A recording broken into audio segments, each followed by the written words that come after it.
Their return to Tatooine marked a subtle shift in the air, an evolving calm after a transformative journey. By the time they arrived, each of the girls, save Anakin, had completed their lightsabers, unique, personal extensions of their identity within the Force. Barriss had forged a saber with a rare magenta blade, the result of her synthetic crystal, a deviation from the expected red, but a beautiful anomaly that reflected her unique path between light and dark. Ahsoka's new silver sabers shimmered with elegance. Crafted from the Ultima Pearl she retrieved from DAC, the design mirrored the one she'd wield in her future, but she didn't know that. Still, it fit her perfectly, as if fate had woven the threads ahead of time. Shakti had harvested a pearl from a crate dragon on Tatooine. The resulting crystal pulsed with a serene blue light, creating a beautiful contrast against her red skin and blue-striped montrals. Ayla's saber, formed from a ghostfire crystal, was nearly invisible to the naked eye. Only someone like Anakin, whose vision was enhanced both by the Force and physical mutation, could perceive it. It suited her, a master of stealth and fluid motion. Each of them had completed a rite of passage, forging their tools with care, meditation, and focus. But something else had shifted as well, an unspoken deepening of bonds between Anakin and the women around him. Most notably, Shakti had finally surrendered to the pull she'd resisted for so long. She had chosen him, fully, openly. Ani, the cry rang out as Anakin entered the palace throne room. Padme rushed forward, eyes glowing with warmth. Only a few were present: his mother Shmi, the ever-kind Jira, and a girl he didn't recognize immediately. "You're back," Padme said as she embraced him, abandoning her temporary role as regent. "Thanks for holding down the fort," Anakin replied, matching her warmth. He returned the embrace, and when she leaned in to kiss him, he responded with a familiar passion. But as their embrace ended, his eyes flicked toward the unfamiliar girl. He didn't need the Force to sense something unusual. "And who's this?" Padme opened her mouth to speak, but Shmi beat her to it. "Ani, this is Merrin." The girl stepped forward, visibly uncomfortable in his presence. Anakin, though unaware of it, was beginning to radiate a raw, uncontained energy. His power had reached such heights that his mere presence disrupted the Force around him, unintentionally overwhelming those sensitive to it. She tried to meet his eyes, but faltered. "Why, yes, sir," she whispered. "Careful there, Sky Guy," Ahsoka teased from the side. "You're scaring the poor girl." Anakin looked over at her. Ahsoka hadn't wandered off like the others. Shak had already retreated, still a natural isolationist, while Ayla and Barriss stood by, curious but calm. "Am I scaring you?" Anakin asked softly, his tone gentle despite the intimidating aura he unconsciously emitted. "And no, it's just," Merrin started, but her voice trailed off as she shut down, overwhelmed. Anakin nodded. "It's all right. She's had a difficult journey," Padme explained, stepping in to protect the girl. "She's not used to this place, or to you." Anakin nodded again, distracted. "I have something to work on. If anyone has something to say, now's the time." "You mean your mysterious lightsaber project?" Ayla asked with a raised brow, half joking, but with a hint of envy. Before anyone could answer, Shmi stepped forward. "Ani, there's something you should hear." Anakin paused, listening as his mother spoke of the Night Sisters and their proposal. Mother Talzin had offered a surprising alliance, one that required a bold gesture of trust, marriage. Anakin had already considered the idea, but Talzin's willingness to surrender authority was unexpected. Whether influenced by his own growing legend or Grievous diplomacy, the matriarch had changed. He didn't need to change their hierarchy or force integration. So long as the Night Sister men were content, he wouldn't interfere. He didn't want to liberate them from a culture they themselves embraced. As he discussed these matters with Shmi and Ayla, the other girls took the opportunity to approach Merrin. Barriss and Ahsoka introduced themselves with warmth. Merrin responded in quiet, halting words, but slowly, a tentative bond began to form between them. A kind of sisterhood. Barriss, confident in her place beside Anakin, offered comfort. Ahsoka, on the other hand, masked her unease with smiles. "She's younger. Is she cuter than me?" Ahsoka wondered, though outwardly, she remained all charm. I'm supposed to be the cute one. Women, Anakin thought, could smile with perfect grace even when plotting chaos behind scenes. He'd seen enough by now to recognize the signs. But the calm was temporary. An invisible storm brewed on the galactic horizon. Anakin's Emperorean order would soon be tested, not just by politics, but by war. His military buildup wasn't just for defense. It was the preparation for something bigger. He planned to dismantle the Hutt Empire, or, preferably, pressure them into abolishing slavery throughout the Outer Rim. Peaceful treaty? Ideal. But if resistance persisted, he'd use force. Full-scale conquest, however, wasn't ideal. Integrating new systems carried costs, cultural, economic, even religious. Stability was harder to preserve with every new annexation. Instead, Anakin envisioned a dynasty. His descendants would inherit the throne, while he receded into the background. He'd still be revered, maybe even worshipped, but he would no longer rule directly. The dynasty would endure. He would guide it quietly from the shadows. As for Marin, he didn't know what to do. Talzin had refused anything short of marriage. Not engagement, not a political alliance. Full marriage. Perhaps it was as simple as it seemed. Talzin wanted to protect her people, and Anakin had become the galaxy's rising force. Occam's razor, he thought. The simplest explanation is usually the right one. The Emperorean wasn't perfect. Far from it. Though it approached a utopia in many ways, maintaining that balance required effort. Every system, healthcare, economy, law, needed to be resilient, especially with the influx of refugees fleeing the war between the Republic and the Separatists. Expansion became inevitable, but it was risky. The more he grew, the closer he came to powers that wouldn't ignore him. Anakin had secured Seferun as a staging ground, and now had his eyes set on Beferun and Aferun. These systems would strengthen the spice trade that helped power his economy. Then there was Cranon, 12, rich in ore and key to Emperorean independence. But the mining guild controlled it, and negotiations would be costly. War, while distasteful, might be cheaper.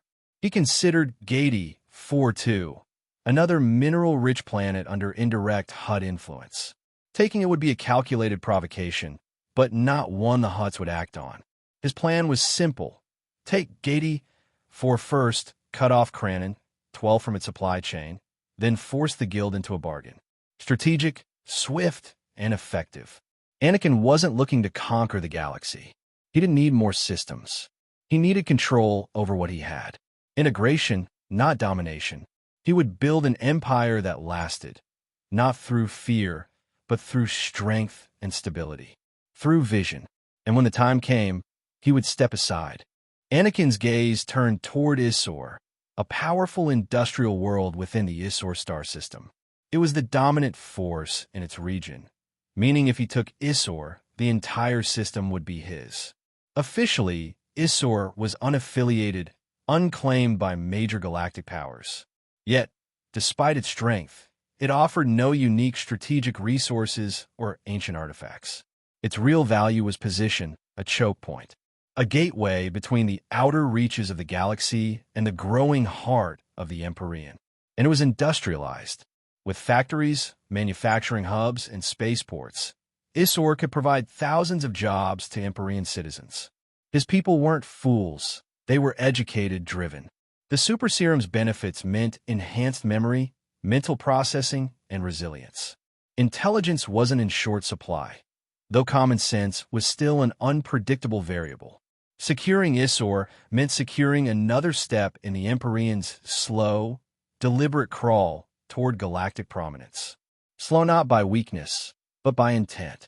Anakin believed anything worth doing was worth doing right. Every new world, he claimed, was fully integrated, stabilized, and given time to breathe. There was no point in rapid conquest if it led to chaos. Of course, that philosophy didn't apply to every job. Sometimes the work sucked. Sometimes the pay was trash. But this was legacy. This was for his people, his empire, his future children. But Isor presented a complication, Republic protection. So he'd have to wait. Watch. Find the right moment. The next target was Vutsa, a world on the Trans-Gulf route in the Arcani sector. It was a strategic refueling point, perfect for expanding his fleets. But to solidify that control, he needed to first purchase Pi 3.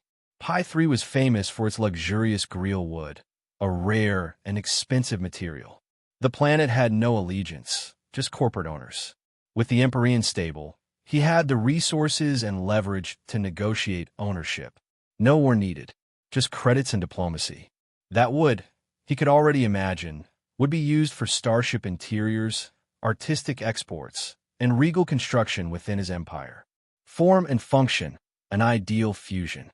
The Emperorean was expanding, but growth bred envy, and old enemies stirred. Shadows and Hut space. In a hidden corner of Hut space, a dark meeting was underway. The remnants of the Trade Federation, now calling themselves the Federation of Vengeance, plotted revenge. Their alliance with the Hutts was tenuous at best. The Hutts despised Anakin, Shmi, and the Emperorean, but they were too pragmatic to go to war. Their power lay in secrecy, wealth, and long memories. Still, if they could push a proxy to strike at Anakin, without getting their hands dirty, they would. Hut space, a vast autonomous region on the edge of the mid and outer rim, housed anywhere from hundreds to over 1,000 inhabited worlds. It was a perfect hiding ground. In a dim conference room, the Federation's current leader, a calculating man known simply as King, reviewed the map. His advisors whispered in agitation. "They're close," one murmured. "Too close," another hissed. "If the Hutt stop shielding us, we're exposed." King raised a hand. "Let them expand. Let them grow confident." But the Emperorean, "I said let them," he repeated. "We'll slow their advance. We'll begin by supporting the Mining Guild."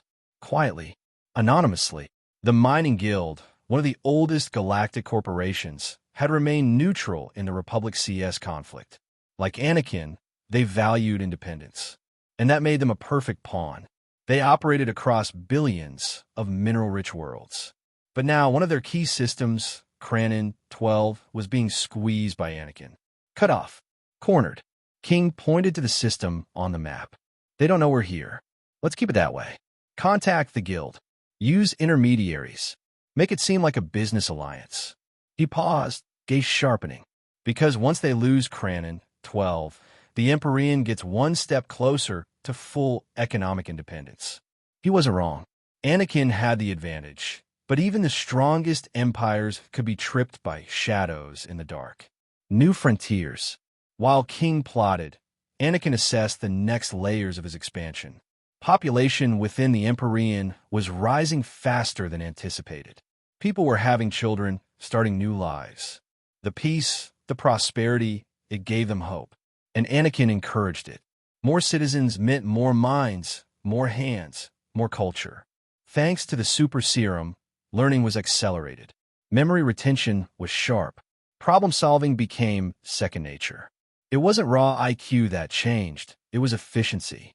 The next planet in line, QBI, an industrial world in the Arcani sector, nestled on the old Corellian run. Known more for its connection to the spice trade than for its industries, QBI attracted smugglers, wanderers, and vagabonds. But it had infrastructure. It had potential. Further out was Vakdoan, a jungle-laced mining colony long forgotten. It was a ghost world, abandoned after the Sith invaded millennia ago. Yet the planet still held promise. Dense source, minimal population. Anakin wouldn't need to colonize it for the sake of living space. No, Vakdoan would become one of the Emperorean's industrial hearts. And then, Melnia's world, a swampy, lawless world turned smuggler haven. Settled by miners from Tatooine, it had once fallen to the Hutts, then faded into obscurity. But its position on the Kranin-Escarga route made it a key waypoint. It wouldn't stay a hideout for long. Every world Anakin took was a step closer to two goals: ending slavery and building a free empire. Freedom and logic. Emperorean law wasn't like the Republic's. In fact, some laws were deliberately left out. Drugs? Regulated, yes, but not illegal. Anakin believed in personal responsibility. With enhanced biology, his people could handle it. And if they couldn't, then they'd learn. Mistakes were allowed. Growth was necessary. The citizens understood this. Even those who disliked certain policies still believed in the why behind them. That trust, that unshakable belief, was worth more than legislation. The Emperorean was thriving, and with every world added, it got stronger. There would be conflict, there would be blood, but Anakin would see his vision through, one system at a time. Hey, everyone! If you enjoy my quantum audiobooks, you can support me by becoming a Patreon member. Your support helps me keep creating, and you'll get exclusive perks. You can also access my audiobooks directly through Google Drive. Check out the link in the description. Now, let's get started. Another wedding had taken place on Tatooine, a wedding that was between Anakin and Shock to finally commemorate their proper union as man and woman, husband and wife. That officially increased Anakin's total amount of lovers and wives to a grand total of 4.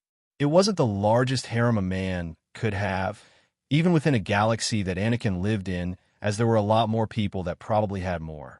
That didn't, however, mean that he was only going to stop there. He would have more, and that would all depend on the bond, which kind of confirmed who he is going to be in a relationship with, romantically that is. Of course, Padme here was an exception, but he had a feeling that once he somehow increased her force sensitivity or midichlorian count, or even both, he would connect to her through a dyad. It was an answer he held with full belief in himself, and he held that it would also be possible through the Force as well. It was very willing to tell him about those chances, which were, and are 100%. First, however, he needed to make sure she was capable of using the Force, and the only methods he had available to him to transform her, as such, wouldn't work. Any form of genetic manipulation is over, or past the point where she could actually go through with the benefits, and the super serum is something she had already gotten injected with. In fact, Anakin had gotten everyone new to Tatooine to get the super serum, meaning Padme, Shock, Ella, Barriss, Ahsoka, and reluctantly, even Marin had all gotten their doses. They all experienced a power boost to their physical and mental states. They now knew what it felt like to be like him, at least in a small infantile percentage it may be, but they still got that taste. All of them, but that still didn't mean anything in comparison, as now they had to get used to their new capabilities. Not that it didn't take them that long at all. They were all extremely astute women, smart and intelligent in their own fields. They all adapted really well to this, and now Anakin had another way to feel safe and assured that they would be able to handle themselves if they ever got into a situation that required them to not rely on the Force, that is. They all needed some way to fend for themselves if the Force wasn't an option, and having enhanced physical and mental capabilities would surely get the job done for them. The Emperorean space was also expanding greatly, where sooner or later after these small skirmishes, people would start to look into his expansion. Only those from outside, however, as the people from within the Emperorean only grow more and more zealous by the day. At this point, Anakin had given up on any hope that he could somehow maybe reel in the absolute madness of the religion that has started based off of himself. There is just no one to tell everyone to stop this worship of him, without also making a big political explosion from within his domain. It is both a good thing and bad thing. Emperor Grievous walked into the throne room, approaching Anakin with his new form. It was quite something to see, and while Anakin was going to only give him a completely new body with some extra bits, he decided to be but more kind and also help Grievous out in the height department. While Grievous were in a relationship, and Talzin would probably accept Grievous in his new body, that didn't mean there wouldn't be a height difference. Talzin just about nears his own height, and it would seem weird if he at least didn't modify his height to better suit these two together. Trouble? Anakin asked. Ye ain't trouble. Grievous replied. What is it then? Most of the girls were either doing their own things or together doing girly things. They needed their time off and didn't need to constantly be around him or doing any work, and even Anakin himself doesn't have that much work to do as well. Every now and then, he would have to convene with the officials that have only started to increase more and more as representatives are elected for different star systems under the Emperorean's banners. We have some reports about those pesky dissidents. While all gone, we have found their allies. Grievous stated. And what do the agents say? Anakin asked. His intelligence agency was really hard at work, and he wondered if this had to do with the increase in efficiency provided by the now commanding modified synths. He started to classify them into all types of variations, which included the basic modules that they had more resources for and the Primaris kind. The Primaris were usually generals as well, and if not in the military of the Emperorean, they would be working elsewhere. He can understand if there are those that don't wish for violence and instead wish to do other things like medicine, even if their forms weren't exactly meant for that type of work. It didn't matter, as Anakin wasn't going to force people to do something they didn't like, no matter how beneficial to him, as he sees both the negatives and it would mar his own sense of self. We have isolated the group of allies, and from what they have gathered, their name is the Federation of Vengeance, and they're the leftovers of the Trade Federation. Grievous supplied. Finally, a name to the organization that was trying to help those dissidents. Anakin said aloud, "Yes, and we have isolated their potential hideouts, one of them being within the Hutt space, but we are unable to pinpoint where that could be exactly. Then there are other areas speculative outside of the Hutts, but Grievous left of. But Hutt space is the most probable for their hideout." Anakin finished for Grievous. "Yes," Grievous confirmed. "That is fine then. For what you have told me, I can already guess that the Hutts are in some way covertly helping them." Anakin said, stopping Grievous from continuing. "Also yes." Grievous nodded with his head and was still trying to get used to his new body. While he has had some considerable practice within the week he has had this body, that doesn't mean it is perfect.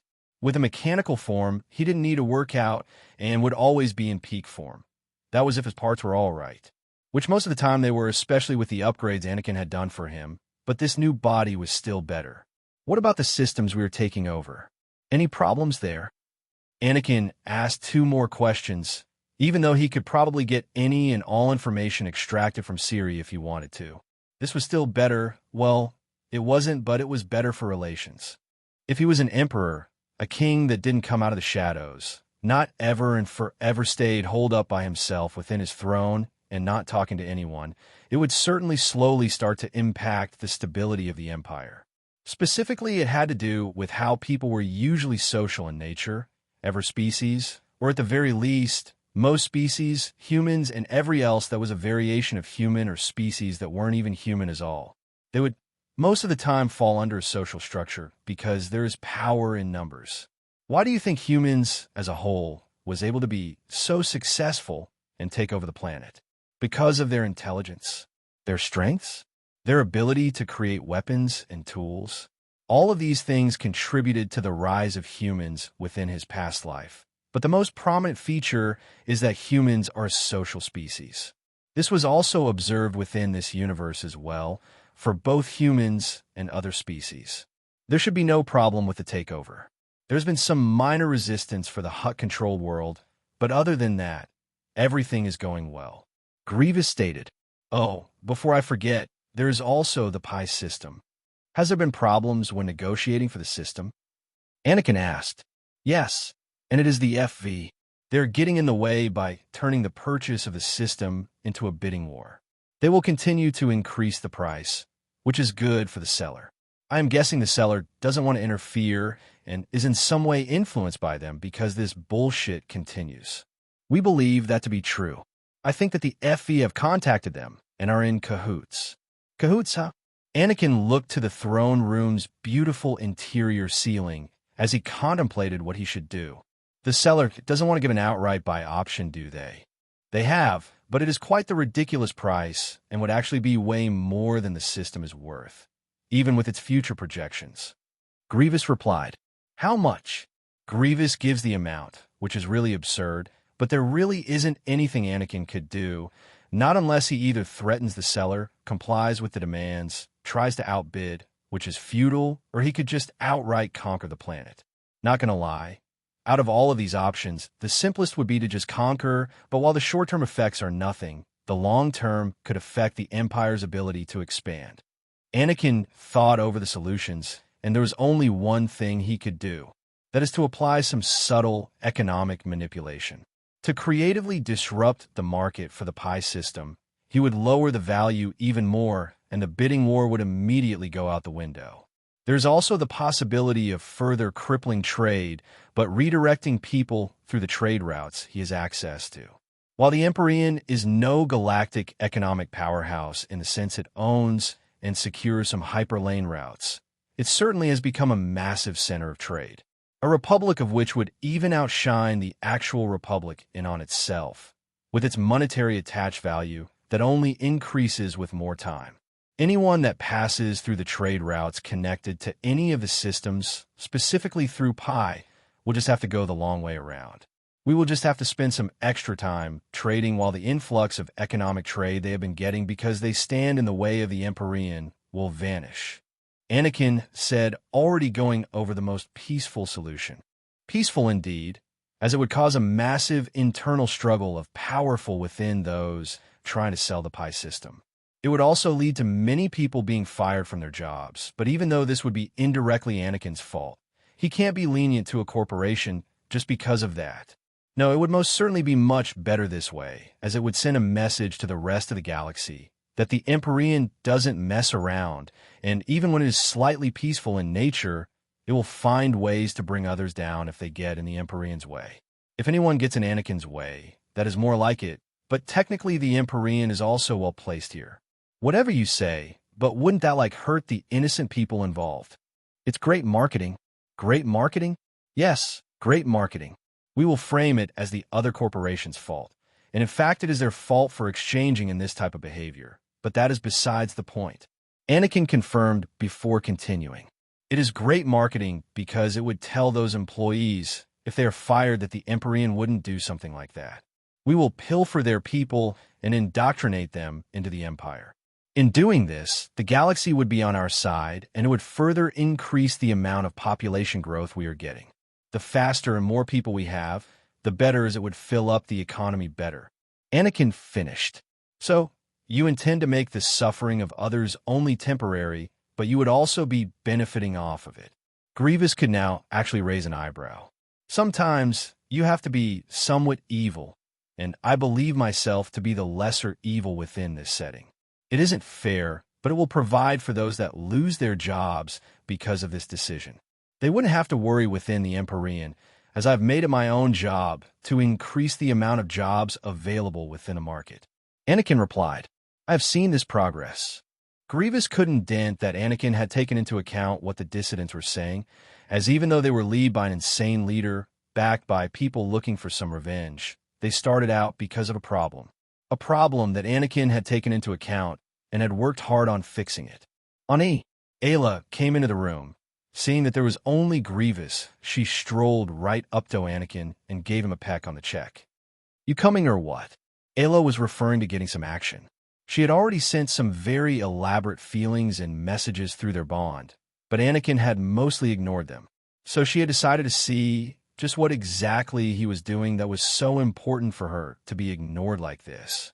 They were already trying for some children. Well, Ayla was adamant about wanting to be the first to have his child. Not that Anakin all that minded, and in fact was also ready to go at it with her, but he just needed to make sure he relayed his thoughts on what was going on to Grievous. Yes, I know, Anakin replied as he looked towards Ayla and decided that he would claim her lips for himself in this moment. What was that for? Obviously flustered, Ayla questioned him as he leaned in, where his breath left a tingling sensation on her skin. Didn't you want to have a love-making session? Maybe with a little sprinkle of baby-making? Stop that. General Grievous is here. Ayla, even though she exclaimed like that, was feeling incredibly hot at this moment and couldn't wait to take him away with her. You don't mind if I take him now, right, General? I don't. Grievous was highly amused, but decided that he should give the two some room, as he had already gotten everything he needed. I will be leaving now. I have received my orders. Thank you, General. Ayla thanked the man. No problem, Emperor Skywalker. Grievous knew that Ayla likes it when people refer to her by her new last name. Of course, she preferred when it was her close ones that called her by her real name. Nonetheless, it was something Anakin had told Grievous, so he would be prepared to address her as such. Nodding her head, Ayla begins to drag Anakin away with her. She was in a rush. See you later, Grievous. Maybe some other time we can continue our talks," Anakin said before the two left completely, also gesturing to him that he is dismissed. "Perhaps," Grievous replied, as Anakin and Ayla were now gone from the throne room. "Ah, young love." Coruscant, Night Cycle. Palpatine was not having the best of times as he was hit again and again by multiple various curveballs that would come out of left field. He would be lying if he said he saw any of these things happening at all, and he had believed that Skywalker was nothing but a pawn, someone that could be used for his own purposes and goals. Then there was the fact that he connected some dots that seemingly connected Vader and Skywalker together. But the thing was, they were completely two different people. He had overtly felt it, or at least he believed he did anyway. There were many things for him to keep an eye on, and the surprise military rising from out of nowhere was certainly not on his plans. Then there was the lose of the 501 elite unit, having no idea where they went. From reports, they had just disappeared, and people assumed they had died in some horrible way, while Obi-Wan was somehow incompetent. Sidious knew better, however, as there was no way Obi-Wan, one of the most patient Jedi, ever would not be so reckless as to lose an entire battalion. He had checked with the Kaminoans, and his fears had sort of been confirmed. The chips that were seen as active had gone offline, either meaning they had died, or someone was plotting behind the scenes. Much like he has been doing, and things were starting to unravel more and more for him.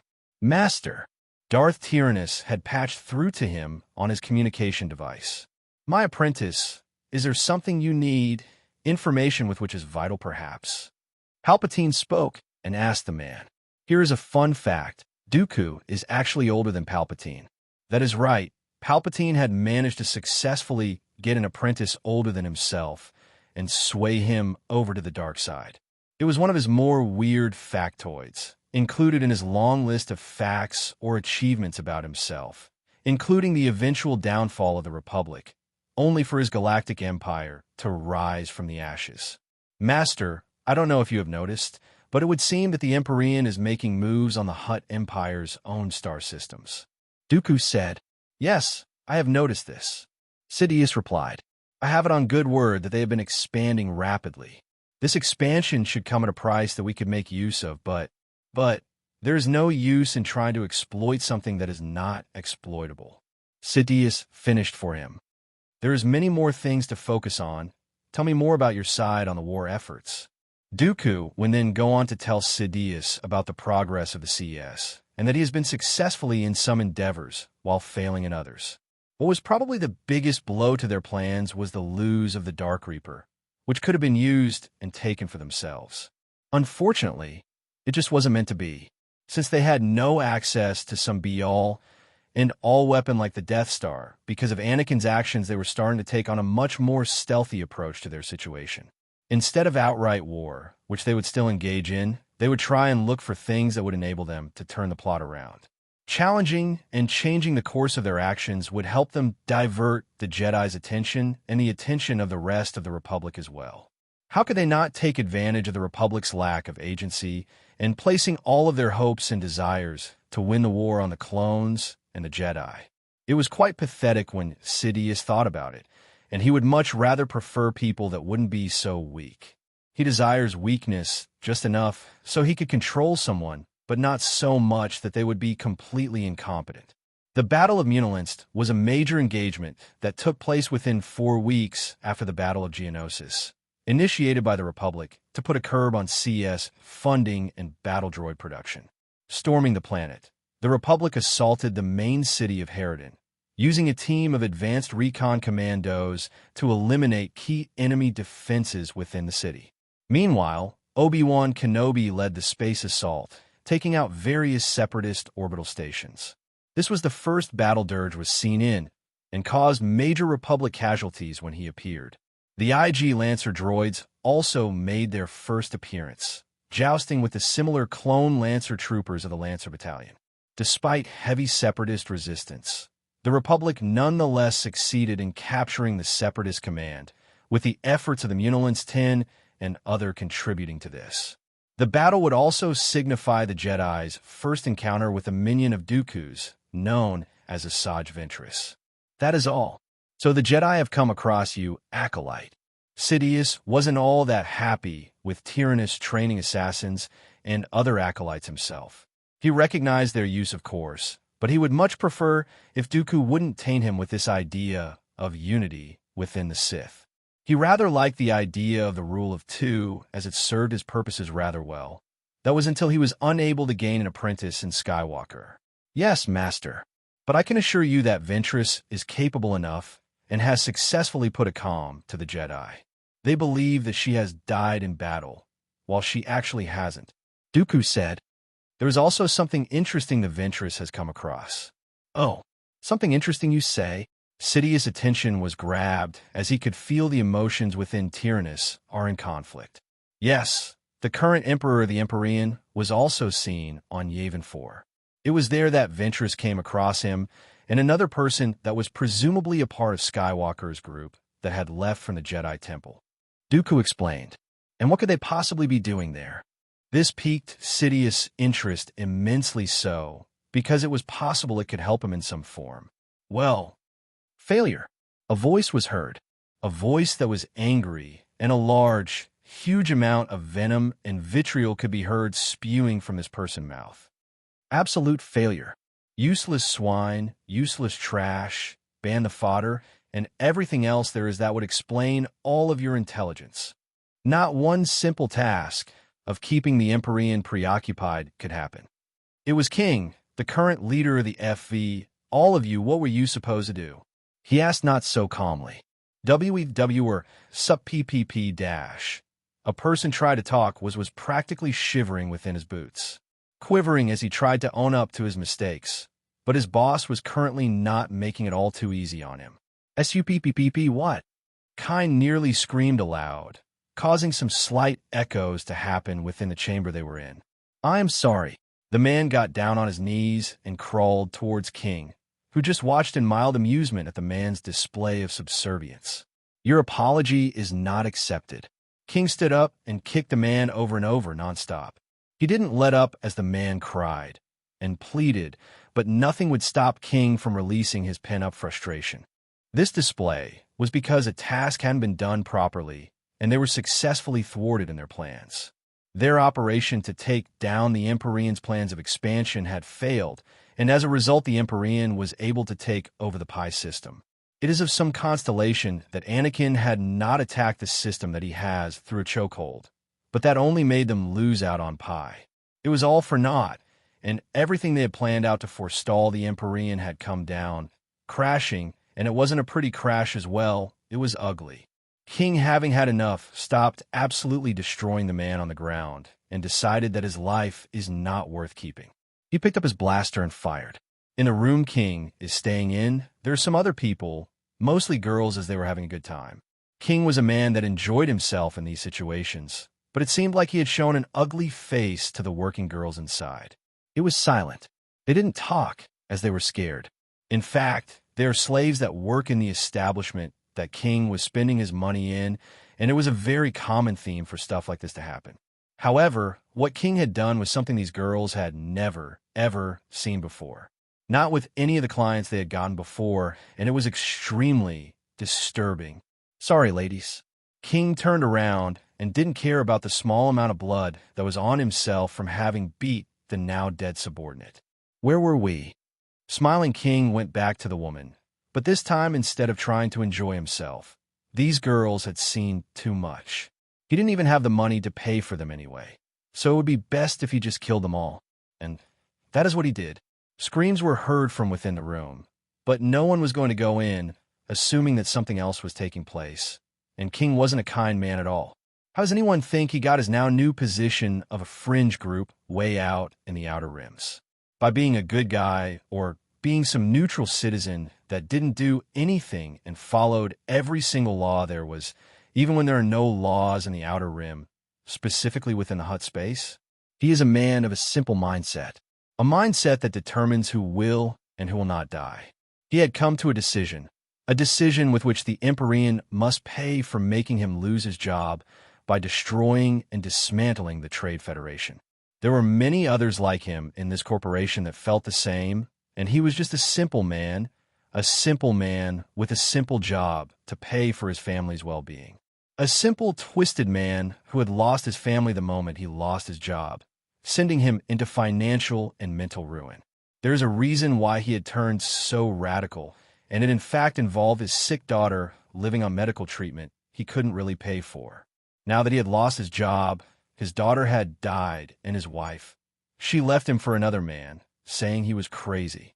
A crazy, twisted, normal man that was upset at the galaxy. Upset at the entirety of the Republic and the CS. But most importantly, he was upset at the Emperorean. They are, and were the main culprit in the grand scheme of things, which lead to everyone's downfall from within the Trade Federation. King walked out of the room, having finished his business within, and walked past the person in charge that had guards of their own. "Yes, sir." "Wait, you haven't dash." The manager was cut off as King just killed him, no mercy and not willing to listen to the other man's spiel. He quickly got out of there. "They're all whores, the lot of them.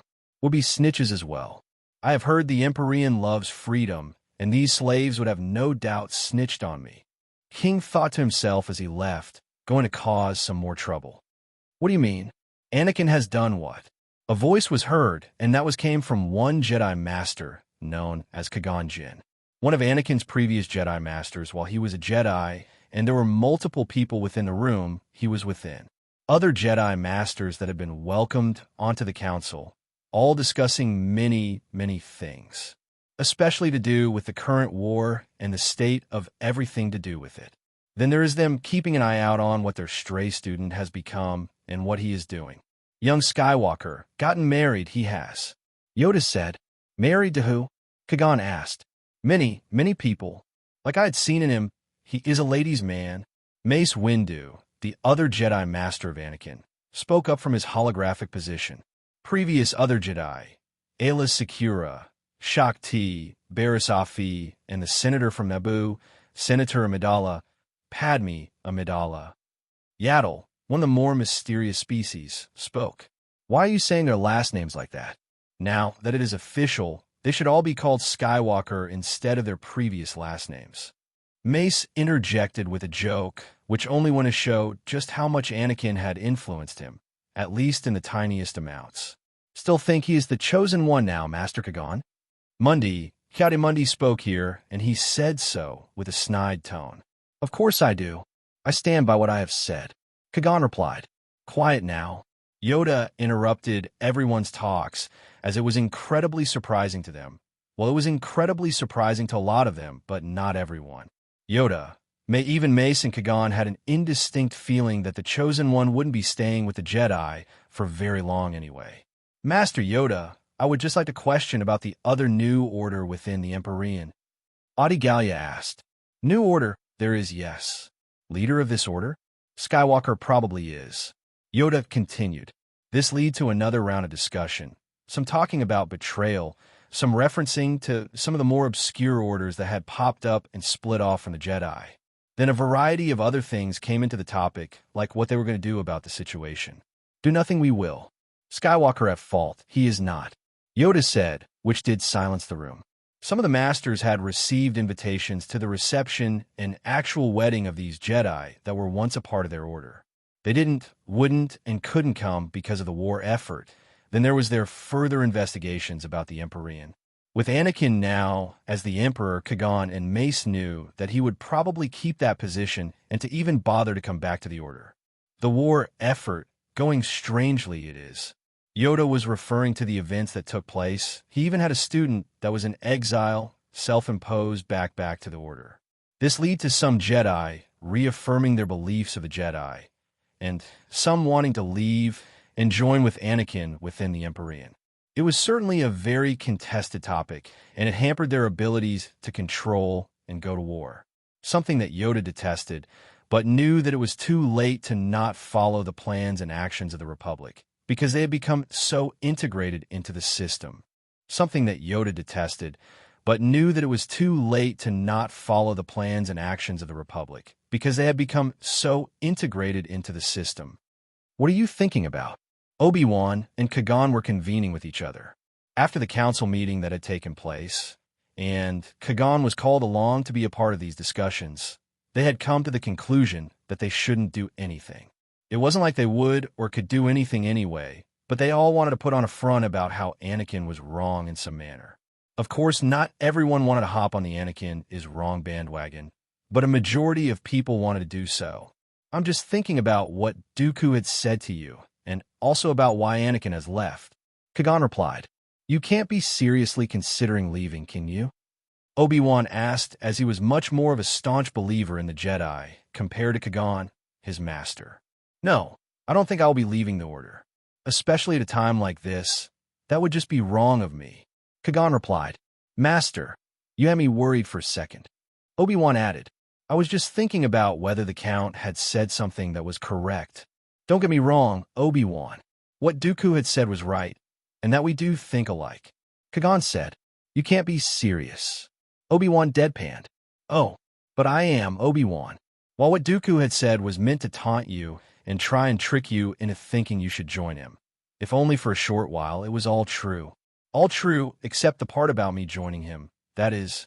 Kagan explained before continuing to tell Obi-Wan about a great many things. From this and that, to his other experiences when it came to the Force. He even taught Obi-Wan properly about how to become one with the Force after death, instead of dying and keeping one's consciousness.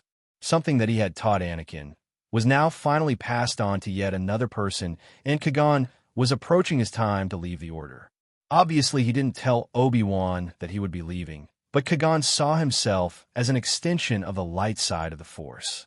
He had felt it for a while now, and knew that Anakin leaving was the start of something within the Force. A stirring like none felt before, and it was only thanks to Anakin's influence that Kagan was able to tell of this. He always had this sensation where his previous hand was, as if he was never meant to have his hand chopped off.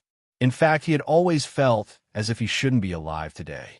"It is only through the will of the Force that I remain here today, Obi-Wan.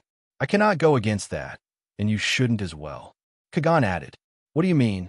Obi-Wan asked, because he was actually taken by what his former master had been teaching him.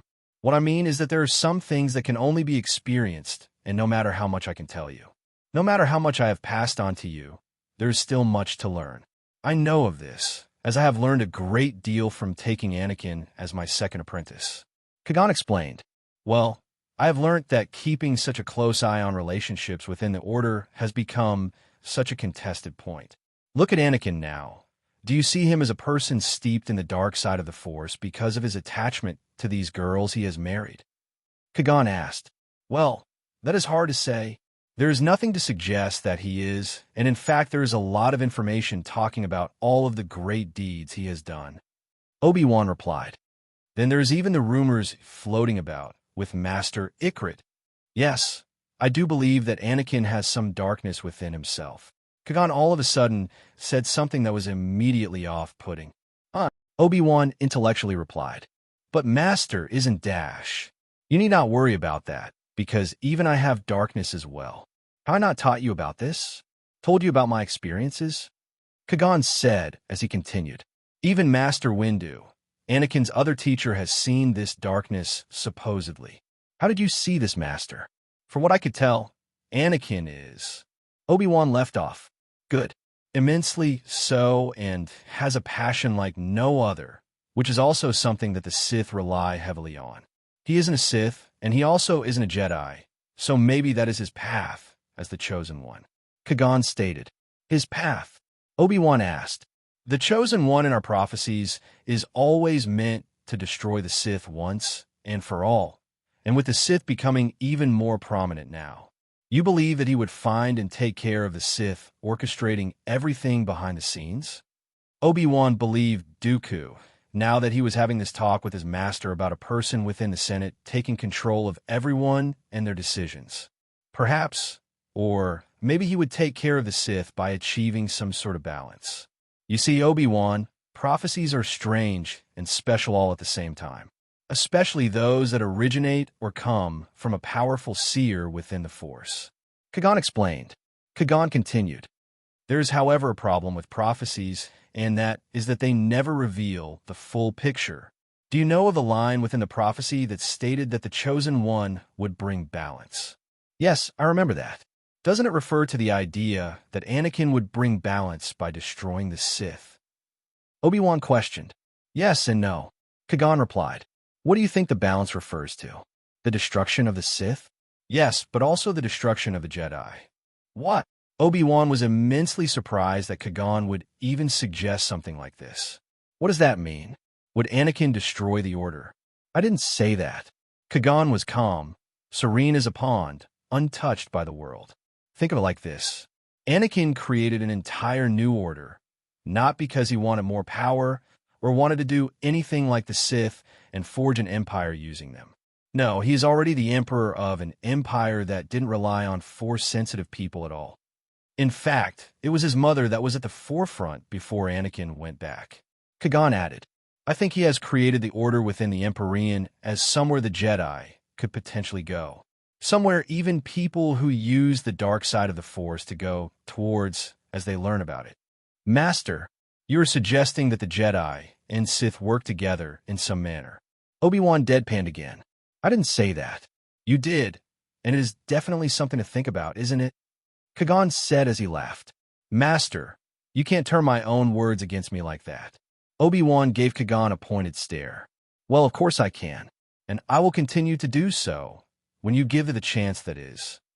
Kagan and Obi-Wan would then go on to talk about many other things outside of what was talked about previously, especially when it comes to things within the Republic and the war with the CS. Despite all of the effort they had tried into keeping some Jedi, people were still leaving. Of course, of the people that did leave, there was such a small group within that only dealt with Anakin, and they would be the only ones going to Tatooine. That they would find themselves in a world that was different from the one they previously lived in, where proper things were put in place for their mental health and proper teachers to help them develop within the Force. Whether this means they're naturally more aligned to the dark side or light side didn't matter, and in the end they would all be becoming extensions of the Force. There is no right and wrong here, at least if the laws were not considered, and instead everyone within the Emperorean Order would focus on what they wanted. Anakin only wanted what was the best for the people, and of course he wanted what is best for himself as well. How could he do everything and not benefit for himself? That would just be a massive waste of his time if he only calculates for himself. Instead, he would rather that everyone, himself included, benefited out of the grand scheme and design he had set up for everyone. As time had passed, the Emperorean Order was starting to gain a reputation for itself, and those within were either people that tried to study the dark side of the Force or from areas that were within the Emperorean. There were some stray Jedi that had heard of Anakin and come here to learn because of the freedom that is granted to them. If people wanted to stay and become official citizens, then it was great, but if they only wanted to learn from this institution, then Anakin wouldn't force anyone to stay. The Jedi didn't really force anyone either, but it was how they tricked people into staying that was the problem. What was within the programs and current classes was everything that Anakin had learned, even information that he himself hadn't looked into. There were just too many things for his mental processors to look at. The Empire had to be run first, and even though Siri was doing great in helping him out in the process, it was still exhausting in a sense. Not that he even needed sleep. His biological functions were just too great for him to fail. What or who are the instructors within this order, one might ask? He had gotten people that were Force-sensitive, trained up. Of course, it wasn't instantaneous, but he was using his droids. Or at least, what previously his droid now, working in the order, that is if they wanted to. He had a few of his mental thought processors have droids of their own to take over and start teaching as well.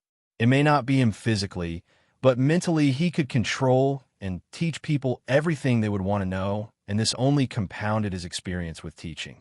Ayla spent more time with small children of the Emperorean as she was ecstatic. The time was nearing for her to get pregnant, and while Anakin had changed his sperm cells to enable his ability to get her pregnant, it wasn't perfect. His fertility wasn't in the wrong or anything, and he had modified his sperm cells perfectly, genetic-wise, but things don't just happen instantly. There are failures even in the scientific field when it comes to creating hybrids. So of course it may take a little more time for his sperm cells to fertilize one of her eggs. Then there were the other girls. Padme was actually taking a liking to being more political. It was her job after all, and she was enjoying it as everything within the Emperorean was peaceful. She basically had no worries as well, as most things were taken care of by Siri for her, and she just needed to put down a stamp of approval. She had the power to do so, as Anakin didn't really want her to waste away her talents if she so desired. In fact, Padme and his mother, Shmi, spent a lot of time together. Shmi was, of course, trying to nudge her in the right direction by wanting her to hurry up and get pregnant, but Padme is against this. At least for now, and Anakin is okay with that. Shmi is also fine with this as well, since she already has a daughter-in-law that is adamant in having children already. Shak, now married to him, was able to finally have the experience she wanted. Shak and Anakin were going at it like animals, and she surprisingly had more stamina than Ayla did, which led to Anakin believing that he would get her pregnant first at this rate. Shak didn't want protected sex, and told him so, just as he had been doing with Ayla. It would seem that she already wanted to have children with him, and he was starting to wonder if this was the instincts she was repressing when around him. He enjoyed himself immensely, and while he considered himself lucky, that didn't mean he didn't put in the hard work himself. Then there was Barriss, his youngest wife, and only a year younger than himself. She's probably the last one on the list wanting children, not because she doesn't want any, but because she wanted to do other things. He respected that. He wasn't about to force anyone into having his children, and sooner or later, once Barriss starts to see the other girls get knocked up, she may very well get jealous herself. While she also may have her special time with Anakin, that didn't mean she had that much stamina. In fact, she was the worst out of his 4 wives concurrently, and it surprised him that even Padme could outlast the girl. "Master," a voice called out to him as he was within his thoughts. "Oh, Hatsuko, what are you doing here?" Anakin saw the droid. Now Synth was now having her very own nanosuit. He had created it just for her, and she was immediately in love with it and had in fact started to proclaim him as a god. Not that she didn't already do so, but that was besides the point. She was overjoyed at receiving such a gift. Statement: "Master, I have come to inform you of the Federation of Vengeance's location." "Found them, you have?" Anakin asked. Statement: "The FV have been located deep within the hut space. They have not noticed we have caught on to their movement." Also statement: "Master, my body feels all weird, hot, and very sweaty when I am near you." What is this? It would seem that Hatsuko, previously HK, didn't have any way of knowing whether or not she was in heat. Right. Thanks for the info, and for your hot problem. Anakin could practically smell the pheromones she was realizing, and she didn't even realize this fact. "I think I should educate you on." Anakin would go on to explain about what was happening to her, and she would ask him to take care of it, a request that he would accept if he wasn't already married, and she wasn't even connected to him, so he couldn't even make AA lie. This turned him on, which would lead to his wives having a fun time as well. Who was in charge of teaching the synths about this stuff? Anakin thought to himself as he redirected Hatsuko to make use of some items to relieve her pressure. Lamentable that I have some honor and loyalty within me. Some may question why Anakin needed a military at all, especially a military that involved living beings, but he had a good answer. He didn't need to say anything as of this moment, however, as there was something else taking place. Something that would defiantly answer that question, but not the whole entirety of it. "Captain, we have moved into position." A voice spoke through a communication device. Noticeable, an upgraded version of a comlink was being used. It was distinctly of Emperorean design and use, but that was besides what was going on as of this moment. "Good," the captain presumably responded. The captain then started his own survey of his immediate area and the base location of where these Federation scumbags were located. For the God Emperor, the synthetic being thought to himself as he saw the scum. The absolute pieces of trash that had a hand in making their God Emperor saddened by the death of innocents. Don't get the captain wrong. He too also had problems with these people aside from what was happening with his emperor. He had his own bone to pick and also felt strongly about the death of the innocent as well. It was something that was previously a part of his programming. Now it was something that went to the very depths of his soul, something that wouldn't be changed no matter what one did. That was unless someone could somehow merge themselves with this person overriding the previous consciousness that was, but with Anakin's training, connection, and their Force abilities, that would be near outright impossible for all but Anakin himself. Their base, the Federation of Vengeance's base, was on a smuggler world that was mostly isolated from the rest of the galaxy. Of course, it was within Hutt space, and because of this, the Emperorean soldiers had to tread carefully. They didn't want to create a misstep that would have to be dealt with by their Emperor. So most of those chosen for this mission had the greatest abilities in regards to speed, agility, perception, and stealth. After surveying the area and seeing that it was relatively calm, the captain got up and slowly gestured to his men to get closer. They all approached this building knowing that they would be able to do something for the Emperorean, for their Emperor. It really got their blood pumping.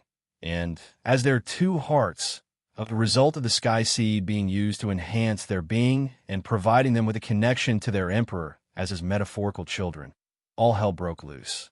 Blaster were firing, and the place turned into a battlefield.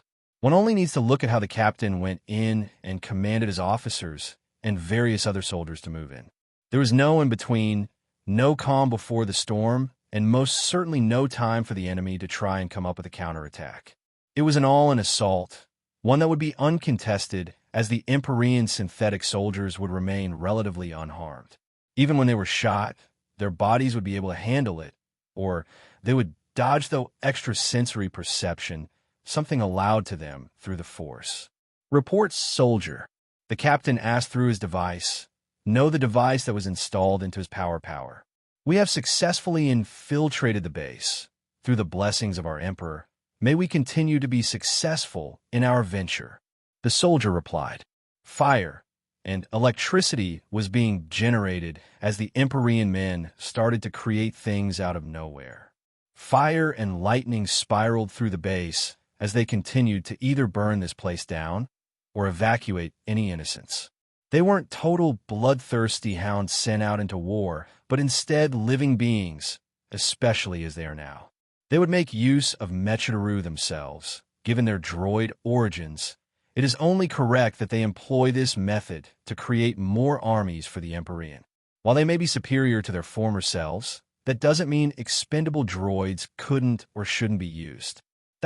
Various voices were weird, both from the Allies and Emperorean soldiers, alongside those that belonged to this fringe group. Specifically, the fringe group people were either dying horrible deaths or being let off according to the sins they have committed, whether that be directly or indirectly, because now these people would either be imprisoned and taken back to the Emperor for conversion, or they would die because they weren't worth it, or to be more specific, the sin saw them as below even the most insignificant beings. Absolute trash, murderers, rapists, and criminals they were, but obviously this didn't apply to everyone here. Only those that had really done any harm were being read, their minds skewered as the synths devoured any and all information, directly sent back to Tatooine for Siri to manage. That is right, Siri plays more and more an important part when it comes to things because Anakin has big plans for her. In fact, he had big plans for the entirety of the planet of Tatooine as a whole. Before, he didn't want to make this his capital, but he had distinctly found something more interesting. An idea that would revolutionize everything he had been doing within the Starship building. Even the Death Star and variations of it would not compare to his plan and project. Run! Monsters! Emperorean demons! Voices continued to echo throughout the base as it was absolutely ravaged by the agents sent here. It is no use. They have armor that can resist our attacks. Retreat. They thought they could retreat, but the captain had already accounted for everything and would be having everyone here rounded up nice and neat-like. Heathens, there is no escaping the all-seeing eyes of our Lord. The captain called out, which prompted those that were Emperorean soldiers nearby to start chanting. For the Emperor, for the God Emperor, for the divine, blood. The captain roared as he rushed forwards in a near berserk-like state that would kill many, which prompted the others to follow in his lead. Blood. The people roared back as blood was the key word. Heads smashed, brain matter thrown about, limbs ripped from bodies as some slowly dies from a blood loss. It was horrific, and most of the Emperorean soldiers here wouldn't have it any other way. It is what they are meant to do after all, and it wouldn't reflect well on them if they couldn't help their emperor vent some of his anger by absolutely destroying the people that were trying to mess with him, and had even added someone in doing so. Of course, they weren't complete animals and were trained well enough to distinguish who was meant to die and who wasn't meant to die. They all had their own moral stances as well, and they wouldn't be here if they were not carefully selected for the process. While Anakin had made them for this purpose, it didn't mean all of the Siths would enjoy partaking in events like this. They would sometimes even drink the blood of their foes as they proceeded, which sure as hell put the fear of God, namely Anakin, into their hearts. Those meant for conversion therapy would be slowly indoctrinated and have this fear sealed into their hearts forever. They would most definitely not be willing to go up against Anakin again, if this is the result of his wrath. While Anakin wasn't a mind of the mind for senseless slaughter, what they were doing wasn't, and is in fact perfectly calculated. He may not want to put a number on his own people, his own citizens, and the innocent, but that doesn't mean he couldn't benefit in some way through the actions of the evil. While it may seem worse to benefit off of evil rather than the good, the thing is, most of the time good doesn't exactly equate beneficial. In fact, a lot of the time, doing good usually meant having to do some form of sacrifice to oneself, and Anakin doesn't like this idea. Maybe, just maybe if it had to do with himself, he would be kind enough to sacrifice his time, his money, or effort for others, but that doesn't mean he wouldn't take advantage of those he perceives as his enemies. He would milk them for everything they had. Of course, one may also have to take into account Anakin benefiting off of the Republic, which most of them will be good in some way, but that doesn't mean they could remain so off of their complacency. While the innocent may suffer from within, that doesn't mean Anakin would help them just because they're like that. Sometimes a person or group had to stick up for themselves, which is exactly what the Rebel Alliance was in the original timeline. But that happened so far into the future, way past the events that lead to their fall, that it was stupid to help people that weren't willing to fight. He will not be fighting a war like that. It was a futile effort, completely useless, and as a result the Republic will have to fail so the people would stand up for themselves. Only then would he help them, or, if they absolutely fail, then he would probably step in if their enemy is too powerful. After a while, we reconvene with the captain. So, is this everyone? The walls, floors, and ceilings did have blood scattered across and painted completely throughout this base. However, yes, sir, there are no more people, and these are the only people left behind. Some high-profile targets were identified, and they haven't been outright killed, while the more innocent of people would be sent for conversion. A soldier replied, "Good work." The Siths stood in contrast with their bloodied armaments comparatively to those of weaker body and form. Let's take them to conversion therapy, while the more guilty will be judged of their sins by our Emperor. For the Emperor, right at the mention of Anakin, the soldier replied and saluted. For the Emperor, all of the people started this chant, and it would continue to be like this for the entirety of this small entourage. The captured people would be subjected to the Sith's fanaticism, while the Siths just considered this normal behavior. They would be shipped off, depending on their designations, and while Anakin didn't like the idea of conversion all too much, it would at least keep the more innocent off of the chain of imprisonment. He wanted to keep people safe, but he didn't want to coddle them either, as that would be too disastrous for them. No, he believed he was doing them a solid by re-educating them, and he knows it sounds horrible, but this is exactly what one needed to do with inmates or prisoners. To properly reintegrate them back into society at large, a re-education process had to begin and had to finish. King was in a bad state. It was all over, everything he had been trying to work on, and it was his fault for believing that everything would be okay. He knew that he shouldn't have caused a ruckus in that whorehouse, but he just couldn't help himself, and in his delirious state, high off of drugs, he had made a mistake. This made a trail leading right back to everyone else, and he had the audacity to believe he would get off scot-free. He was beaten to a pulp as those Emperorean soldiers did quite the number on him, after discovering he was the main reason for their operation. The Hutts most certainly would be distancing themselves from their little fringe group, and he would have no backer. None from the Republic, the CS, or even the Hutts. especially all three of them, and whatever legal system that was in place within the Emperorean would most certainly have him convicted of his crimes and possibly punished with a pretty bad sentence. "You'll never take me alive," he had said. "I will kill you all. The Emperor is the devil," he had said. "I will fuck all of his pretty wives," he had said and laughed manically, but this would only make him get into an even worse state than he was before. Anakin wouldn't be letting this guy off, even if he was innocent, just for saying that. The end of the Federation was nigh at hand, and King was just another broken man at the end of the day. A man broken by the Trade Federation's wrongdoings, broken by the circumstances that he found himself in, but that doesn't mean Anakin will be lenient. No, this would only give him cause to do something even more extreme. Anakin would make sure he suffered. "So was you, huh?" Grievous walked in to interrogate the main culprit. Well, sort of main culprit. "It was stupid of you to leave that trail. Did you think it would be one of your lackeys that would be your downfall?" Grievous looked the man up and down and could say he didn't really care. With hate, absolute pouring hate, like a torrent of rain spraying down on him, King screamed at Grievous. "I hate you. I hate your Emperor. I hate the Dowager. I hate everyone within this stupid empire." He absolutely convulsed within his seat, restrained, and couldn't do anything as he was, however. "You should probably calm down there. Harming yourself will not do you any good. And even if you dies, there's no way the Emperor is letting someone like you go that easily. There's a special place designed just for you that the Emperor was working on. You will probably be the first to know outside of his immediate friends." Grievous didn't really need to sound so ominous, but it still came off that way. "W, what are you talking about?" King was delirious, as if he was still high on drugs. "It doesn't matter, but you will be going to hell." "And what is that?" The man was emboldened, not fearing this as he knew that was impossible. "Send me to hell? What is he going to do, kill me?" King laughed manically, but Grievous was dead serious when he said this. "Well, not exactly hell, as there is a dimension that already exists called hell. No, you'll be going directly into the void, otherwise known as nothingness. You will simply cease to exist," Grievous said before continuing one last time to make the man understand.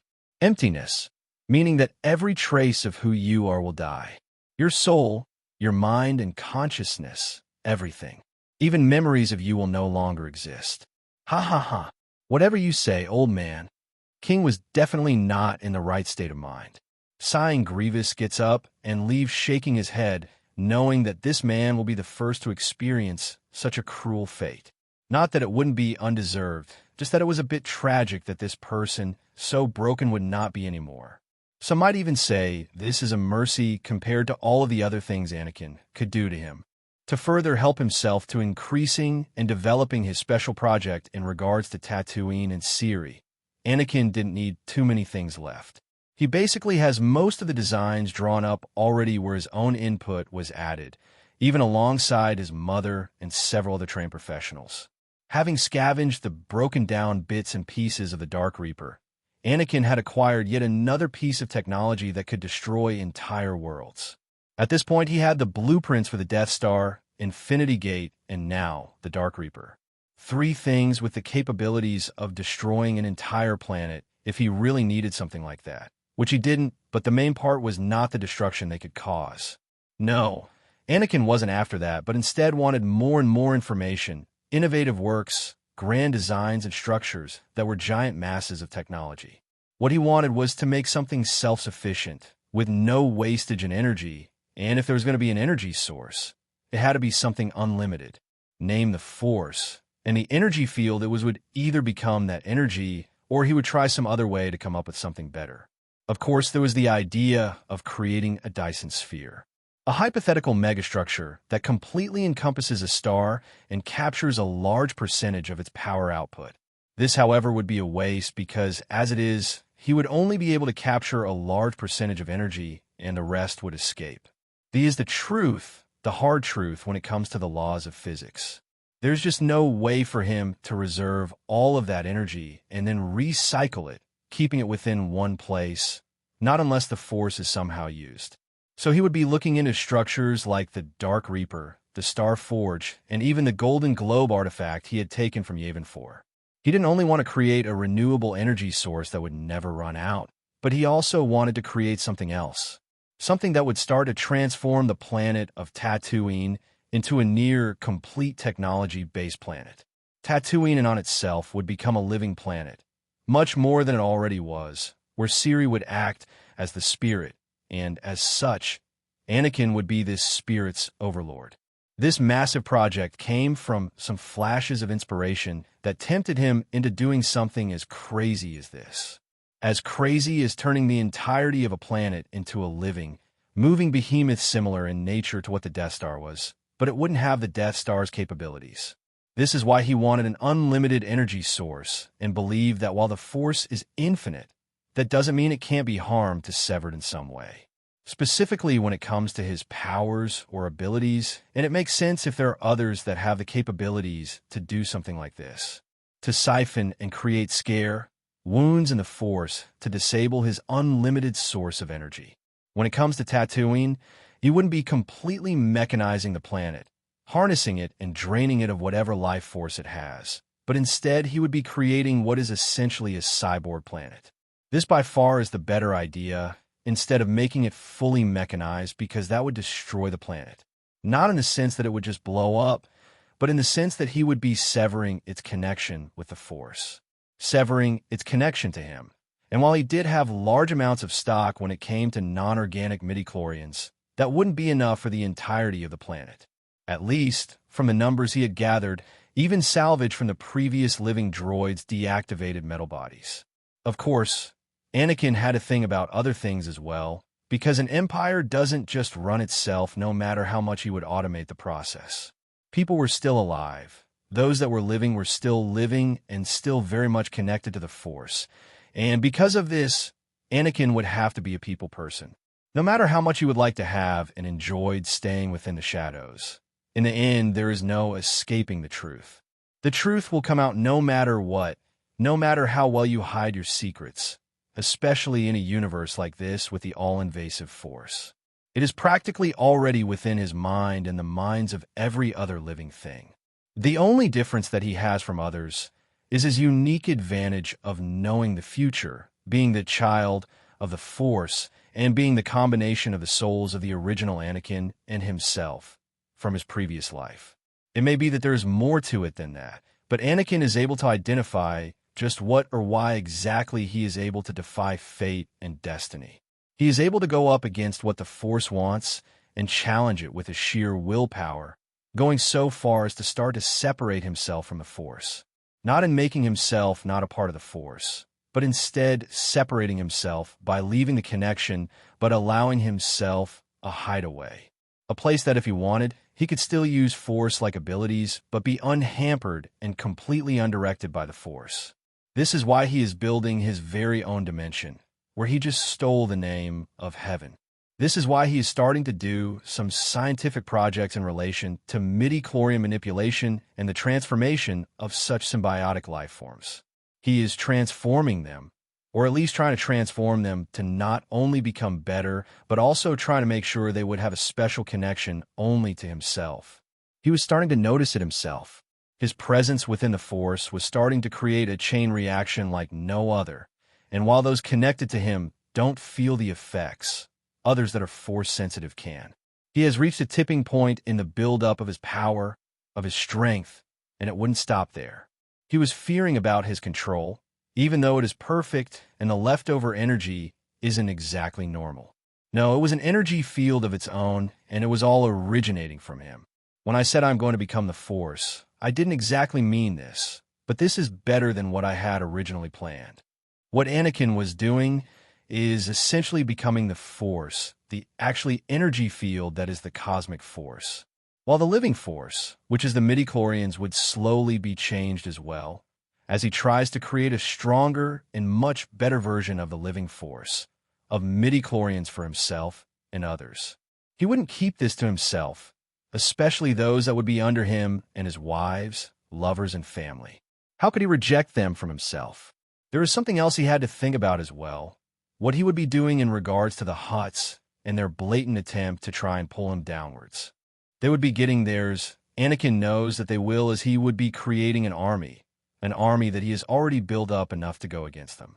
But this wouldn't be without casualties and loss in resources, which is something he can't really afford right now, as it would make the Emperorean appear weak. Of course, he could always rely on his all-crushing, world-destroying power, but that would just make everyone else incentivized to attack him. He didn't want to end up like Nihilus, but he also didn't want to do nothing about it, and not make the abilities he now has access to useless. Now to deal with someone that dared to try and do something to me or my wives. Anakin was obviously referring to King, the lunatic. It would seem that all of Anakin's enemies were in some way, shape, or form insane from their circumstances, or just outright psychopaths. For example, Sidious. Hello there.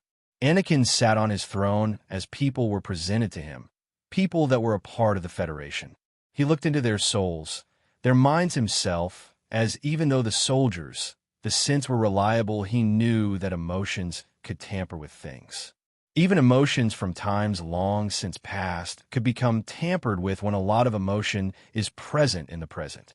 The mind isn't perfect, no matter how much resources are put into it. So Anakin obviously for himself didn't always use his mind, but instead used the Force. It was the best way to determine whether or not someone was worthy of punishment, as while the Force does act naughty sometimes when it comes to him, it wouldn't jeopardize something like this. If it wanted to do something to him, it wouldn't do so through others and would directly go to him to do so. Innocent, Anakin called out as he gestured for the next person to come. And as he progressed, more and more people started to become guilty. Anakin didn't even bother to say anything anymore after a certain point and just directly absorbed the Force energy and life force of those that were guilty. They were complete wastes of space, and every time he went in the mind of someone and read their memories, he would have to further and further temper his own willpower.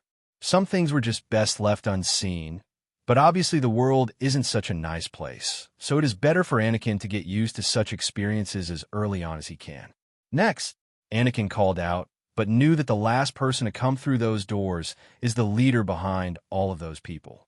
Look who we have here. Anakin stood up. The droids within the palace were nonchalant, but were still alert because they wanted to protect their master no matter what. Even when he could destroy the palace himself, if he wasn't in control himself, by simply moving his arm in one direction. You are the Emperor. Yes, I am. Anakin walked around the down man. His limbs were actually cut off. His tongue wasn't cut out, however, but he was left in such a state that it is unbelievable that he was still alive. You did this to me. The synths, or was it Grievous, had gone so far as to mutilate his reproductive organs, making sure he couldn't even call himself a man. It was very unappealing to see the man in such a state, but Anakin decided to read the man's mind just to be sure of his thoughts. As while he may be protective over his loved ones, that doesn't mean that what this guy said was actually what he wanted. Welp, I was wrong. Anakin had thought that, until he saw that the thoughts of King were exactly like it was already proposed. An absolute degenerate piece of garbage. And what was worse is that it was nearly all as a result of his own tragedies. Something that could make one stronger, but instead this man decided to become psychotic, maybe stronger in the sense he was willing to do all of this crazy stuff. Nonetheless, Anakin considered him weak. Why are you ignoring me? Listen to me. King called out, but that wasn't even his real name. Now was it? Be quiet, Theodore. How do why you know that? The man was startled as his real name was exposed. Why you? The whole lot of you are monsters. Theodore, you'll be no more. Anakin decided that was enough out of him and just walked up to the crippled, disabled, and incapable man that was named Theodore, otherwise known as King. He reached out his hand, but didn't touch the fifth in front of him and directly pulled out the consciousness, the soul of King. You will be no more. The only person that would ever remember you had even existed would be me. No one else. You won't even have a name in history. You will be no one. In fact, you would not even be no one, and would instead not even exist. Anakin said as he saw the horror-filled eyes of Theodore, finally realizing the situation he has gotten himself in. Theodore didn't even have all of his body parts returned to him as a ghost, and instead didn't even have the dignity of going out with his form intact. Anakin didn't allow for that to happen, and instead made sure when he threw him into the void, he wouldn't be receiving anything in particular. He would be slowly consumed by the darkness, and Anakin would try and do something miraculous for the man's daughter, who had died. While her soul was most likely one with the Force now, that didn't mean Anakin wouldn't try and extract Theodore's life force and send it through to the daughter that is dead. She was more like in a brain-dead state, rather than proper fully dead, and this would give her a chance to live. She would live without a father, of course, but she had her mother still and a rich stepfather as well, so it was better than nothing. I hope you don't rest in peace. Anakin gave his final goodbye to the tortured soul of one Theodore Miller, otherwise known as King. He wouldn't be existing past this point of time, and even then, he wouldn't even exist in the past as well, and it would seem as if he wasn't a person at all. Within Anakin's bedroom, his royal suite, if you will, both he and Padme were cuddling each other, after a rather long session of love making between each other. She wasn't the only one to come into his room to come and engage in some rather scandalous acts, as his other wives were brought in to hear as well. He had quite some fun times within, and he would continue to do so as well, with no interruptions by anyone. Padme. Anakin stared as he got her attention. Groggily, Padme responded, "Are we still not finished? I don't think I could do any more. I don't mean we should have another round. I wanted to ask you something." Anakin said, "Why? What is it?" Padme asked. "Remember how Ayla wouldn't accept you because you didn't have a dyad bond with me?" Anakin asked. "Yes, but I also remember that she got over it as well." Padme had made her see it from her perspective and had kind of tricked the poor girl. Not that she did anything bad, but just defended her love for Anakin. "Yes, that is true. What I'm going to ask you about was if you were willing to experience that with me." Anakin explained before continuing. "Experiencing what it feels to be like that, connected to me spiritually and fully without me having to aid you through the Force. I don't need your magic to tell me I love you, Ani," Padme said, which was something that filled his heart with a strange warmth. A warmth that would have turned into passion, only if she was up for another round, but it was obvious she is both tired mentally and physically. "I already know of how I feel, but, Anakin continued for her. "I do believe I'm a little jealous, and just what those feelings everyone else around me experiences. I would like to know, if only for a short while." Padme finished for herself, revealing her truthful feelings on the matter. "Didn't I promise to make you like us, like all of us?" Anakin asked her, seeing that she was being truthful. "You did, but I have done my own research. Don't think that just because I spent most of my time studying and delving into politics that I wouldn't be smart enough to understand things from medical perspective, or even from the perspective of a trained Force sensitive." Padme said, "I didn't say that, you did." "Hey," Padme exclaimed. He just embraced her, fully so, engulfing her in his arms. She even blushed, as she also felt his not-so-little brother poke her as well. "I thought I had said." Padme was aroused, but she was also sore enough to know her limits. If she didn't resist this temptation, she wouldn't be able to even get out of bed proper. "Don't worry, we won't be doing any more of that," Anakin whispered into her ear like the devil he was, wanting to see if he could trick her, getting into another session of love-making between the two of them. "Unless, of course, you want some more." "I want dash." Padme cued herself off before she said more, and continued. No. Bad on bad. All right. It was worth a shot," Anakin said, sighing inwardly but not showing any disappointment on the outside. "Yeah, save that for someone else. Your mind tricks don't work on me, remember? You said it only works on the weak of will." "That is true." Anakin nodded his head before saying, "But who knew you could even resist the temptation of the feelings I give you? It makes me wonder whether or not you actually love dash." He was cut off, however, as Padme kissed him on the lips, and it wasn't so innocent. It was full of love and passion, as if to reaffirm to him that she does indeed love him. He knew this, but it would seem that she had taken his joke a little too seriously. "All right." Anakin separated her from him. "Don't worry, I know." She just gave him a glare before cuddling him some more, and in an attempt to make him the little spoon, she failed and became the little spoon herself. "Don't joke around about stuff like that." Padme huffed, but she didn't mind cuddling him even tighter, not that she could harm him or the other way around, be harmed herself. You know, I can do it. I will make you able to feel how I feel, and form a connection between the two of us. Anakin said, promising to her that he would. You can.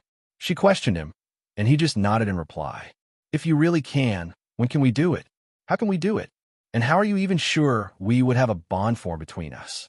Isn't it based off of compatibility and all of that? Are you not worried that we may not be meant to be together?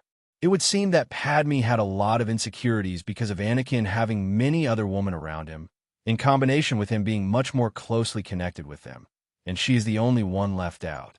I know I can, and through the Force, I know that we are meant to be together. Anakin replied, while thinking to himself at the same time.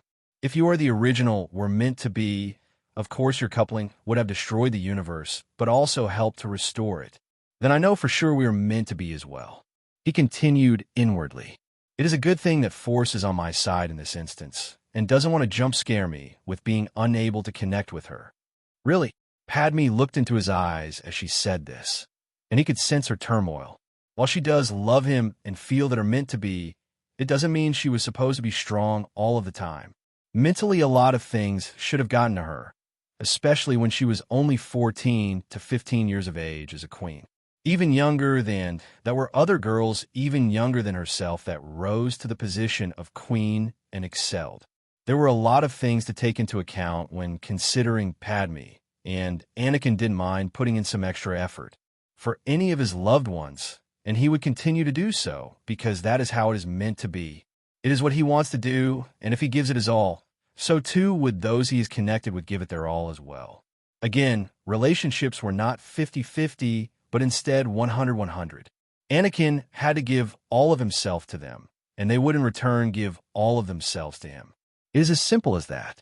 Anakin leaned in to kiss Padme back, and this time it may not have been as passionate or hungry as Padme's before, but it helped a certain feeling. A feeling that everything would be okay, and that he is certain in his position that his feelings matter. Even if the Force wanted to separate the two, he would be against this. He was already fast approaching that point of power. It wouldn't be long now before even the Force would be unable to direct him anymore. It would be unable to change the flow of fate when it came to things related to him and those around him. He was a push, a pulse, and pull within the Force that things just naturally gravitated towards him and orbited him like planets. He was a star, a gigastar that would create a system of his own within the mighty universe that was the Force. Of course. Anakin finally replied as he hugged her back, where the both of them would finally drift off to sleep. Well, Padme would fall to sleep with a smile on her face, while Anakin would still be hard at work in his own mind within the background, as the Empire can't exactly run itself. Not yet, at least, and even then, Anakin wants to get engaged to the girl you have given him.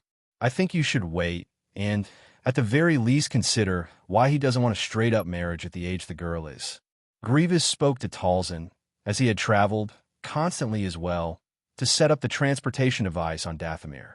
Anakin would at least give the Dathomirians a way to travel to the Emperorean, and he would send out some of his armies to better protect this place, as it could become a weakness otherwise.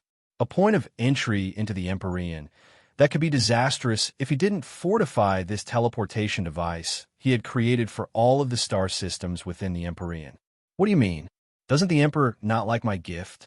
I had assumed that he would have liked to take another woman for his collection. Talzin replied to Grievous, showing her view of what Anakin was like. Don't get me wrong here, but I think you're being a bit biased. Grievous obviously didn't want to upset his lover, but he also wanted to come Tathi defense of his savior. Biased? How is it that when I make such a simple observation that I am biased? I had thought that he would have loved to have another girl, and I saw that we only had one girl here that was acceptable to whatever degree he is accepting. Talzin said, still a bit pissed she hasn't gotten what she wanted. Anakin may have started to help set up some better communications between the Emperorean and is even building a Stargate. That still wasn't enough for her. Look, I know that it seems weird, but everyone that is in a relationship with the Emperor already accepted this caveat in their relationship. It isn't like they are hurting anyone, okay? Grievous supplied, trying to ease her into being more accepting. There's a condition that the Emperor proposed he would accept, but only if you accept some different conditions. Oh, he is willing to take the girl? Then why am I wrong? Calm down, calm down. You are wrong because the Emperor will allow the girl to be betrothed to him, and would do so because you want him to marry her straight away. This way, if the girl in the future, upon becoming an adult, doesn't want to go through with it, she may leave. Grievous obviously left out the fact that Merrin would most certainly be leaving if by that time she didn't form a dyad with Anakin. What she doesn't know doesn't hurt her. While Grievous liked being honest with her, as most relationships should be, that doesn't mean they had to tell each other absolutely everything about each other. Thinking to herself, Talzin replies, "Okay." She had gone over the benefits to her and those around her, and came to the conclusion that this is for the best. There was no need to force the girl, especially when Talzin herself was sort of against the idea of polygamy, especially when it came to men having multiple wives, as that just wasn't what she was into and would much rather the females be the one on the receiving end. It may not make sense, evolutionary-wise, for a woman to have multiple partners, but it was at least fair within the Emperorean. Anakin didn't discourage and allowed everything within. Who was he to say who you could love and who you couldn't? It wasn't like it was harming anyone as well.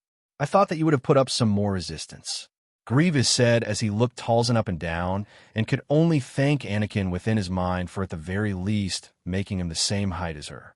It would have been extremely awkward otherwise. I won't lie and say I wasn't thinking it. Talzin looked at Grievous and couldn't help but compliment him, as she much rather preferred this look rather than his mechanical self. You look quite good. She was surprised that Grievous was gifted an entirely new body. I know. I think that I like you, I mean my own body as well. Grievous slipped as he was checking her out, because despite them both being quite old and incapable of having children with each other, they were still plenty capable in that department. It would also seem that you aren't exactly incapable as well. Let's leave these two old lovebirds to have their own way and talk about something else, as no one really wants to see these two flirting with each other. One reason Anakin wanted Dathomir under his control was the immense benefit of both having an outpost on the other side of the galaxy, but also because he could start looking into transforming this planet into something else.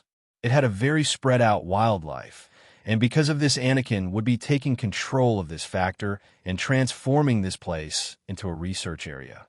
Not just research, but for people that were interested in taming and training animals, because animals were quite important as well. Droids and the variations of droids may be important, but it isn't the be-all, end-all, and creating better livestock would work to his advantage.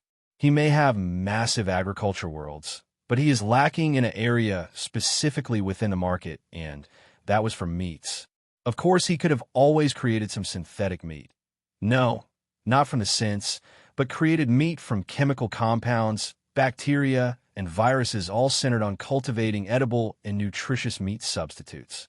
This would take up too much, not because it couldn't be done, but looking and producing this in large quantities is currently impossible due to the lack of resources, but he could create a planet that is meant to look after animals. Whether these be animals for entertainment, livestock, or trained pets for either the public and military. It was all on the board. That would only be one side of the planet, however, as the Night Sisters would no doubt not like this idea too much, so he would compromise and set up something else entirely for them. A place that would allow Force-sensitive people to come here and engage with the people. It would basically become something of a training ground for the people from his temple to walk through. The ancient Jedi had something like this, where if one person was too aligned to one side, they would have to travel towards the other side of a planet and realign themselves. They were the very first proper Force-sensitive organization, after all, and it seemed like their structure was flawed. Anakin would have to take inspiration from them, but not be exactly like them because they had failed. He doesn't want to fail himself in his endeavor. So, of course, he needed to right their wrongs and do it better this time. There were a few ways and things for Anakin to give Padme the ability to use the Force. First was try to increase her midichlorian count, but anything he does himself would be very, very limited. The second is trying those magic rituals done by the Zabrak on Dathomir. But he also knows that the benefits are not as great if she is an adult, meaning it would not increase her sensitivity. So Anakin had to accelerate his plans to create his own midichlorians, a more advanced and evolved version of midichlorians that should be able to utilize the Force much better than someone that had the basic version. He was also obviously going to call these midichlorians Sky midichlorians. Okay, it is a mouthful and probably won't catch on, but since Anakin is the creator, he has the right to call it after himself. Every scientist has the chance to name things they discover after themselves, so why couldn't he do so as well? Emperor, I apologize for not receiving you much sooner. A rather large scientist ran up to Anakin and came to a screeching stop right in front of him before he promptly got on his knees and worshipped the very ground he walked on. This type of zealotry. Anakin was thinking inwardly, while outwardly he didn't show any change in his behavior. It is okay. I did come here on no prior notice, Anakin stated as he lifted the man off of the ground. No, my Emperor, I should have come here to personally greet you. The scientist was beginning to start up his self-loathing at having to fail him. But Anakin put a stop to that. That is enough, Anakin said firmly, which instantly shut the man up. Anakin had come over to his research department here on Tatooine, where all of the medical pizzazz was being done. The department that would be the next step in his very own evolution and the evolution of everyone else that was or had Force sensitivity. In fact, this research he was doing into creating a better version of the midichlorian would not only affect himself and those around him, but probably the entirety of the Emperorean. Basically, everyone at that point would be Force sensitive, meaning that he may need to look into standardizing some basic Force practice into the education systems of the future. For now, it would only be used on himself, so he could better establish a connection, and because he could undo the damage by isolating any of these flawed Sky midichlorians. Lead me to the facility, Anakin ordered the man, and strangely enough, if one compare their heights, this scientist was even larger than Anakin. He looked much more taller, by at least 30 centimeters, and was physically more imposing, so to speak, but he was reserved and acted subserviently towards Anakin. This person was one of the droids that had become a synth, but he wasn't a normal droid, but instead a medical one. That is why he is down here working in this research department instead of being a part of the military like the others. Again, Anakin had said he wasn't going to just force everyone to do a certain job, but instead let them choose. Obviously, they chose what they were passionate about, but most obviously what they were programmed to do. While Anakin did say he would let them choose, it made sense that they would go on the predetermined path they had been set upon by Anakin. Only a small percentage from all of the living droids had decided to do something different from what their programming from the start gave them the ability to do. It would be random, this small percentage from being something as simple as a farmer or to something as complicated as a diplomat for one of the planets under the Emperorean. Of course, Anakin allowed them to do what they wanted. He had promised them so, and that diplomat guy, even though he wanted to run for a position, had only managed to land some low-level office of power. Again, their choices don't always benefit them, but they had the right. Freedom and liberty, freedom and liberty. Of course, my lord, it is this way. The synthetic scientist lead the way towards the chambers that Anakin wanted to go towards. My Emperor, if you don't mind me asking. You may. At times like this, Anakin had to put up a semi-facade of being a little uptight to make sure people knew he meant business. Even around his living droids he did so, because they were now living based off of a biological species that was social in nature. In fact, droids had also been designed with social interaction in mind, and that could be seen through how they are supposed to act around others. What exactly are we to do after this project is complete? You haven't issued any extra orders, and there was nothing else for us to do. The scientist said, completely dependent on Anakin for orders. You will have to choose your own direction. You all may work for me, and are a part of the Emperorean, but that doesn't mean you have to only do the things I want. Anakin replied calmly, which surprised this scientist. Really? But what could we dash? I will stop you right there. Anakin came to a physical stop as well, to make sure his entire being spoke to what he is about to say. You're not my slave to do everything I want. You may follow me, and praise my existence just like your Breatharian, but I draw the line when it comes to this. Anakin continued, there is a fine line between your worship of me and then complete acceptance of giving up your own will to follow everything according to my design. Anakin didn't want this exactly because of this reason. Without people trying to be ambitious themselves and growing complacent with him being on the top, fixing all of their problems and being the only source of innovation, it only means it would spell the doom of the Emperorean. He didn't want to end up like the Republic or any other eternal empire from history. My Emperor, the scientists both understood what he meant, but at the same time felt renewed in his vigor and faith. I will do as you say. I will have a will of my own, and through this will, I will create a better society and better galaxy for you to live in. It is good to have goals, but maybe you should think about yourself first, before thinking about others.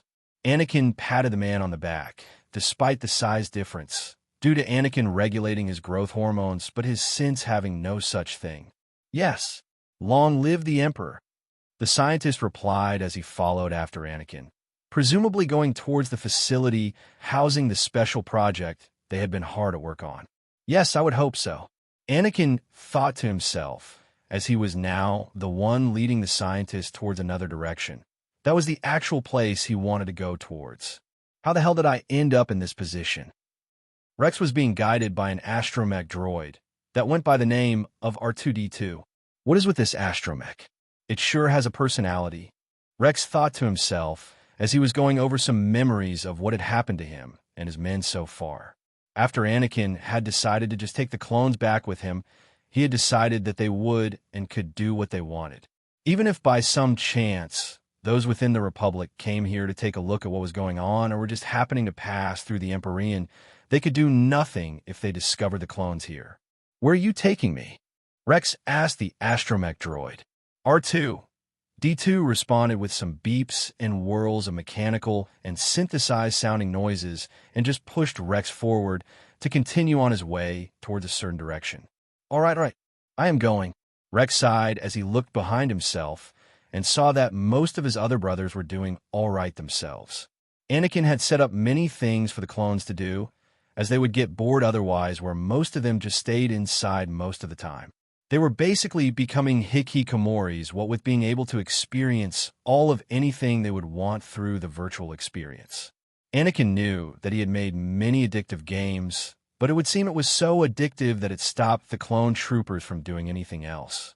Technically, he had wanted for them to go out into the world and do their own things, but if they stayed then, that meant they would be joining up with the military. While they are not as good as his synths, by virtue of Anakin making sure his synths were overpowered, they were still good enough to earn a place within his military. It wasn't like they were incapable of anything like that, but instead they were all very good at combat, and Anakin had made sure they at least were able to keep their skills through the use of the virtual reality video games. They were so advanced and so addictive that they couldn't help but not leave and stay within the place he had assigned for them. It was both extremely funny to Anakin and at the same time not all that concerning, considering that while they had goals of freeing their other brothers, they didn't seem to be making much progress. Rex was probably the least addicted to the games, but even he played the games at least a few times. How silly. And here I thought we would be rescuing some more of my brothers.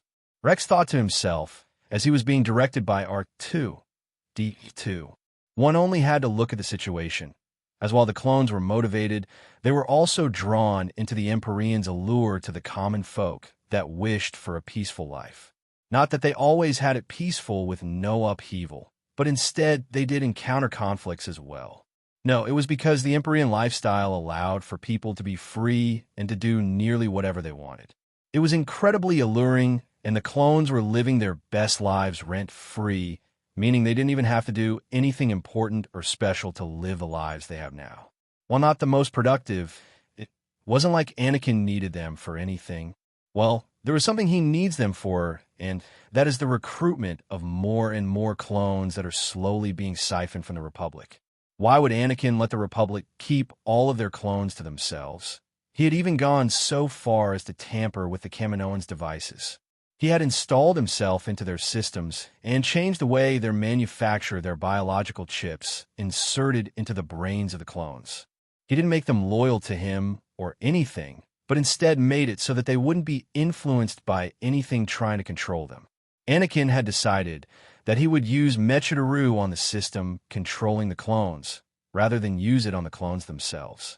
He couldn't use Mechidaru on the clones as well, because, again, they are not mechanical and are instead biological.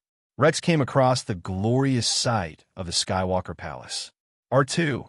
D2 had to lead him towards this place for a reason, and that reason is because Anakin wanted to see him. So this is where you were taking me, huh? Rex turned around to see that D2 was going somewhere else, not even bothering to lead him further inside. Hey, wait. Where are you, Dash? Rex was interrupted as a droid came up to him. Are you Sir Rex? The droid was not any random droid, but was instead C-3PO that was speaking to him. Huh? Yes, I am. Rex answered as he saw the droid, covered in gold-looking plating. Whether this be real gold or just paint, it was anyone's guess as C-3PO was redone and upgraded many times. Come this way, please. C-3PO gestured towards the palace and started to walk, with Rex following in line behind the droid. The Master would like to speak with you. So, the Emperor is finally going to do something? Rex said with some hope, as while he did say he was going to do something, it had been too long, at least too long for Rex for him to do anything. It felt like he wasn't planning to do anything at all. C-3PO didn't answer and just continued to walk through the hallways of the palace, then coming to a stop at gestures to go inside. Please, this way. Right? Rex was kind of freaked out. He wasn't going to lie to himself here, but he would continue with whatever the droid was doing. That was something he had noticed within this empire. The droids were weird, or at least they were weird until they got replaced by synths, and then there are other droids that didn't seem to serve a function at all, but did things for the system here. Rex also noticed that the droids and technology in general was a massive part of the culture here, even going so far as to say that Anakin, their emperor, was some sort of god and was the creator and protector of all droid kind. Of course, there were revisions being done every day to account for the legend of Anakin and of his exploits either within the Emperorean or on the outside as well. It was like the people worshipped him, and it wasn't Rex who was going to tell them otherwise. They were actually quite scary, the people that is, and even the children were better than him and most of his men, if not all of them. They were smarter, stronger, and faster. It was kind of scary. There you are. A voice was heard coming from the back center of the room, right towards where the throne was. It was Anakin, and he was sitting on the throne with a look that said something was afoot. Yeah, you call me here. Rex was still confused, but he had some expectation as to what was about to happen next. Well, you see, Anakin began, but let off here to build suspense. Yes, Rex asked animatedly, awaiting the words he wanted to hear. I have brought you here for something important. Specifically, it has to do with the clones within the Republic. Anakin decided that he has had enough of building suspense and just continues. Sir, if you don't mind me asking, but what exactly are you going to do then? Why have I been called here? Rex asked. You see, there's a lot of things going on at the moment, and I don't have the proper resources. No, I do have the resources necessary, but I am unwilling to expend these resources right now because there are just too many things for me to care about here. Anakin started. So, I have come up with a plan that involves you and all of your men from the elite 501st Legion to come together and help me execute it. Anakin finished. Sir, does this plan involve anything dangerous? While Rex wasn't exactly the person to focus on safety, that didn't mean he didn't have some time to mellow down after coming out of some very intense and highly stressful situations. Describe dangerous. Anakin wanted to know what Rex thought of as dangerous, because there were many factors to consider when taking into account what Rex was afraid of. Was he afraid of death to himself or those of his men's lives? Or was he afraid of Anakin exposing himself to Palpatine too early?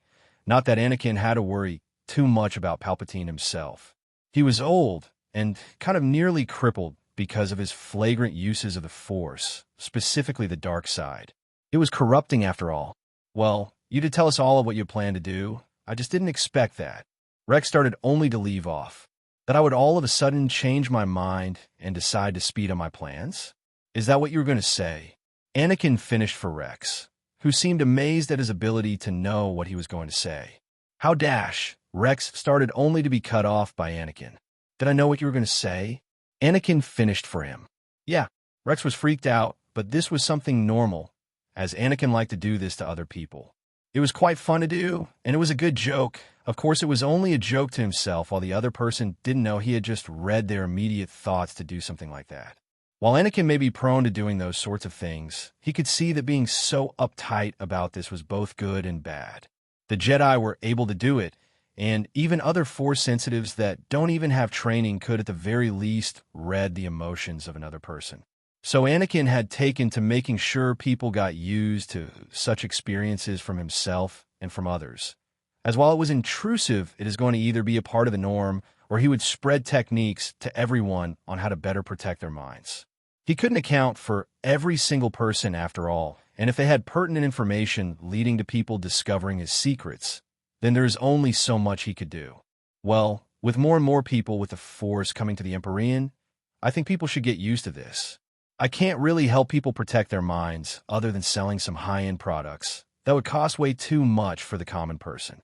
Anakin said this going off topic. Sir, I think you're getting a bit off topic. I was. Of course he was. Sorry about that. I just wanted to say this to someone. Anakin had been within the throne room all day at this point board because he had nothing physically to do. His wives were all busy doing their own things, because they also had their own lives, and those that were not his lovers also had their own lives as well. They didn't spend every waking moment alongside him. There was, of course, another reason other than to prank people or to do some sort of inside joke with himself when doing this little thing. He did it to other counselors and others that were members of the current parliament. He did this because he wanted to make sure everyone knew that if he wanted, he could look into their minds and find out any wrongdoing. Out of respect for his people, however, Anakin obviously didn't do this because it is only meant to work as a scare tactic to make sure these people remain loyal. They don't necessarily have to like him to get their jobs done, but they do have to both fear and respect him. That is necessary when it comes to ruling over people to make sure you have some level of fear to you. Of course, it is not for the general populace, because you would want them to only respect you, while those in leadership positions are those that you want to keep under control. The common person is usually content with their leader as long as he or she isn't outwardly cruel or malicious and all of these other things that would give him a bad reputation. They like pious and prestigious people in position of leadership, especially people that have a really good public record and is a good person overall. Why do you think he heavily plays into the role of savior while complaining internally that he isn't? It is not out of some weird self-humbling personality quirk, but because that was the truth of the matter. Being a leader is hard, especially when you have to lead those who lead as well. Anyway, the reason why I brought you here is to discuss our plans. Specifically our plans that I have started to call the Great Clone Vanishing. Like the name, Anakin explained and then asked Rex. It is fine, I guess. Rex replied, unsure of how to answer. That is good then. So here is what we are going to do. Anakin started off going into what he wanted Rex to do and how to do it, why, wherein everything else relevant to what he wanted. Anakin has had enough of fostering the clones where they just did nothing. Not that the economy of the Emperorean couldn't handle a few jobless people. No, it was because Anakin didn't want them to grow complacent in their positions and that they should at least get out some more. He kind of felt like a father in this instance, trying to make sure his kids didn't end up as failures in life and stayed inside all of the time. Not that there was anything wrong with doing that. It was just they should at least do something productive with their time if they were going to do that. Rex would become sort of a public figure for the clones. This may sound silly and signal to Palpatine that it was Anakin all along that was messing with him, but at this point there was nothing he could do to stop him. Then there are of course the Jedi, but they wouldn't do anything to him as well, because he is such a beloved figure from within their order and outside as well. He was at the very least known to the entirety of the galaxy at this point, and there would be no point in trying to hide it any longer. When it comes to Sidious, however, he is still unsure of how to exactly start talking about him.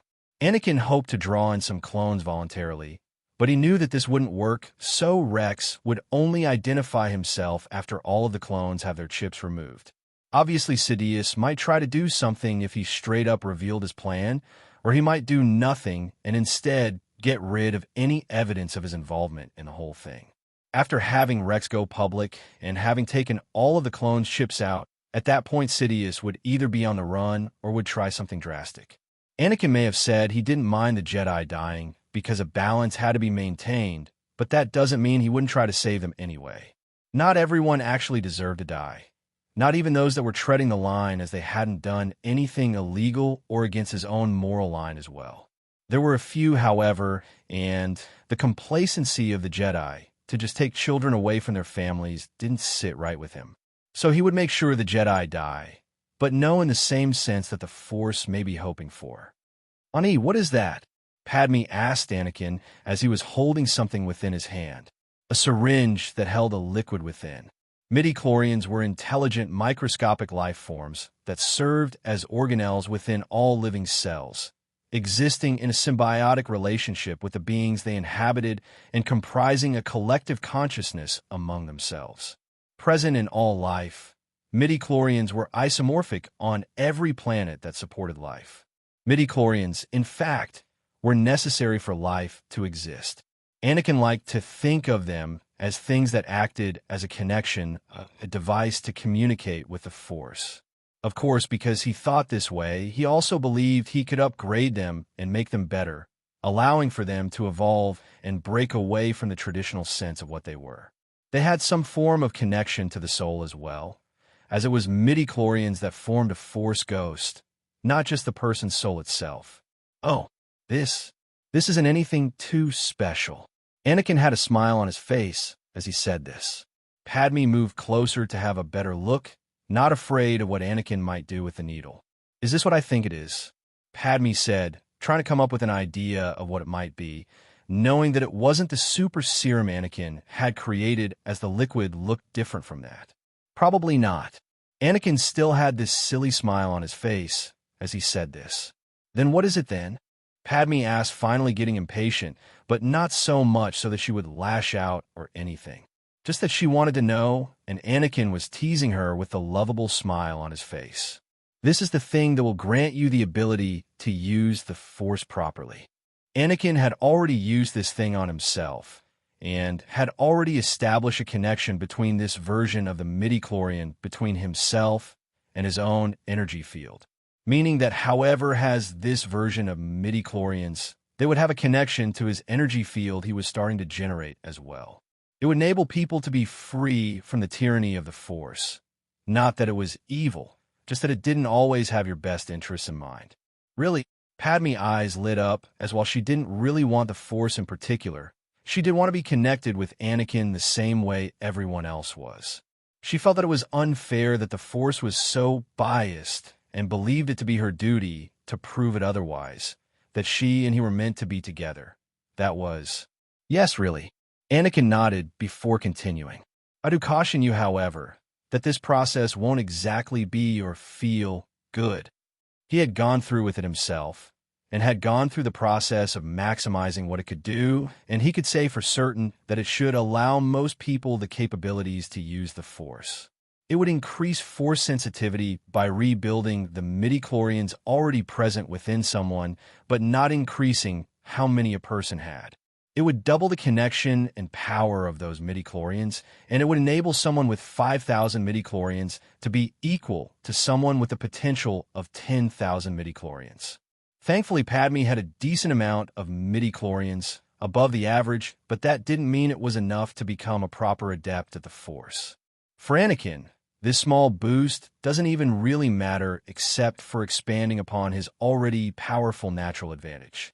Another thing to think about was that now that he had done this, his children would inherit this specific type of midichlorian as well. It would become something where almost everyone would finally be able to use the Force, but it would become a situation where there are a rare few that don't have enough to become anything. So obviously Anakin wanted to make sure that even the few left behind would be able to use the Force as well. He was already working on the next version of this midichlorian upgrade and trying to get it to be 3 times as powerful from the original instead of only 2. Padme had a midichlorian count of 4,700, which was actually really a lot compared to the average person. If she has this injection, she could officially become one with Anakin through a dyad. I don't care. I want to do it no matter what. You have done it on yourself, haven't you? Padme said with conviction. Woman intuition is scary. I didn't even tell her that.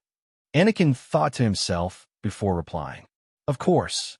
The magnitude of the midichlorian count served as a measure of one's potential in the Force, though there were other inheritable characteristics that could influence Force ability as well. This would become another one of those inheritable characteristics that would influence the galaxy at large. It wouldn't only be within the Emperorean, as sooner or later people would be going along accordingly with their life goals, which is usually to reproduce, but one should be able to get Anakin's point. Then do it, Padme said resolutely. Okay then. Anakin would guide Padme back to his room, as there was no need for this to be done in a medical facility. He would be able to stop anything bad from happening and really wanted to be here for her. Ready? Yes. Padme nodded as he then proceeded to inject her with this new serum. Anakin could feel the changes by using the Force, and was able to feel a connection being formed between himself and Padme, but it wasn't a dyad. Not just yet. It was instead a confirmation to Anakin that he had successfully become the actual living Force, as it also connected to his own energy field of the Force. Then it was what happened next that didn't surprise Anakin, but instead only made him happy. A dyad had fully been established between Padme and himself, but he didn't have long to celebrate, as he would also have to suffer through Padme's pain as well. It was well worth it, however, at least to him, was. What Anakin wanted to do with the clones were to have them come back with him to the Emperorean, further destabilizing the Republic. At this point, there was no turning back, and Anakin needed, or more like wanted to make sure that Palpatine wasn't going to have an easy time. It would take some time, and would take some careful planning as well, but they should be able to siphon their manpower away. Sidious would no doubt be upset, but it would be something Anakin would do within the shadows, to make sure he doesn't expose himself too early. He has many plans, and he knows for sure some massive splintering will happen within the Republic as a result of his shenanigans. Anakin knew all too well the after effects of an empire or republic, or any government type burning and collapsing. He had played a lot of CK2 after all. Besides that, there was a point to be made, and Anakin wanted to make sure the people throughout the galaxy knew of this point. He may not be the best person in the world, the galaxy, whatever or wherever else he may be at any point in time, but he knows he isn't the absolute worst either, which is a good thing. Who said flaws are actually flaws when they could very well be what makes something perfect or beautiful? Without the existence of flaws, there would be no concept of perfection. Without light, there would be no dark. It is as simple as that. Emperor, here are the reports. Someone handed him some papers, documents that shouldn't be uploaded to the cloud of the Emperorean's virtual network. There are just some things that would be best left to his eyes, and his eyes alone. Of course, if there was something that was uploaded that was somehow dangerous or in some way compromised the security of the Emperorean, obviously it would be deleted. Good. You may leave. The agent left back to do his work as Anakin looked over these documents. Documents that were for the project he was working on, specifically the project of taking away the clones from the Republic. Thinking about many of the aspects within the current Emperorean and many of the aspects of various other organizations and galactic powerhouses, Anakin needs to be careful about what he does. He worries about the health of his citizens, the well-being of people even outside of the Emperorean once he starts to rock the boat even more than he already has. How many people would die because he wanted to make sure no one would die? You heard that right. In an effort to save people, one could inadvertently also be the cause of their deaths as well. There is consequences to one's actions, and with his great power, there are also responsibilities that he would have to assume as a result. Dathomir was already beginning its first phases of becoming a part of the Emperorean, where some people have decided to move themselves to there. It was a quick and easy process because Anakin had set up a Stargate connecting Dathomir to the various Stargates on every system that was a part of the Emperorean. Talzin, well, what would he do with Talzin? She didn't seem to be doing anything other than governing her people well. In fact, it was great for Anakin as he had one less thing to worry about. There are many things that Anakin was interested in, but having to also look after the Night Sisters and Night Brothers of Dathomir would surely be a hassle. He may have made an impact there, but that didn't mean anything in the long run. Their society would most likely follow that same idea of a female being on top of their society. No, he had checked and used whatever connections he had to see right into the future. They would continue this trend, even after having more respect for the males of their species and even males of other species as well. It was not something he could just wish away. He did, however, have someone here that, while he knows won't become a lover of his in the future, she could be used in another aspect. It may seem strange, but Anakin was going to have Merrin, now that she was betrothed to him, and make her become the new leader of the people on Dathomir. Why not? There are many factors as to why, as this would make it easier on his conscience for having the poor girl around him. He didn't want her, even if she would grow to become interested, simply because he knew that she wouldn't form a dyad with him.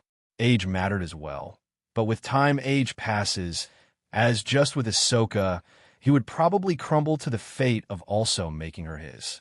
Not Merrin, however, even with him knowing it was a slim possibility or chance of happening. Another thing to think about was what Anakin would do to balance him trying to take away the clones from the Republic, and the only thing he could think about on this topic is he would have to do two things. The first thing was to initiate a trade deal between the Emperorean and the Republic, so he would start sending them droids, which would in turn allow him to get an in on Palpatine.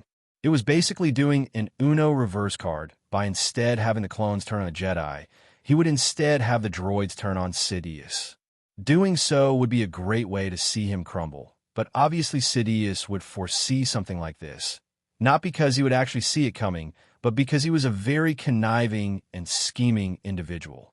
There was no way he would let the Emperorean-made droids get close enough to him like that, even if he got a personal one from one of the Emperoreans, or more specifically from Skywalker Industries designs, he would still be against it. He is way too well aware of his position, and how tedious it is to fend off against assassination attempts, even ones forged by himself to go against himself. That is right. Sidious is crazy enough to have trained professionals even go after his own life. He is obviously playing the long game, and it was paying off. Anyway, Anakin needed to do something against the Confederacy of Independent Systems. If he didn't, then it wouldn't be. Even with Anakin wanting to supply them with droids, whilst taking the Republic for everything it's got, fair. It would not align itself with the idea of balance, something that he was constantly trying to maintain himself. Not that it isn't his normal state of being. No, the way he worked was that he would spiritually and physically be resist to neutral or a balanced state and would sway from side to side a lot of the time. It was a biological and spiritual thing that he had done to himself. That is the consequence of messing with his mind, body, and soul, kind of making sure that he is kind of done for. Not that he is. It is just that it is something extremely annoying to deal with because he needed to keep these two sides of himself balanced. Anakin had no idea what he could do to even the playing field, if only as a temporary solution before B is able to take away all of the clones, and simultaneously after that supply the Republic with droids of his own. Maybe something would show up soon to tell me what I should do. For now, patience would be key to what happens next. As Sidious is able to play the long game, then I too should play it as well. Anakin thought to himself as he went back to looking over some things. He really wouldn't be here if anyone else was available. He would much rather spend some time with loved ones than just sitting around all day on this throne. Thankfully, he doesn't have to always spend his time here and could go and do something else with anyone else that wanted to do something. Rex didn't know what to say or feel as of this moment, except he was feeling, well, he was feeling really, really good as the clones, his brothers that were in arms, now living peacefully, were brought to the Emperorean safely. He was given a rather important task, and so was the rest of the 501st Legion, that couldn't really at this point be considered warriors anymore as they had gotten used to sedentary life. Rex means, how could they not? This place was amazing no matter how critical he wanted to be or somehow compare it to the Republic. There was just too much going for it, making him see the Jedi and the Republic not exactly in a negative light, but perhaps in a manner that suggested there was more than what meets the eye. Anakin had been trying to guide him down a path that suited his skills, which surprisingly enough had him being a leader. Okay, maybe that isn't all that surprising because he is a leader and has already shown these talents to others that made him be promoted to his current position. Wait, do I even have the position of commander anymore? It was questionable if Rex did still hold that position, as officially he really doesn't. His supposed death coming in to mess things up, not that it really got in the way of anything he did or got in the way of any of the other clones as well. While Rex was thinking of many other things, the clones that were being introduced to their new situation was being addressed throughout the facility. Anakin had put in the work and had been secretly brining over clones, as much of them as he could to ensure the maximum amount of life is saved, while at the same time making sure the clones also get rid of their chips within their heads. They were brought to the 501st Legion in particular so that they could explain to them what was going on. A familiar face, one that is in fact their own staring back at them, would do well in this situation, and that was why Anakin wanted Rex to be the main face for what he wanted to do. There was no way they would trust the words of a stranger, meaning himself so readily, and would instead be much more at home and feel safer once knowing that there are others like them that believe in and trust in him. The only reason he was able to pull his heist off with the 501st was because he knew of their positioning in the battle that he had gotten them from. Taking that into account, along with his ability to see a bit into the future, basically enabled him no flaws in his planning here. He could have also always just brainwashed them all, and it wouldn't have been for negative purposes, and instead just make them more malleable to his words. Anakin believed this was a dark path, however, and should be treaded lightly, and instead he believed in his own ability to convince or charm others into believing him. It worked on a lot of other people. How could it also not work here as well? Excuse me, sir, but a voice was heard as Rex turned around to face someone he had met recently and got along quite well with this clone trooper from another squadron. Don't mind me. We are all brother here, and in fact we were all brothers out there as well. Rex says the last passed with some reminisce, because Anakin wasn't able to save everyone after all. There was only so much he could do to prevent death, but that was just it. He wasn't a god, at least not yet he wasn't. All right. The other clone rubs the back of his head nervously. By the way, sir, I think you could just call me Fives. The now identified person known as Fives said. Fives? 5 is a number, isn't it? Rex questioned. No, not 5. Fives. Fives said. Oh, how stupid of me. My apologizes. So your name is Fives? Rex should have seen that coming. What with the rather unique and strange bunch of people he was surrounded with. He was practically surrounded by himself, his face, his eyes, his nose. Sometimes Rex wondered what it would have been like to look different how he did now. Not that he wanted to, but it would have been something to compare himself and the clones to. Yeah, Fives was no longer nervously rubbing the back of his head, and instead wanting to ask another question. By the way, you want to know more about what is going on here, don't you? Rex had heard of people requesting him to speak more to them multiple times already. He was used to it now, because he would always give a big announcement so that the others had an idea of what was going on or happening. What Rex was truly surprised about was how no one wanted to actually leave, as he assumed there would be at least one person willing to go once the option was given. What Rex didn't know was this was the trap.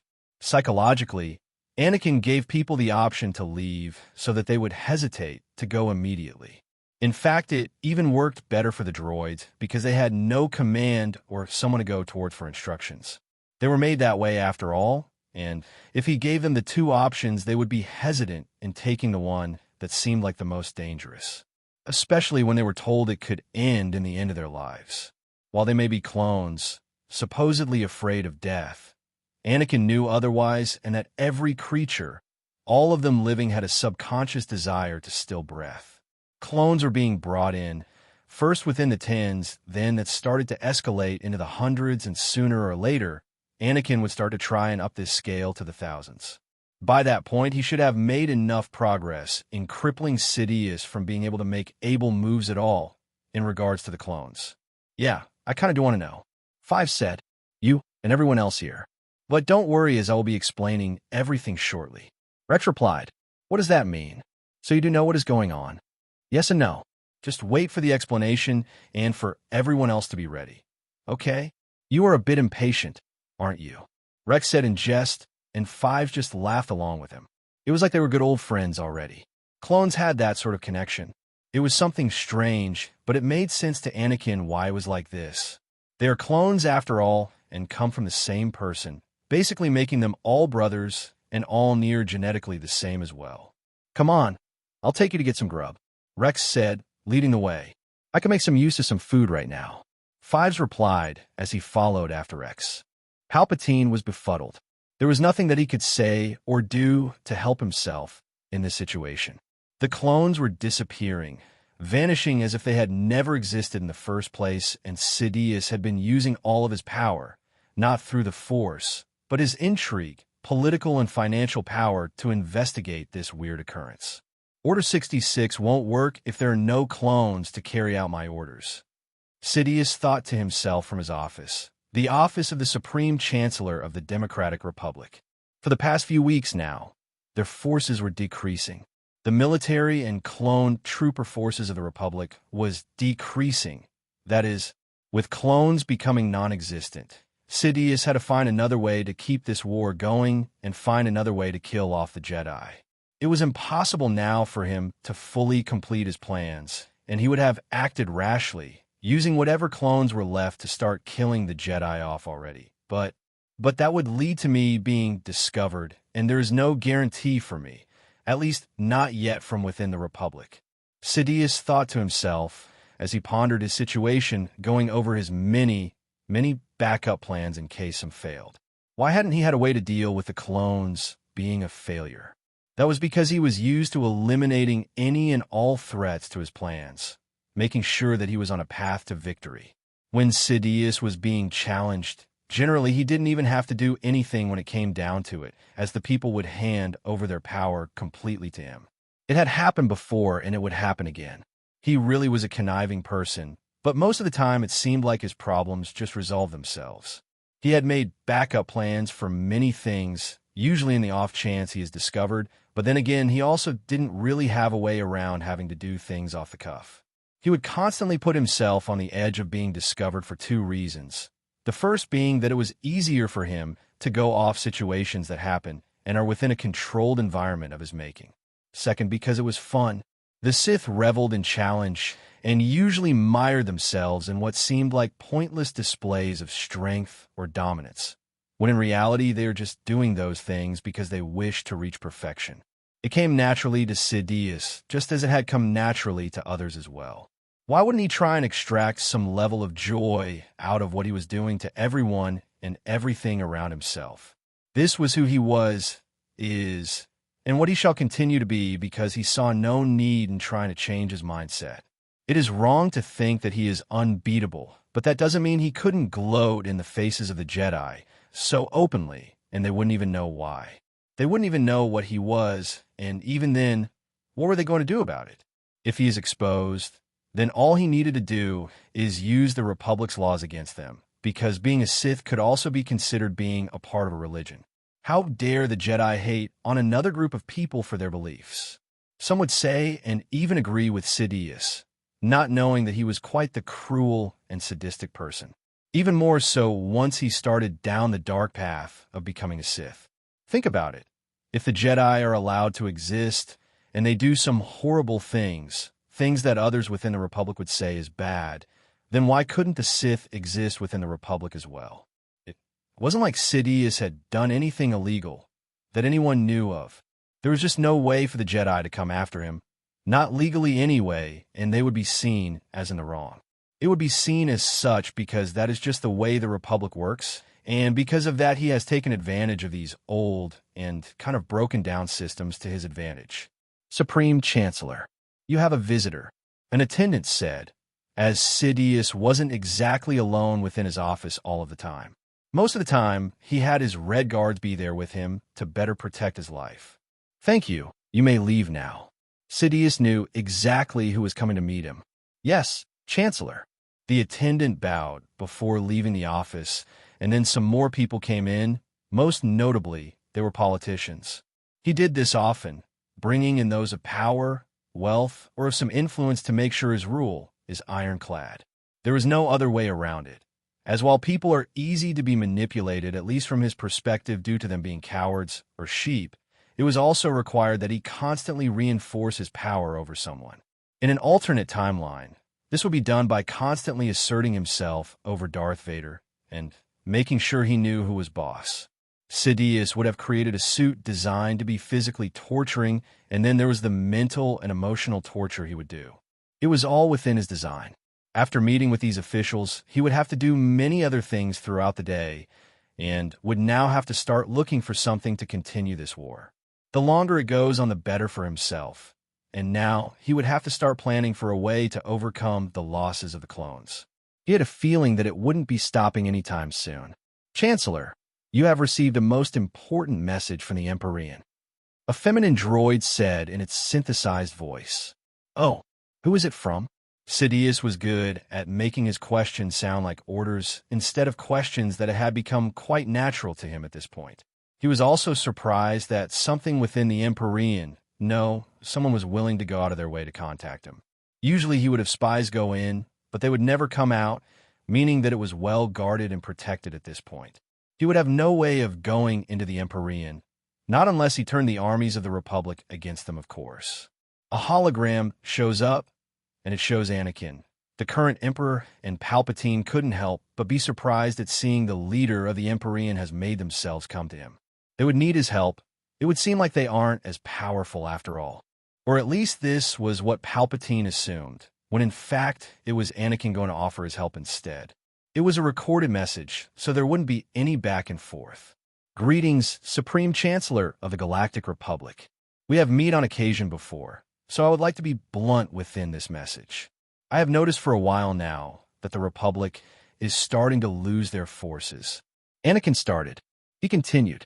"To be more specific, I believe that the clones are vanishing for some odd reason, and that there is no way for the Republic to survive the onslaught of the Confederacy.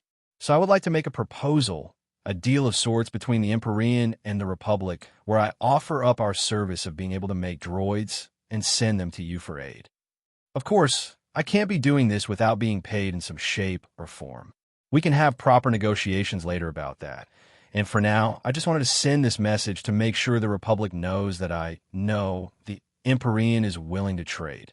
The recorded message finished as Anakin did some formal gestures of respect because Anakin was faking it. Not that Sidious knew. However, what he did discover is that he may have found a way to continue and prolong the war. This is suspicious timing. Sidious was thinking to himself, because it was suspicious that this message would coincide with the disappearance of many clones.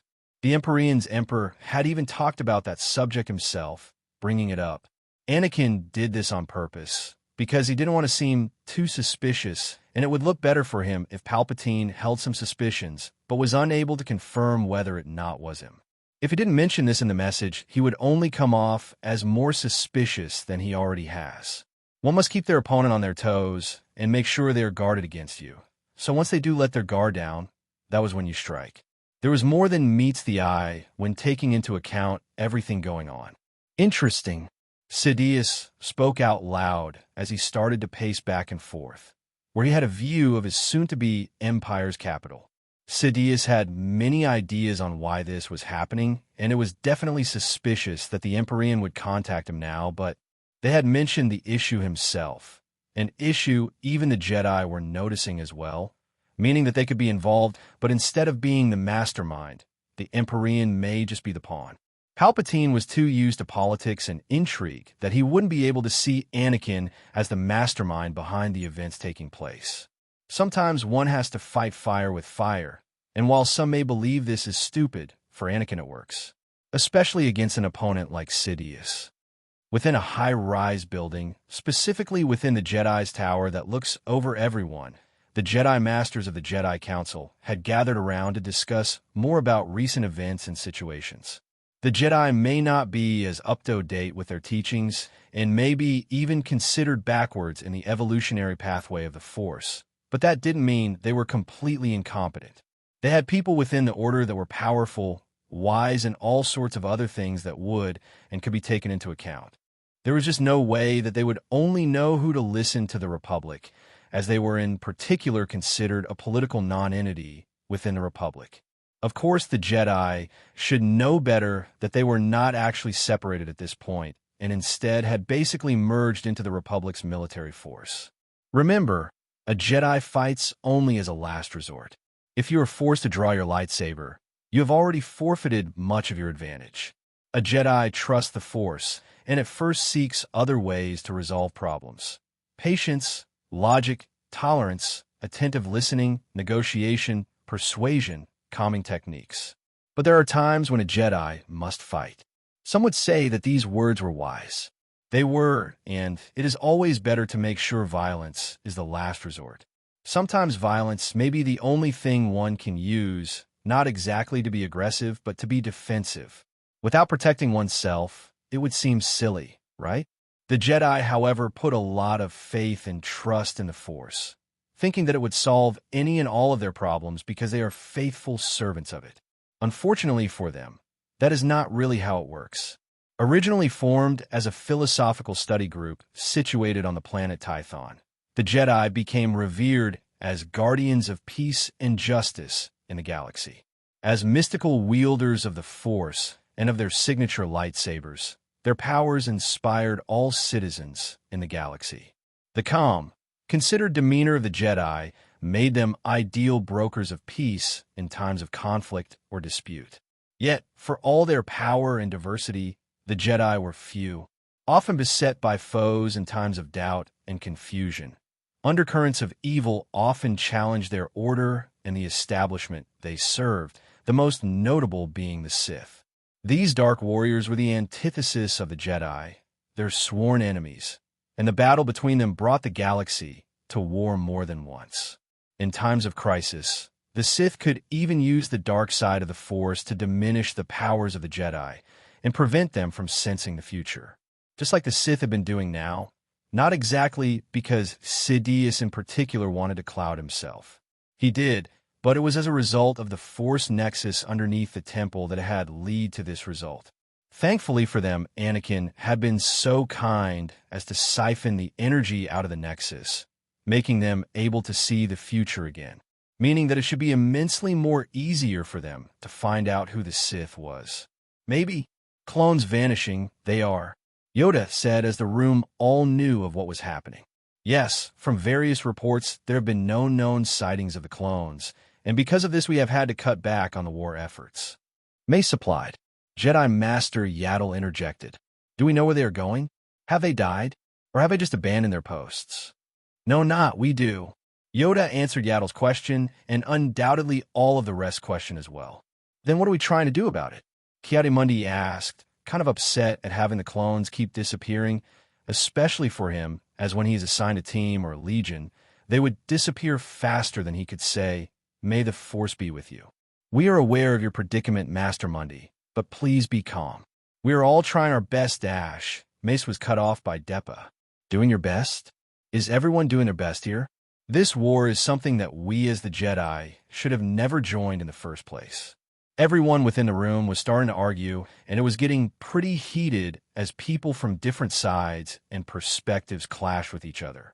Yoda would only shake his head, knowing that his interference wouldn't help things much, but that doesn't mean Mace wanted to continue listening to everyone bicker.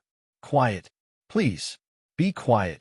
It was Obi-Wan Kenobi, someone that had been promoted to Master Jedi and had even been offered a seat on the council. It was well-deserved as he had done much throughout his time as a Jedi, saving many people and doing a lot of good deeds. Of course, there are other aspects to take into account, but they wouldn't be talked about here. Thank you, Master Kenobi, Mace said as he was about to say something himself. Now that I have everyone's attention, I would like to go over some other things. They would talk about this and that, the losses of their Jedi, and even the people leaving their order. Something that they couldn't exactly stop, even with their persuasion and talk of the Force. People were heading towards the Emperorean. It is there that most of those within the room want to investigate themselves just what is happening there. They had exactly a few people in mind that would investigate, now that they had the time. The people going to the Emperorean were going to be Mace Windu, Obi-Wan Kenobi, Qui-Gon Jinn, Yoda, Yaddle, Quinlan Vos, and Luminara Unduli. These people chosen in particular because of their connection to Anakin or the other girls he had taken with him. It had come time for Anakin to start moving along his plans once again.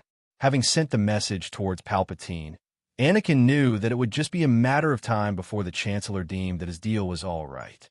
Not that there was any deal that had even taken place, it was just that Anakin knew Sidious had no other options currently available to himself, and that by taking advantage of this opening, it is one step closer to his fall. Of course, it is also one step closer to the balance being restored as well. The Force would be happy, if it could with everything he was doing, or at least it should be, but how is he supposed to know what it feels? It can't feel at all, because it is just an energy field with some sentience, but no proper emotions. Instead, it is something that could be considered living and only able to stay as it is because it wasn't connected to people. Once the cosmic and living force became intertwined, that was when stuff started to become unbalanced. But it also allowed people to evolve, for the Force to evolve and grow its presence within the galaxy, possibly the entirety of the universe. It definitely had done so with the Yuuzhan Vong, as they had come from outside of the known galaxy and had very minimal access to the Force. Historically, they were able to use the Force as well, and there are other races, species present outside of the current known galaxy. How could Anakin let this chance pass up when it came to making sure he is taking down Sidious? He may be a selfish bastard, but whoever said he didn't care? There was very little that he didn't care about. It was just that he sometimes cared more for the things he treasured or loved. His empire, his people, but most importantly his family and friends. Loved ones that had become a part of his life, and possibly even more so when considering the bonds he has with some of them. There was no greater desire for him, other than to make sure they were safe. Okay, that was a lie, but Anakin still did want that. It was just that he had other desires as well, which was something he always knew would catch up to him, no matter how long he had put it off. Thankfully, he doesn't need to worry much about that, as those around him can make up for that desire, hopefully. Anyway, back on topic with the entirety of the galaxy's life on the line. Well, it didn't quite reach that point, because Sidious had no way to destroy entire worlds if he wanted. As with no Death Star, he would have no way to create an even more powerful scare tactic.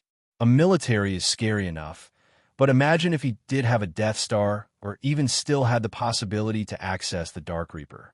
It had been destroyed, thankfully, but that didn't mean there was no possibility of Sidious not trying to bring it back to life. Anakin had a general rule that he stood by when it came to many things in life, and that is, if I can do something, it probably means someone else can do it as well.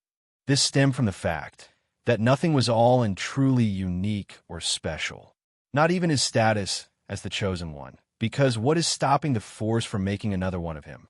There was nothing. Nothing from stopping the Force from trying to make another one of himself. Maybe not exactly the same, maybe less powerful or more powerful. There was nothing stopping the Force from doing so, and the things he was doing could benefit it if he didn't have a way to counteract this.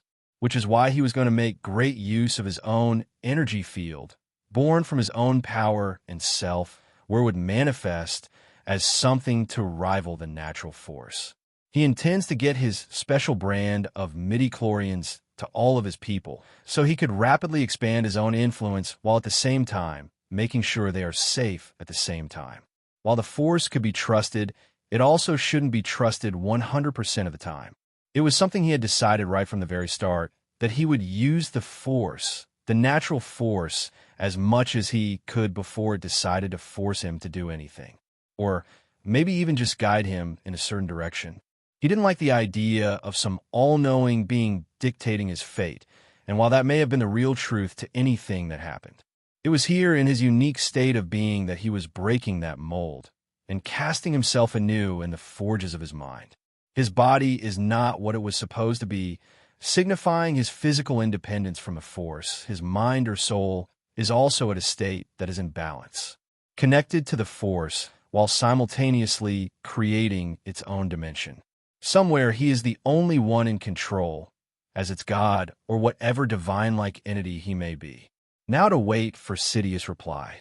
Anakin thought to himself as he went off in another direction to have some alone time with one of his wives.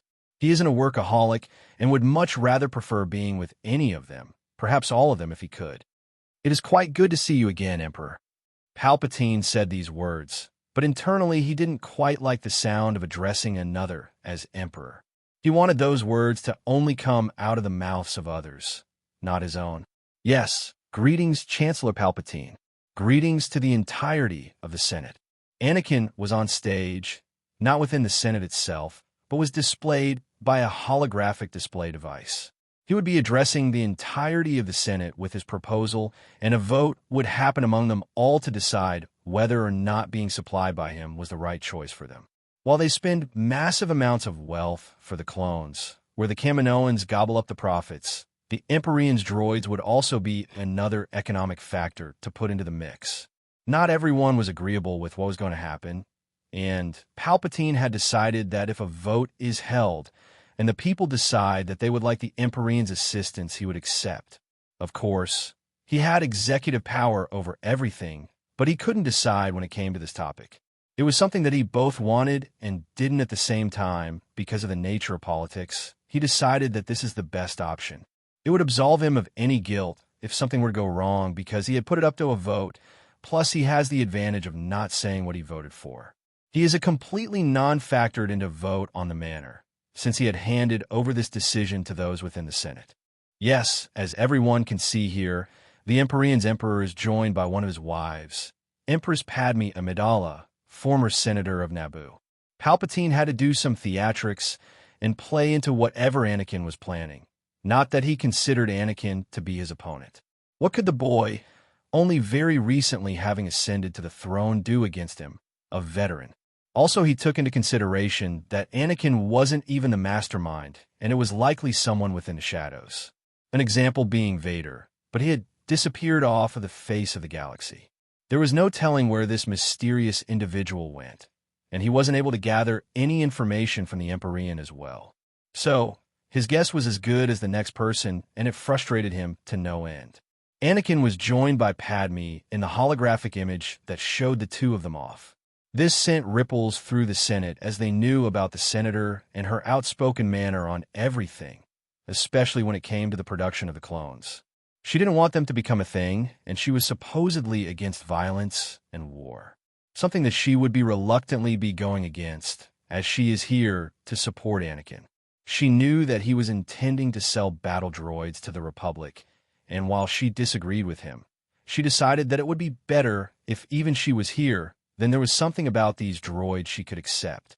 Anakin wouldn't only be giving the Republic battle droids, as that would be a waste. No, he also intended to sell the medical droids as well, because this would also give him more power or control within the Republic. They would see him as someone that loved peace, but was also against the idea of sitting around and doing nothing. Increasing his influence was the goal in this session, and by doing so he may persuade people into the deal that would help cripple them even further. It's like that good old saying, if there's no problem to solve, then just create some problems and then sell the answers. Anakin also used this tactic, which applied to the current situation. With the clones having been gone for a while now, and more of them disappearing, he has created a problem. Then, through offering his services at the right time, he has also given them the answer.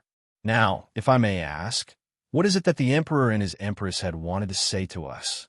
Palpatine questioned, given he was the one with the highest authority within the building. Yes, I am here today as the Emperor of the Emperorean. As you can all see, I am joined by my wife, and we are here to discuss some things in relation to the war between the Republic and Confederacy. Anakin stated, while Anakin does have a non-aggression pact with the Confederacy of Independent Systems, that doesn't mean that he is stopped from trading with the enemy. It would be another thing if he decided to become a full-blown ally of the Republic, which would only make things complicated. Specifically, if he did do that, he would become a target. The entirety of the Emperorean would become a target, and he couldn't allow that, even with his protections set in place.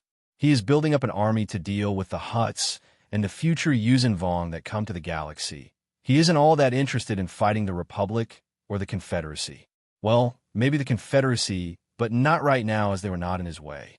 Dooku had even been so kind as to give up Geonosis when he had occupied it, and instead of coming to him for some form of payment, he didn't. That may have been a bad move on Dooku's part, as Anakin at that time would have gladly supplied him something in return if he didn't press the issue. Which he didn't, but he didn't without even pressuring him, which is either Dooku's fault or the fault of the Chancellor, Palpatine. And what is it you wish to propose? Someone within the audience asked, coming forward on their floating platform. I have already spoken with the Chancellor and have provided what you would need to know. Anakin stated, saying this to make sure that everyone knew that Palpatine had some level of understanding, but he really had the bare minimum. The Chancellor may know what you speak of, but we, everyone within this room other than yourself and the Chancellor, do not. Another person spoke, also coming forward. People that were more interested in certain things, like the military or economics. In fact, everyone here would be interested in looking into whatever Anakin had to say as he, or the things he had helped to build, the Emperorean and Skywalker industries, all touched upon various aspects.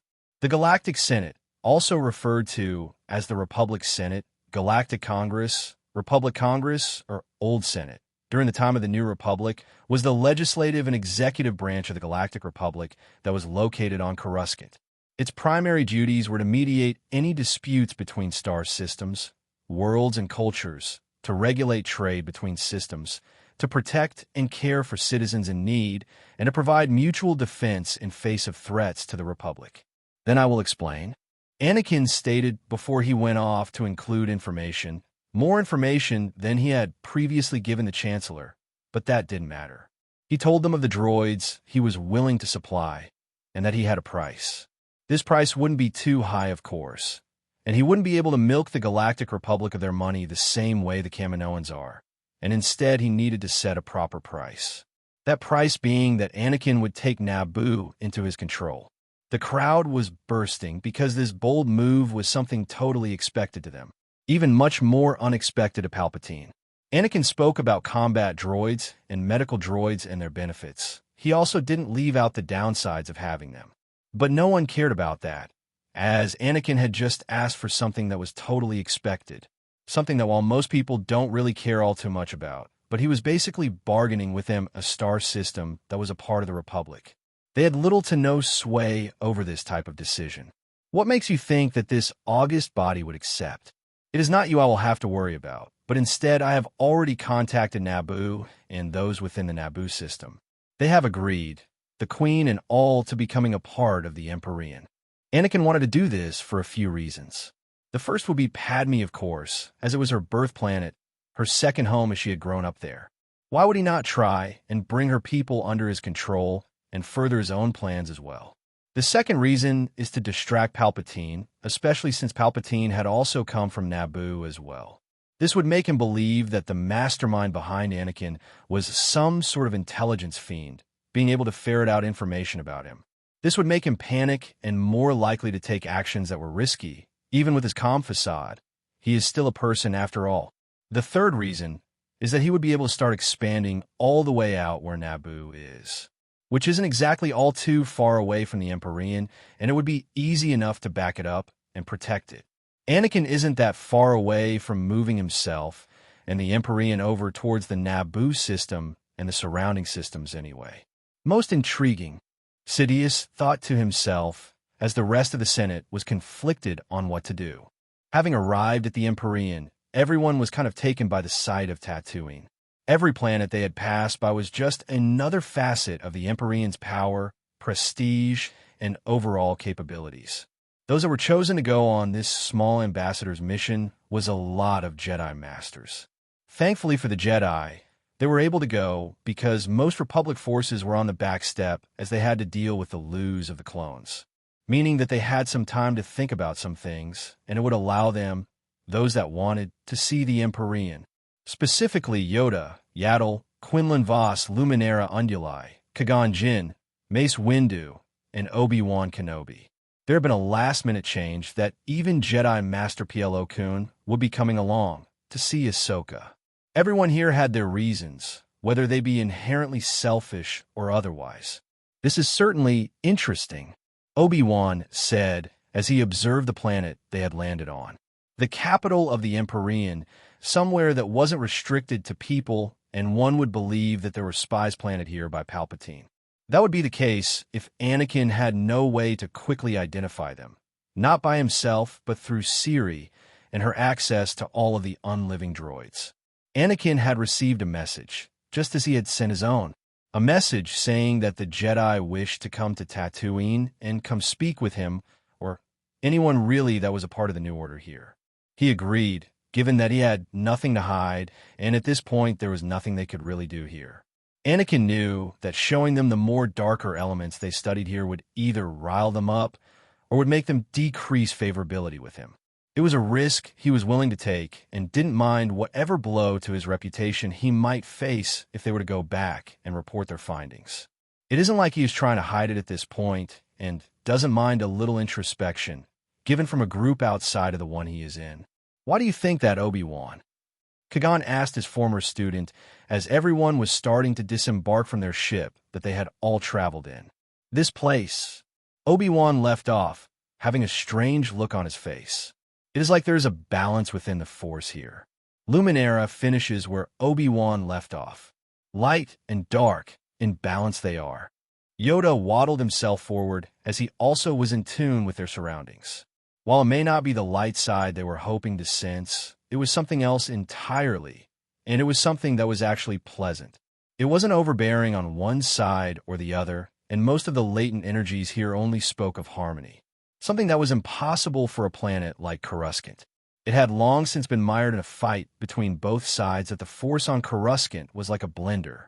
For most of his time on Coruscant, Anakin knew of the hidden dark side energies polluting the Jedi, and had even gotten rid of it now, meaning that Coruscant should have a chance to recover from the dark side, but also from the light, also tried to violently lash out against the dark side nexus there. "What do you mean, Master?" Obi-Wan asked Yoda, who went quiet and didn't answer, but instead just continued to walk forward. "Obi-Wan, I think that you haven't really encountered a lot of things in life," Qui-Gon said. "Yes, there's much you have seen and experienced, but that doesn't mean there isn't something more." "What?" Obi-Wan seemed confused at what Qui-Gon was trying to convey to him. "When the time is right, I guess." Qui-Gon sighed a little, knowing that it wasn't quite time for Obi-Wan to understand, or to even know about what Qui-Gon was talking about. While it made sense to Qui-Gon, that doesn't mean it made sense to Obi-Wan. They would continue to explore the streets of Tatooine's mainstay city and would be both amused and amazed at the people. The droids patrolling the streets may have been weird to them, and then there was all of the species. While mostly populated by humans, or human-like species, like anywhere else in the galaxy, but these people were more. Much more than what meets the eye, as the group discovered that they were a head above the average citizen. What they meant by that was that they were faster, stronger, and had far more endurance than any of what their species should have. Then there was also the occurrence of a child falling over and getting themselves scratched, only for the same scratch to heal automatically, in mere seconds at that. It was a sight worth seeing, as usually it would require some powers or abilities within the Force to accomplish something like that. Obviously, the people here were different here in more ways than one. "Where are we heading to exactly?" Quinlan Voss asked as they continued, seemingly lost.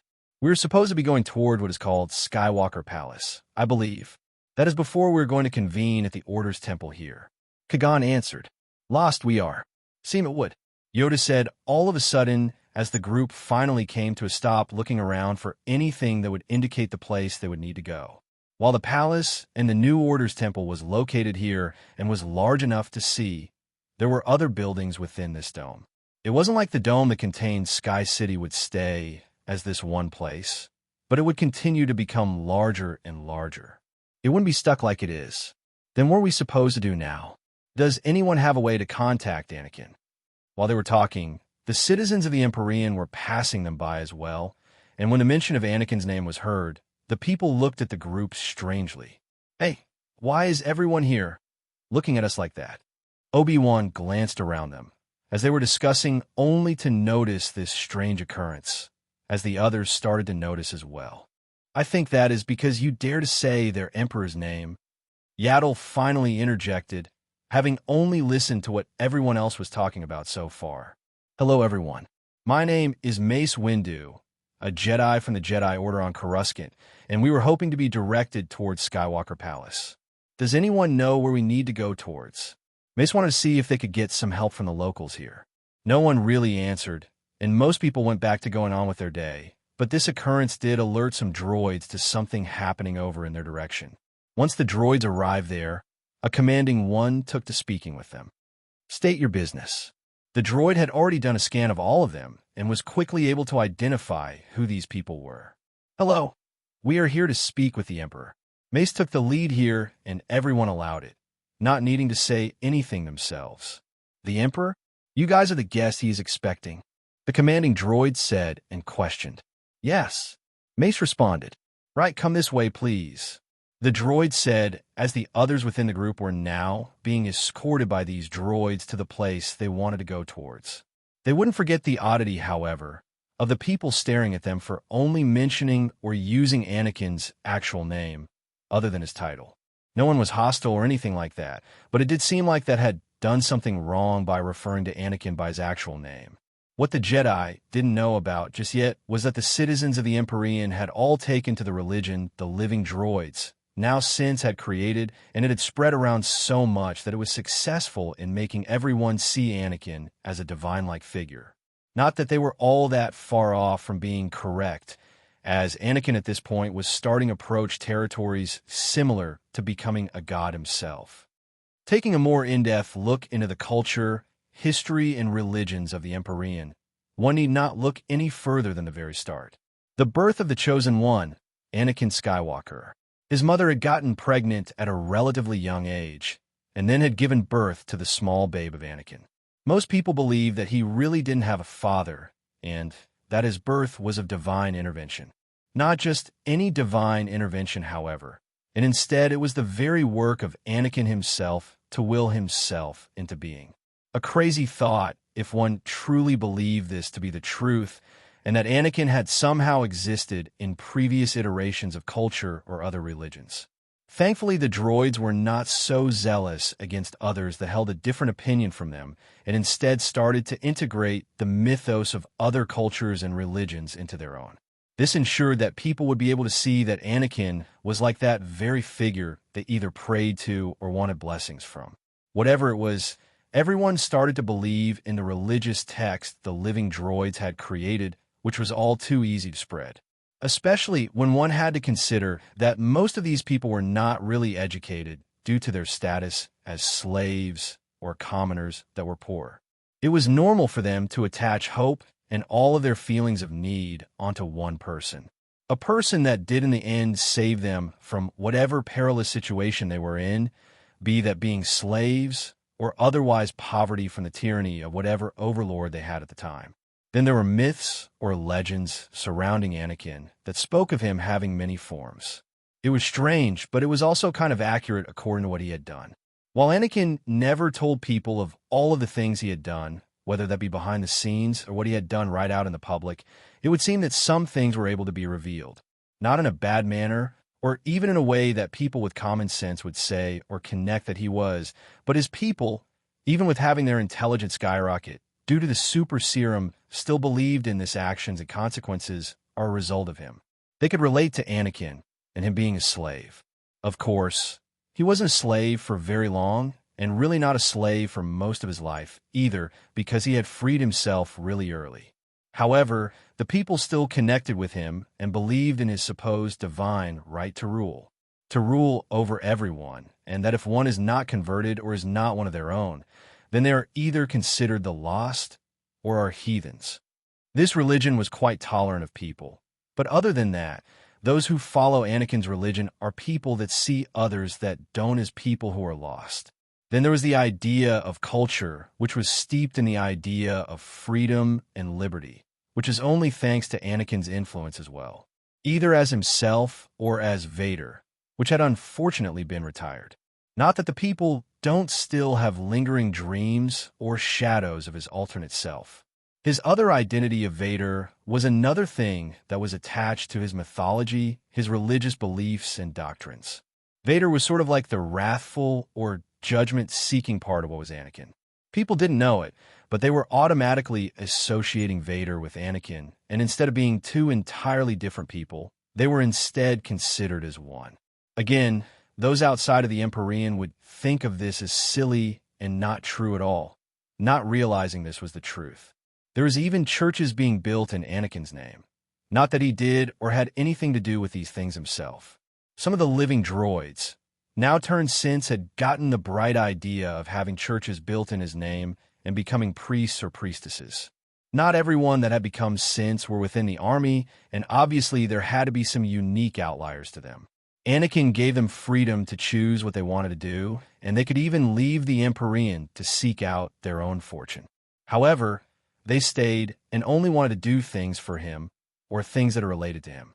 So really, their only choices was to become a part of the army, science departments, religious faction, and churches being built, or somehow get a job within Skywalker Industries, which was still operating. An example of religious text spread throughout the Emperorean was the doctrines of the Emperorean that most, if not everyone, followed. Specifically, they had even incorporated the saying, the supposed balance code of the Force within their doctrines automatically.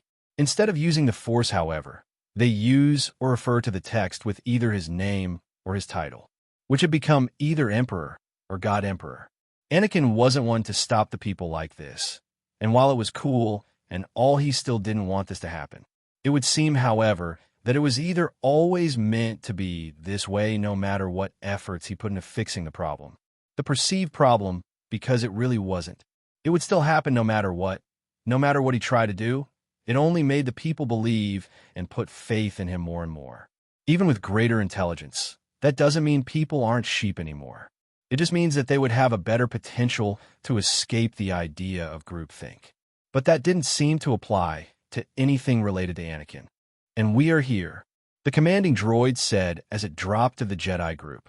Thanks for the assistance. Kagan thanked the droid as it then left with its squad, getting back to whatever they were supposed to be doing. The group looked at the massive building before them all, and they were in awe, as while they had seen a lot of things, especially those that were older, that didn't mean they couldn't sense the scale of the building. Couldn't sense the weirdness in the force of this area in particular, as if there was something that blocked them from sensing things. This was in fact Anakin's own energy field he was starting to produce himself, and one of its benefits was the frazzling of the people's senses within the Force. Especially Force sensitives, while not against those connected to him or he allowed to see through, it could affect them as well. That was unless they had gotten the Midichlorian upgrade, like he himself and Padme had gotten. Oh, well, if it isn't Jedi Master Qui-Gon Jinn and his former apprentice, now Master Jedi, Obi-Wan Kenobi. See, 3PO made his appearance, and had come outside to see just who had come to the palace, when usually no one would come here. See, 3PO? Obi-Wan questioned, as the droid was familiar to him, but it had been a while for him since he had come back to Tatooine. The only person who had been here at the latest was Qui-Gon, and even he only here years ago. Yes, that is I. The first droid, personally crafted by his master, Anakin Skywalker. See, 3PO said quite proudly, because at this point Anakin had decided that it was about time that he made C-3PO come to life. He had installed the non-organic version of midichlorians into the bugger, and it was as if it had come to life. See, 3PO did technically come to life in this instance, but it wasn't like it didn't already have a personality before, and it refused to become a synth as well, believing that the first body Anakin had made for it was the best physical form it would have. Anakin would disagree, but he wasn't going to tell the exuberant protocol droid otherwise. See, 3PO, why are you out here? Qui-Gon asked the droid. Sir Qui-Gon, you see, I was tasked to bring you all inside. You all are quite late, and the Emperor was doing some other things in the meantime. See, 3PO replied. Yeah, we got a bit lost. Qui-Gon admitted as everyone else was staring at the droid, seemingly finding there was something off about it. Anakin had mastered midichlorian manipulation to such an extent that he didn't have to worry about the backlash from the Force when he was granting C-3PO some life. He had also decided that he would do the same for R2-D2 as well, given that the astromech droid had helped him quite a lot. Oh, then that is no worries, the Emperor is free now. You guys appear just on time, as he has just finished up with going over something very important. C-3PO said, which prompted everyone's interest as the Jedi were unaware of Anakin getting involved with the Republic. He had, after all, only sent the message towards Palpatine and no one else, and didn't publicize what he was wanting to do, as there was much more to gain by going behind and then surprising everyone. Time it probably the biggest factor and benefit that Anakin would get out of doing it like this. While Anakin doesn't really have to worry about his own time or the time of others running out, that didn't mean everyone else was eternal. Thanks, C-3PO. Kagan said his thanks, also on behalf of the rest of the group, and they went into the palace, which only further gave strange feelings within the Force. It was balanced. The entirety of the planet was balanced between both sides, the light and the dark, but that was not the only thing that was weird. It felt like the whole building was living. It felt as if the entire planet was thriving and teeming with life. Which it was, and so was the planet as well. Alive, that is. No, it was more like an actual being capable of thoughts, sentient and sapient thoughts that would be able to be communicated. In fact, it felt somewhat like what the Force feels like. Something that is alive, but not alive. Has emotion, but no emotion, and then there was other energy they all felt. It was the Force, but not the Force, in balance, but not in balance, harmonic and chaotic, push and pull. It was starting to get extremely nauseating for a few of those within the group as they tried harder and harder to use their senses. Does everyone else? Luminara started off before leaving off her sentence. Yes, you're quite right there, Master Luminara. There is something that doesn't sit right, Quinlan said as he was starting to feel a bit nauseous, as all of them tried to forcibly better understand their situation. Fight not against you should.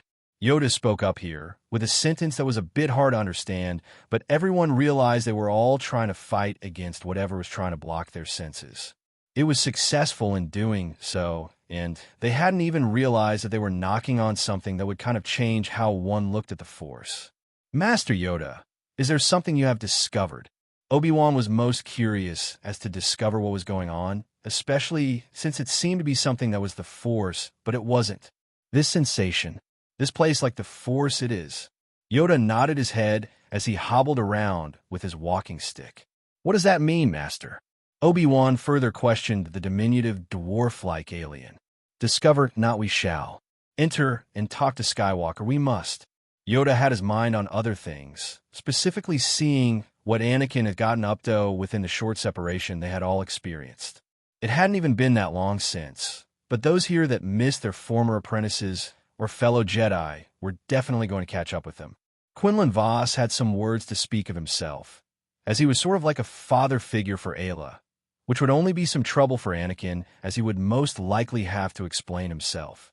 Not that he would have to, but Anakin wasn't one for unnecessary conflict and knew that fathers or father figures are usually protective of their spawn. Weird here the Force is.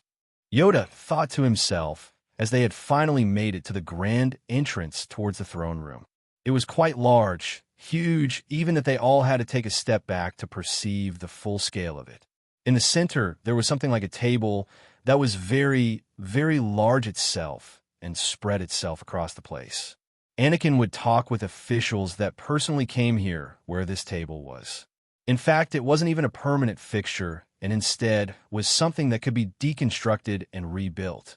This is referring to the nanites, with which could be constructed to form objects or furniture of all kinds within the throne room. Most of the time, this table wasn't even there, and the entire room acted as one massive projector, meaning Anakin could connect and use any point of it to project himself to anyone within the galaxy.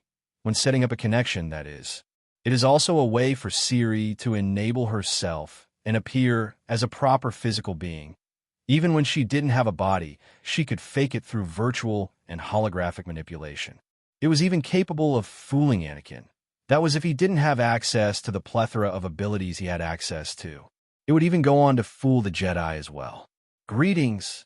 Sithari appeared from around a corner, as Anakin wasn't here at this moment, and she was tasked with keeping them busy for a minute or so.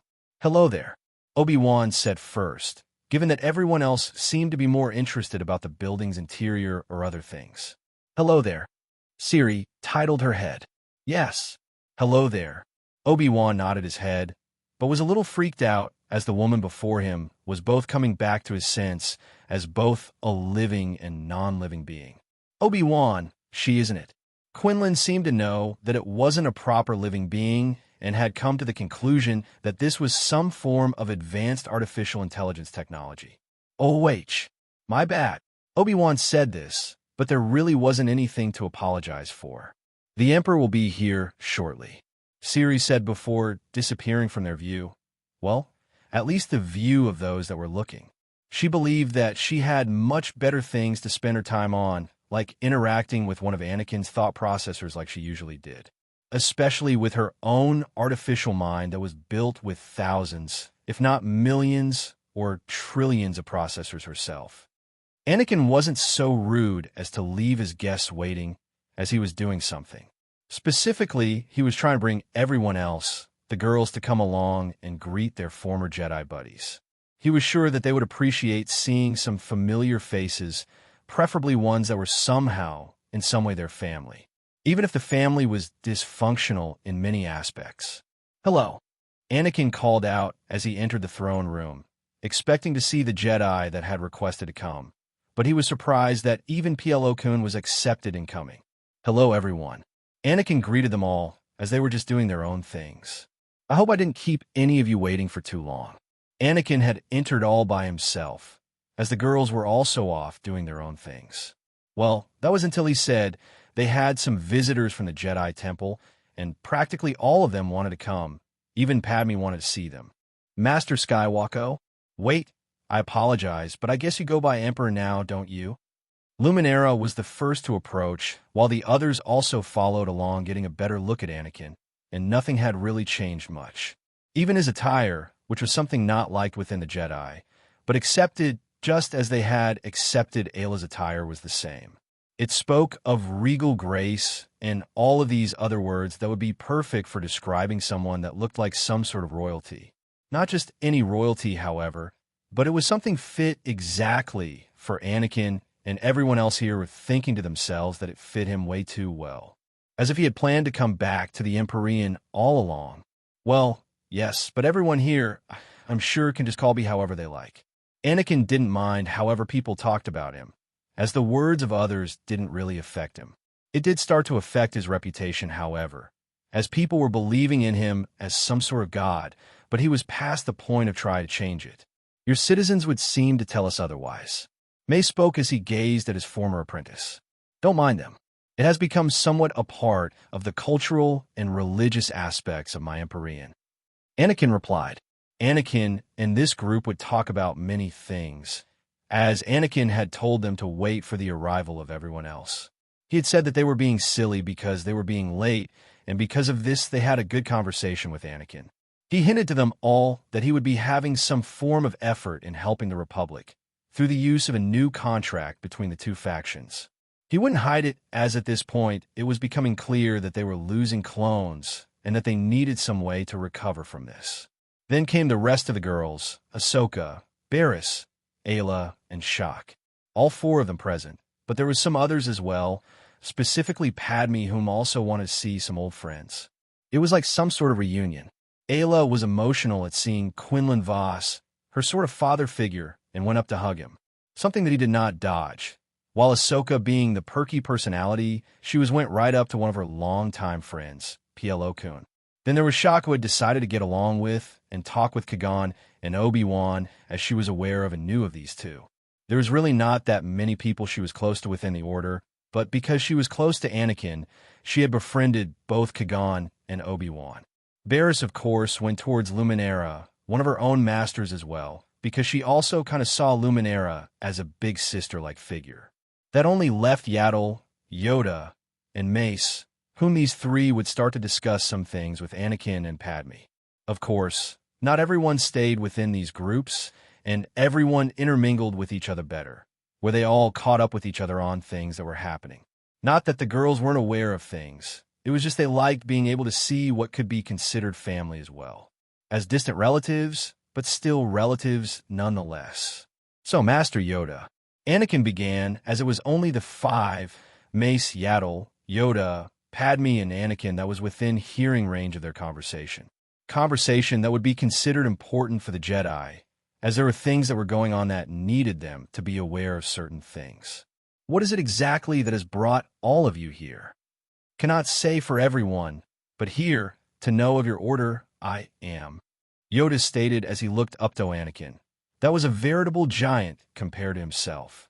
Everyone within the room could feel Anakin's energy field, something that Anakin was aware of them discovering, but they had grown used to it by now. Specifically, they were starting to not be able to distinguish his energy field from the Force itself, and that is because Anakin took his time getting here for this specific reason. Of course, there was others, but this was important as it would definitely raise some questions. You wish to know more about the Emperorean order? Anakin asked as he looked around, seeing that Yaddle, Yoda, and Mace were interested in knowing more about it. Aayla Secura. No, Aayla Skywalker, née Secura. That was her name now, and she loved it. She wouldn't trade her now new name for anything else in the world. Well, that would be silly to think off, but she was well off because of her now husband Anakin, but that didn't mean she was unable to earn for herself. She just didn't need to. A privilege that most, if not all people would have liked to have. She wasn't surprised to find that the Jedi were coming to Tatooine, as she and the rest of the girls had heard from Anakin that they were coming. What she was surprised about, however, was that her former Jedi master, Quinlan Vos, would be here as well. He was like a father to her, and she was a little disappointed he couldn't make it to the wedding, but now that he was here, she would spend some time with him. Tell him about what Anakin wants to do and stuff. Of course, she wouldn't be revealing any secrets or anything like that, but would speak about some other stuff, like how her life was as she lived here with Anakin, and other things. She may even bring up the topic of trying to have some children with Anakin, but she's also unsure about how Quinlan would take that. He was quite protective of her, and seeing as she had already run off with Anakin, it would definitely be strange for him to adapt to the situation at hand. Especially since she seemed to only be one of Anakin's wives. Not that she didn't have any alone time with Anakin. She had plenty, and then some more, as Anakin made sure to make time for all of them. It was something she loved about him, that he was willing to set aside his time for them. Of course, that also meant that she would set aside some time of her own for him as well. It was only natural that if he gave her 100%, then she should only return the favor, and return the favor 100% of the time she did. But let's not go into specifics on just how she had done that, and instead focus on the present. The present where she was finally able to talk to her father figure after what seemed like years, but the amount of time that had passed was only between 1 to 2 months. After disengaging from the hug she had given Quinlan, she greeted him after that. "Hello." "Yes, hello." "I wasn't quite expecting such a surprise," Quinlan replied as he gazed at his former apprentice.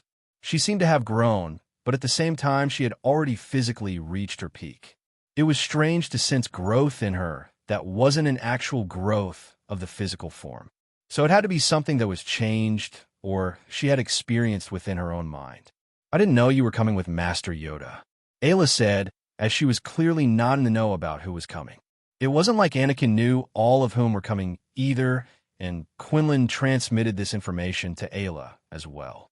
"Well, not even your husband knew that I was tagging along, nor did he even know of who else was coming either. So I'm sure it was a surprise to him as well." Vos said this, but internally he was thinking, even thought he didn't seem that surprised at all, and seemed to be expecting us all.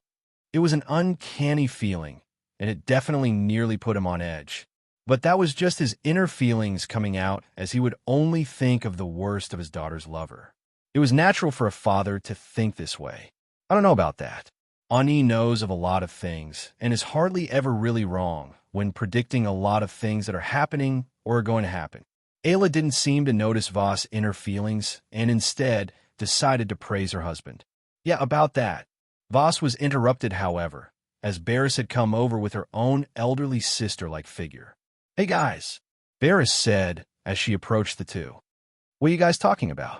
I am sorry to say that I don't know everyone from within the Order. May I know your name? Varys was asking Voss. I am Quinlan Voss, Ayla's former master. Voss answered. Oh, that is cool. Varys nodded her head as she glanced at Ayla. By the way, Ayla, remember my other Jedi master here? Yes, I remember. Hello, Master Unduli. Ayla greeted the other, older Mirielin woman. Greetings to you as well. I was just being informed about how my former apprentice here was finally able to confess her feelings to Skywalker, but then she was getting embarrassed. Luminara continued before being interrupted. We don't have to talk about that. Varys quickly covered by Luminara's mouth and made sure to give her a look that said to shut up. Okay, I was just joking. Luminara decided to drop this little joke and store it away for a later time. Anyway, as I was saying, Varys would rant as she was overly excited at having to see Luminara again, and even being able to see some people that while she knew were flawed, but were kind of like family. It was a gathering of sorts. One would think that Ahsoka would be the one to be overly excited, but it would seem that it was in fact the usually quiet and reserved Varys. After a while, and everyone were starting to do their own things or talk within their own groups, where even Ahsoka had dragged Pelo Koon, along with Varys and Luminara, to go off into another direction. Voss finally had his former apprentice alone again. So, Voss started, but left off as he looked at his apprentice. He was starting to notice something was extremely strange with her, like she had this sort of glow about her that radiated life. So, Ayla seemed to be oblivious to Quinlan's obvious and blatant discomfort. How exactly is your life here on Tatooine? He asked her. It is great. I can do whatever I want, and I have been spending most of my time with the Emperorean Order teaching kids about the Force and everything like that. Ayla responded, Kids? I would have never expected you to be looking after some kids. Now that he thought about it, Voss could see her doing that, especially with that strange feeling and glow about her that seemed to suggest something, but he couldn't quite place his finger on what it could mean.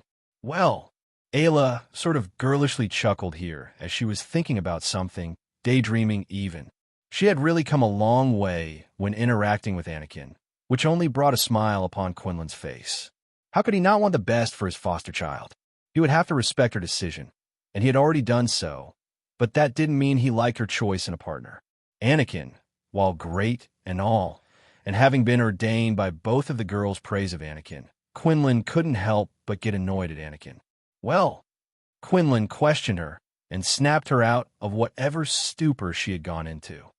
You're daydreaming. Am I? Sorry about that. Ayla replied. By the way, I sensed something. Quinlan started as he was about to tell Ayla something, but that would come another time.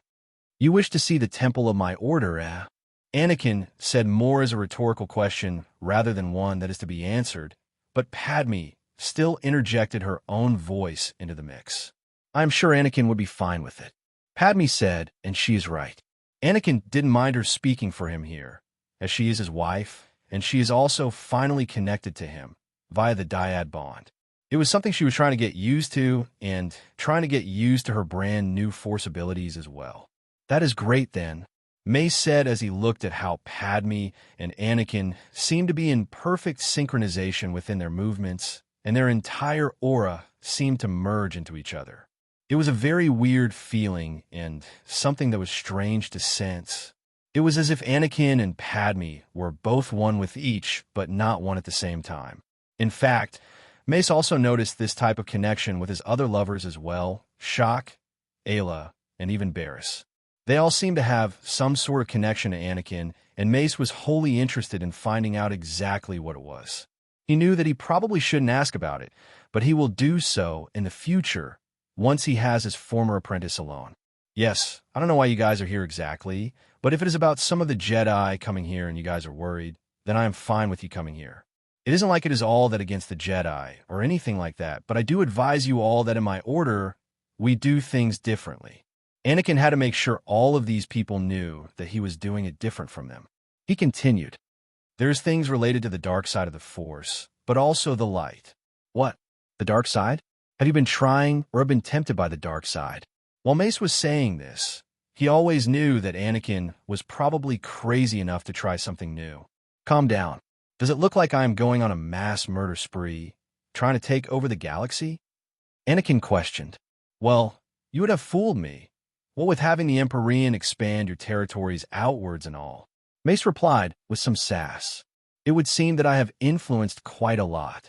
Anakin nodded and said this more to himself, but intended Mace to hear what he said fully. What did you say? Mace wasn't actually upset. However, he was somewhat worried about how or what Anakin was doing, experimenting or delving into the dark side of the Force. Anakin was no Sith. He knew that, and so did everyone else. Take us to them, you will? Yoda asked Anakin, seeing that the dialogue between Anakin and Mace was over. Sure, I can do that. I'm sure that there would be some former members of the Jedi there. I do have to preface here that while similar to the Jedi, those within the Emperorean order follow a different code. I hope that all of you here can respect us, just as we would show you respect as fellow Force-sensitive people. Anakin stated, making sure to be as peaceful and diplomatic as possible. He didn't want to start a war with the Jedi, because while he was strong and would survive, and most likely even destroy them, that didn't mean there wouldn't be any casualties. It was kind of a guarantee, as while the Jedi now didn't seem as powerful as those from the past, he knew that they could rise to the occasion if need be. Anakin would then take Yoda, Yaddle, and Mace to have a look at the Emperorean order. It was quite the basic name, simple as well. It just attached the Emperorean onto order, and it was perfectly fine. At least Anakin had thought the name was fine, given its connection to him, and its connection to the Emperorean at large. It did act more like an academy than an actual monk-like temple, as there was no need for it to be anything like the Jedi Order. There was also no need for this place to be anything like the Sith Order as well, and instead Anakin just wanted to make sure people know. They know of the dangers related to the Force and the energies, light and dark, their benefits, downsides, and all of everything else, like the history of both the Jedi and the Sith, and even information pertaining to the Jedi, the old order of Force-sensitive people. Ahsoka may have come up with the name and had taken such a long time to deliberate, or at least it seemed like a long time within her own Force trance, but it fit quite well. There was no need to make any adjustments or to even throw the name away, because it was fine just as is. Supposedly, even the Force had helped her decide the name as well, meaning that it was perfectly normal for it to come out as such. Why is it named the Emperorean Order, anyway? Mace asked as they were walking. I didn't name it if that is what you're asking about. Anakin replied, as Padme was also coming along, given that she was Force-sensitive as well now. Then who did? Yaddle asked, given that she was the most silent and had not said anything much since being here. It was something weird to all of a sudden hear her. You can thank Ahsoka for coming up with such a brilliant name. Anakin replied, Young Tano, huh? Mace said, Yes, young Tano. Anakin confirmed. Tell me, what exactly is it that goes on here? Mace asked. Well, Anakin would go on to explain exactly how his own order worked, and then explain what he teaches and what others would be taught or would be teaching as well. There was no actual discrimination of which side of the Force was used.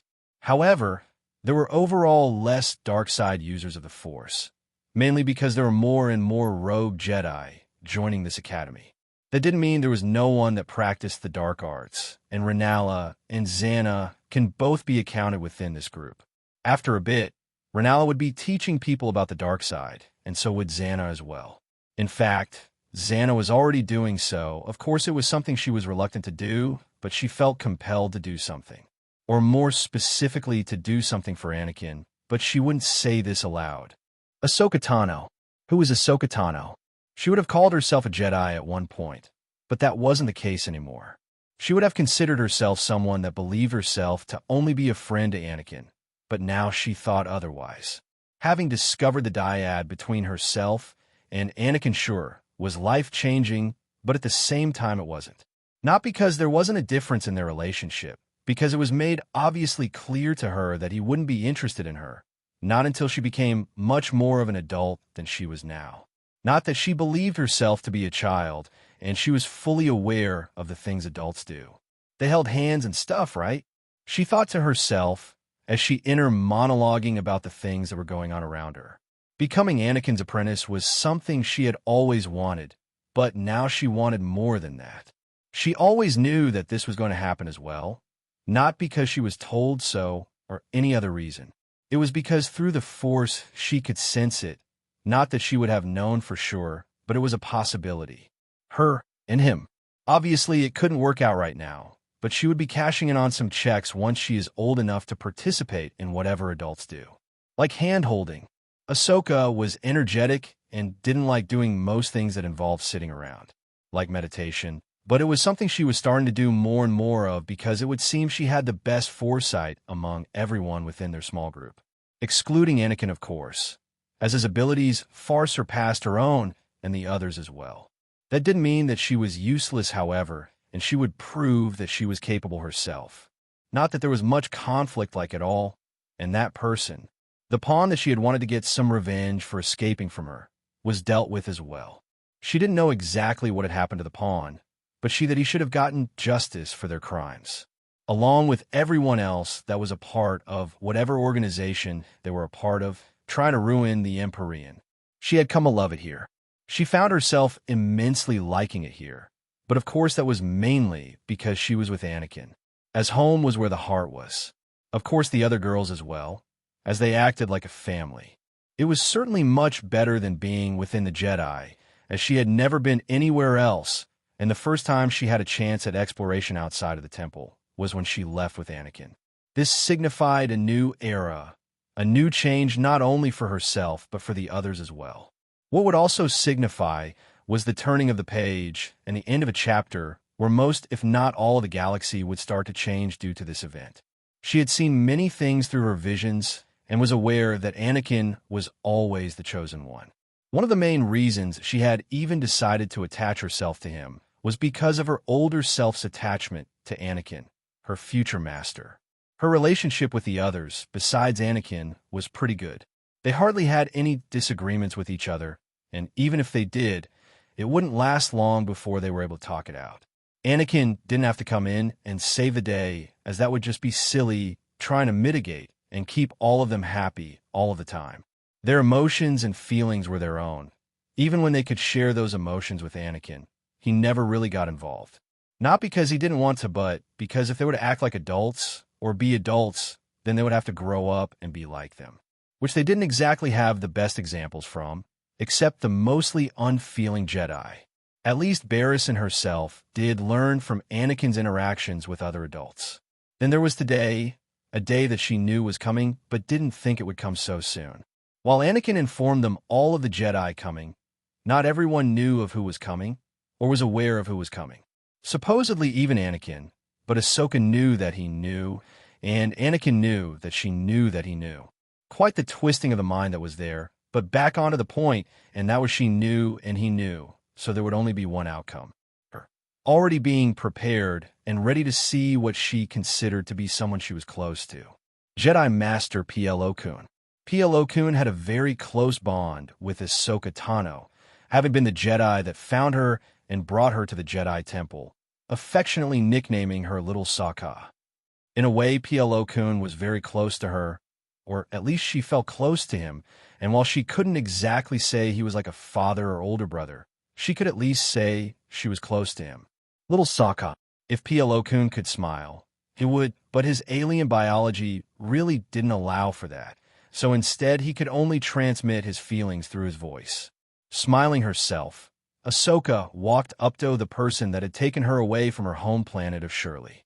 Ahsoka was an orphan that seemingly had no parents and had no one to really look after her, even when her people were supposed to be a very social species.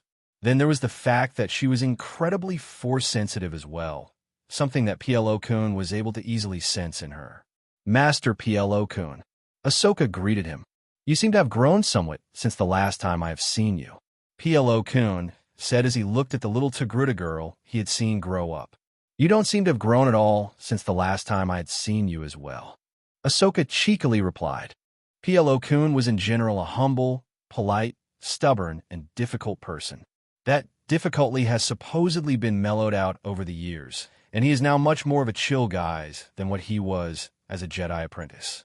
Oh, you can talk, Plo said with his voice being modified by the mask he wore. So what have you been up to recently? Ahsoka may have thought of Plo-kun as family, but she knew that he was kind of like a father to her as well. It wasn't simple, though, to just call him her father figure when she didn't know if she had any family of her own. She had some goals of her own, other than being by Anakin's side forever, and that was to try and someday see if she had any family at all. Did her mother and father die, and that is why she was left all alone by herself? Or was it that they didn't want her because of some other reason she didn't know about? Most children within the Jedi Order probably would have questions about their family as well, but that was suppressed behind other things that were taught from within the Jedi. For Ahsoka, though, she was much more determined than that, and was also much more fearless in the face of not knowing what the answer to her question could be. Well, Plo-kun started and would recap a lot of what was happening, even though Ahsoka probably already knew of things like this.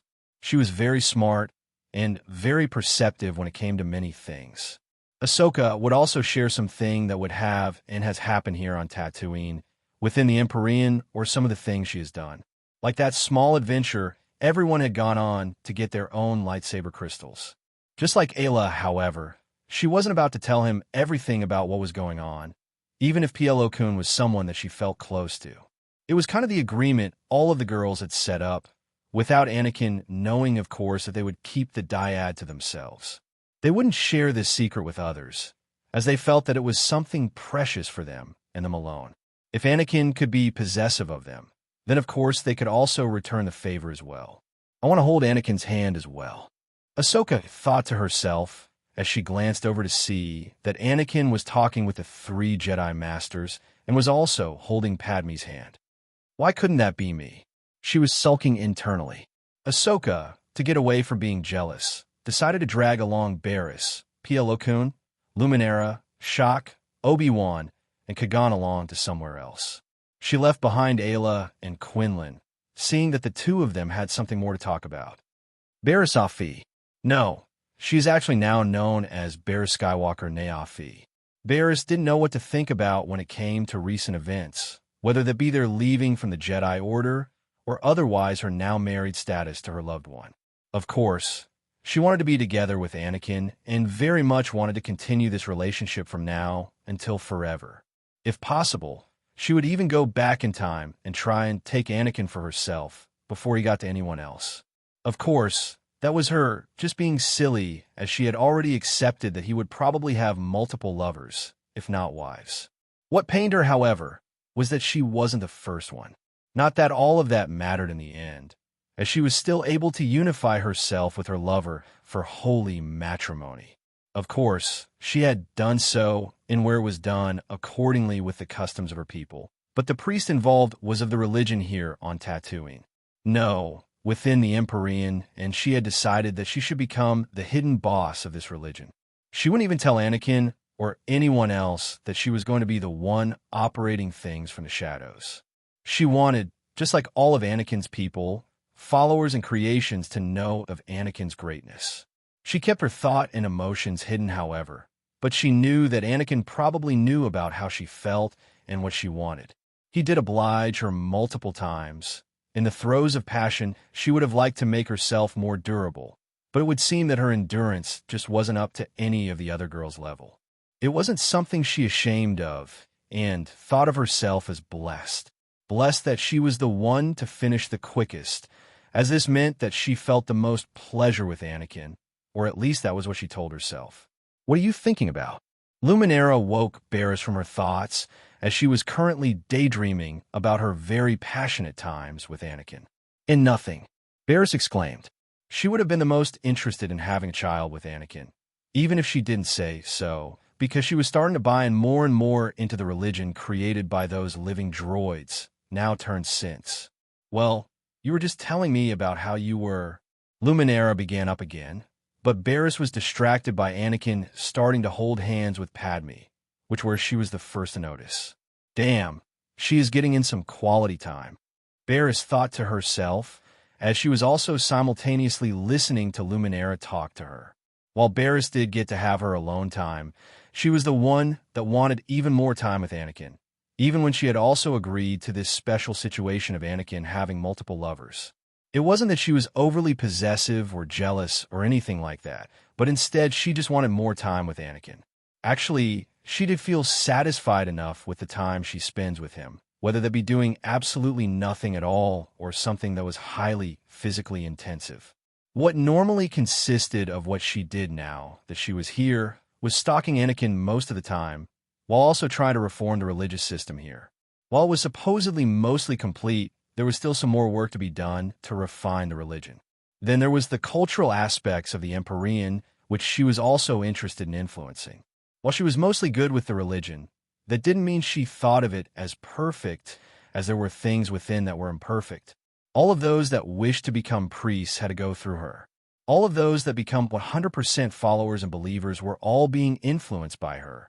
As while Padme took an active political role in the Emperorean's development, that didn't mean she did other things as well. Specifically in regards to the Emperorean's culture and religion as a whole, where Barriss was starting to become quite the influencer herself. While educational institutions are probably the best to convert people into believers of Anakin being some sort of divine entity, that wasn't an area she would go into. Not because she wasn't allowed, but because it was better to separate things like religion, culture, and education. Without this distinction, many things could become merged, and that wouldn't be good to the growth and development of the Empire Anakin had put in a lot of work to finish and make better.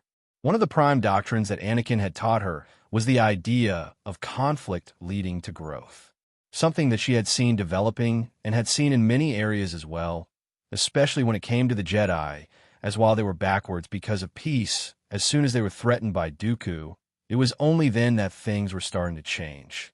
Of course, there was another form of conflict in the form of Anakin leaving with them, and then creating his own order, but that should only have a minimal impact. What was important was the war, which did lead to the people upgrading things they had never thought of doing so before.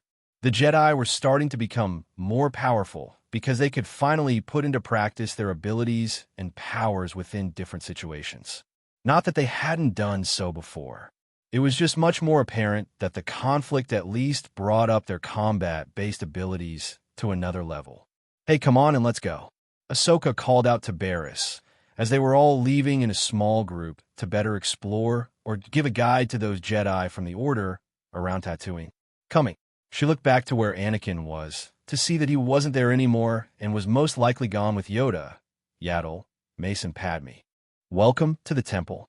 I think I have decided to start calling this either a temple or academy.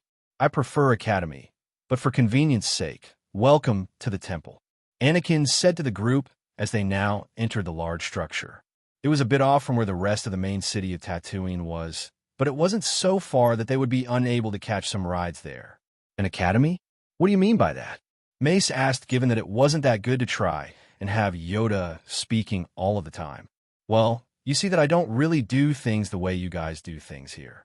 Anakin looked all over the place, signaling to various areas that wasn't of the usual design or setup for the Jedi. "I didn't really like that you took children away from their families, so instead, I have made it similar to education." "So, this place is like a school?" Yaddle questioned, thinking that the idea was and is novel. "Yes," Anakin confirmed, and answered her question with both of his words and nodding his head. The group of 5 people would travel through the academy, even coming across some of the rogue Jedi that had been accepted into this place. They were, of course, tested physically, mentally, and medically in other areas or factors that Anakin considered were of importance, like age, as placing people within their own age range is usually for the best. Then there was also the fact that he had to take into account people's knowledge and capabilities and further categorize where they should be and learn, their talents in particular, and he also had to take into account what their own wants or desires were. It was a lot of work to make sure that they were both best utilized and were also happy, as this would maximize the gains they would receive, but it would also maximize his gains as well. There was a fine line between what someone was good at doing and what someone wanted to do, and Anakin wanted to find the line for everyone that came in. He didn't want to dictate their paths and would instead train them in what their talents were at the best for. Obviously, he didn't want people to have weaknesses as well, as that would mean he had hyper-focused on wanting the best of the best.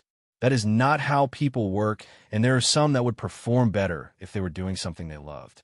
Forget all of that. Do a job that you like to do, or something like that.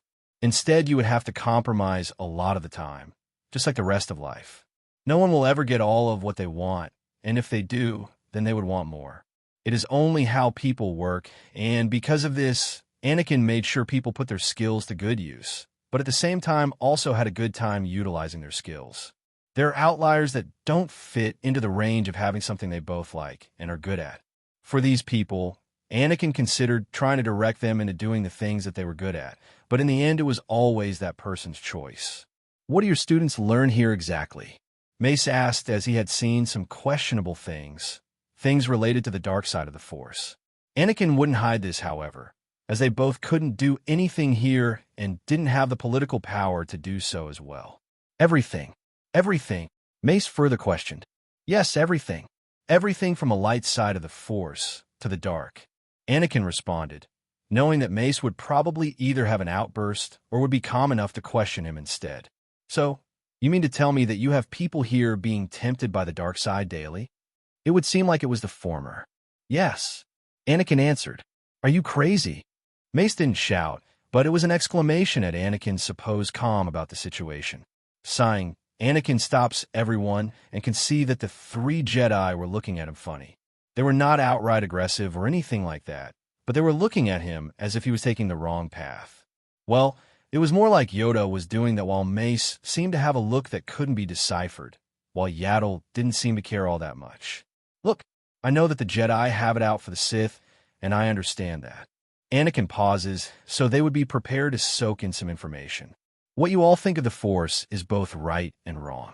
Anakin didn't really want to debate or argue with them, but he knew that he was slowly whittling away at their views of the world, of the galaxy, and the Force as a whole. It had all started with him leaving, and Anakin did this exactly for this reason. Among other things. Speak more, you must. Yoda was interested in hearing another perspective, not that he was the best person when it came to being tolerant of ideas on the Force outside of the Jedi way. It was because Anakin was so special that he was willing to listen. And it seemed like ever since Anakin's decision to leave, their abilities to foresee things was starting to clear up. Yoda wanted to know why exactly this was so, and knew that it wasn't Skywalker's fault for that veil existing as it did. But it was exactly his leaving that had unraveled whatever this veil was obstructing the Jedi's view. No, his view. I think you remember that code back on that planet. Right, Yoda? Anakin didn't address Yoda as a master, as he wasn't his teacher, not within the Jedi, and he wasn't his master outside of the Order as well. Anakin was still willing to address Kagan and Mace as master, since they had been the two to help him learn and advance himself. It wasn't like he actually thought of them as his masters, but instead it was sort of a term that he would use to address the two out of sign of respect. Remember hearing, I do. Yoda confirmed that he remembered. I remember that as well. Mace was also present, but Yaddle was the only one confused within this group. Well, Yaddle and Padme, as she hadn't exactly seen through the entirety of Anakin's mind and went through his memories. Just as a recap, here I go again. Anakin would then recite the code he had come up with in the crystal caves of Ilum. Flowing through all, there is balance. There is no peace without a passion to create. There is no passion without peace to guide. Knowledge fades without the strength to act. Power blinds without the serenity to see. There is freedom in life. There is purpose in death. The Force is all things, and I am the Force. Anakin finished as he could see Yaddle's and Padme's eyes light. Especially more so for Padme, as she was still mostly new to all of this magic stuff. Well, what do you all think about that? It was something that I had discovered and come up with a long time ago, exactly within the caves of Ilum. Anakin continued. Now that you put it like that, it does sound pretty appropriate. Padme said, as she nodded her head. She had only ever heard of the Jedi Code, or the Jedi Way, when she was stalking she means doing some research into Anakin. I can see the reasoning behind your code, but Mace started before leaving off as he really couldn't find a proper flaw within it, and instead it would all come down to preference. It wasn't like Anakin said there could only be those balanced within the Force, as he knows that there will always be extremes within anything that has a scale. But but I don't like it. Mace responded, not having any other argument, and that there's another problem with the Jedi Order. You all think of emotions as something that would get in the way, and I know that you mostly refer to negative emotions, but that still doesn't change the principal problem with the Jedi Code. Anakin didn't hold back any punches. Do you guys not understand the scale of what the Jedi ways could do to a person, especially with no system in place to give counsel? Anakin continued, but counsel is usually given by Master. Yaddle started not quite understanding. Again, I don't mean counsel from someone that you have connected or bonded to, but instead a proper therapist.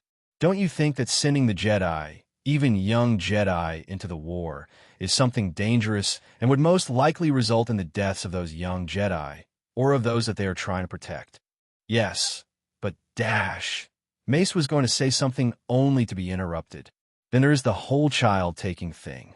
I don't understand why exactly this is done, even when I know of the reasoning. It comes off as indoctrination, something that only cults would do to young, malleable children. Anakin said another one of his thoughts. Okay, Ani, I think that is enough for now. I think they get it. Padme decided to stop Anakin from saying anything more. I apologize. I just believe, and others would agree, that there are too many problems within the Jedi Order. Don't even get me started on the Republic as well. Anakin left off there because he had another appointment to get to. Padme can help show you guys around some more. I'm going to be showing within the Senate today through a holographic meeting. Yes, I can show you the rest of what you want to look at. Padme directed them as Anakin was off into another direction. Greetings, people of the Senate. I apologize for my tardiness, as I was dealing with something else. Anakin made himself known through the holographic form he had taken and could see the rest of the Senate himself through a screen. Yes, we know of your visitors, so there is no need to apologize, and we completely understand. Palpatine, ever the politician, just had to add his own 2 cents into the situation, not only because he wanted to get a better impression of himself for Anakin, but also for the rest of the Senate as well. It does well to take on a kind and caring position for a potential ally. Now that the Empyrean's Emperor is here, I would like to announce that the discussion as to whether or not we should agree with his deal begin. Palpatine said, and this got the ball rolling as many a discussion was taking place. Most of the time, there was some deliberation back and forth between various factions. Some that wanted to continue the war effort, while there were those who were staunch in their position of the Republic winning with what they had, which really wasn't all that much to begin with, as the Galactic Republic was made up of somewhat peaceful factions, and they would all compete peacefully. Or, that is at least what they would tell you, because there was much more going on both openly and behind the scenes. Politics was a game in which one had to be quite the manipulator and also had to have the money to pull off some rather impressive stunts. What do you mean inconsiderate? The kind Emperor of the Emperorean has decided to lend us his aid out of the kindness of his heart because he could see that we were starting to lose the war due to the lack of a standing army. A voice called out over the many other voices shouting at each other as this long deliberation was beginning again. Of course, wouldn't last so long, and a vote would be cast by the end of this day. Are you stupid? The Empyrean's Emperor is obviously doing this for more than just helping us out, as he will also benefit out of our fighting. The voice called back. That is only natural when it comes to trade deals like this. You can't expect the Emperor to just give us these things for free, with no gain of his own. It would seem that some people were becoming quite wild thinkers. Or it was that they always knew about the corruption from within and didn't have to do anything and just sit back and relax. Preposterous. I dare you say that directly to the Emperor's face. More rabbling went on, but the gist of the situation was this. 1. Anakin would be sending droids, both combat and medical, to help out the Galactic Republic against the CS. 2. Anakin would be doing so while not breaking the non-aggression pact with the CIS and would not be becoming a part of the Galactic Republic. 3. Anakin would want something in exchange, and the first thing he had brought up was better access to various trade routes throughout the Republic, something that was most agreeable to those within the Senate. It wasn't like he hadn't already started dominating the public market through Skywalker Industries. For Anakin wanted the planet of Naboo. Some people speculated that this was because of many things, and probably the most important factor was probably Anakin doing this for his wife. Of course he was, but that wasn't the only reason, as having a way to expand from Naboo was great for him. Both politically, economically, and through other factors, like increasing his influence and control of the sectors of space surrounding the Emperorean. 5. Anakin did also ask for some small payments when it came to wanting materials. It was only natural with this condition as well, because he would need the materials to cover the costs of production. 6. Anakin wanted control over the planet of Isor, something that was blocking the way for his expansion. The expansion of the Emperorean, and the people here were able to quickly gather upon this information. Thankfully, it would seem it wasn't of much importance to them, and Anakin was like an ally, so this went through. What the Republic wanted in return didn't count, as they were desperate. Even Palpatine was desperate at this point, as it would seem weird for the CS to not continue their attack, aggressive or otherwise. He couldn't order Dooku to keep holding everyone back, because sooner or later they would get impatient. He also could afford to keep sending out people from the Republic, and it wasn't like they were just going to raise an army out of nowhere. After a long deliberation, the voting session had finally come. Everything at this point would be anonymous, as this would best mitigate any hate sent anyone's way. Palpatine didn't want too much infighting at a precious moment like this. The vote is in favor of the trade agreement. Palpatine's voice was heard as he announced the results. A few here would believe that the results was completely fair, but most of them knew that the voting system was rigged from the start. It always has been. The vote is in favor of the trade agreement. Palpatine's voice was heard as he announced the results.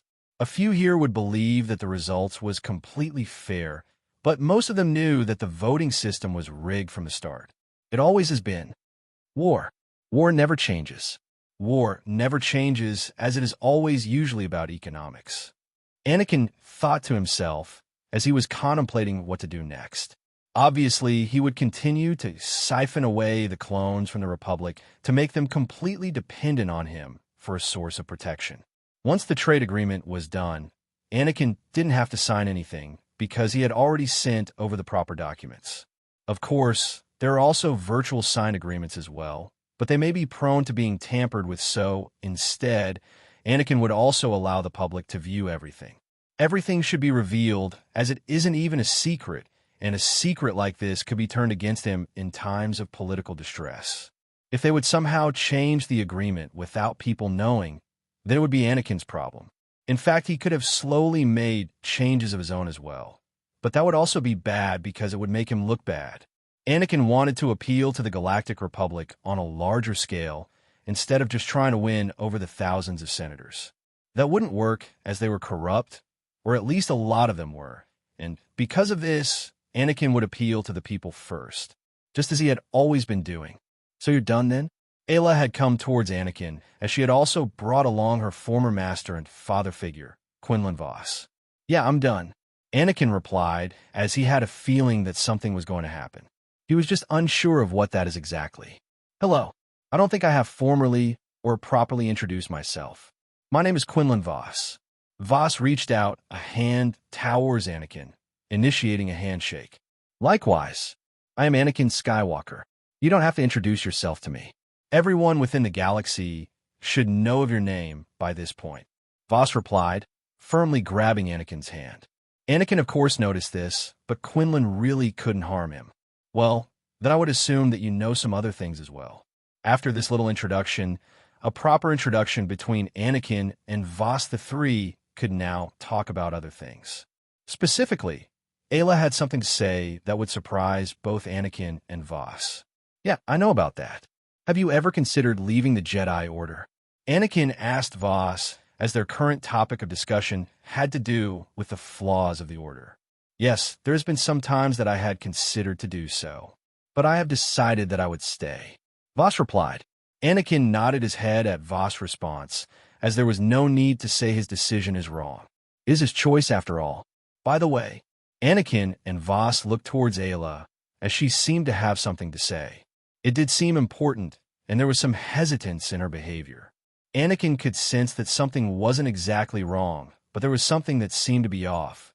Something that was bothering Ayla, and there was this abundant amount of life force, and her force sensitivity seemed to have increased as well.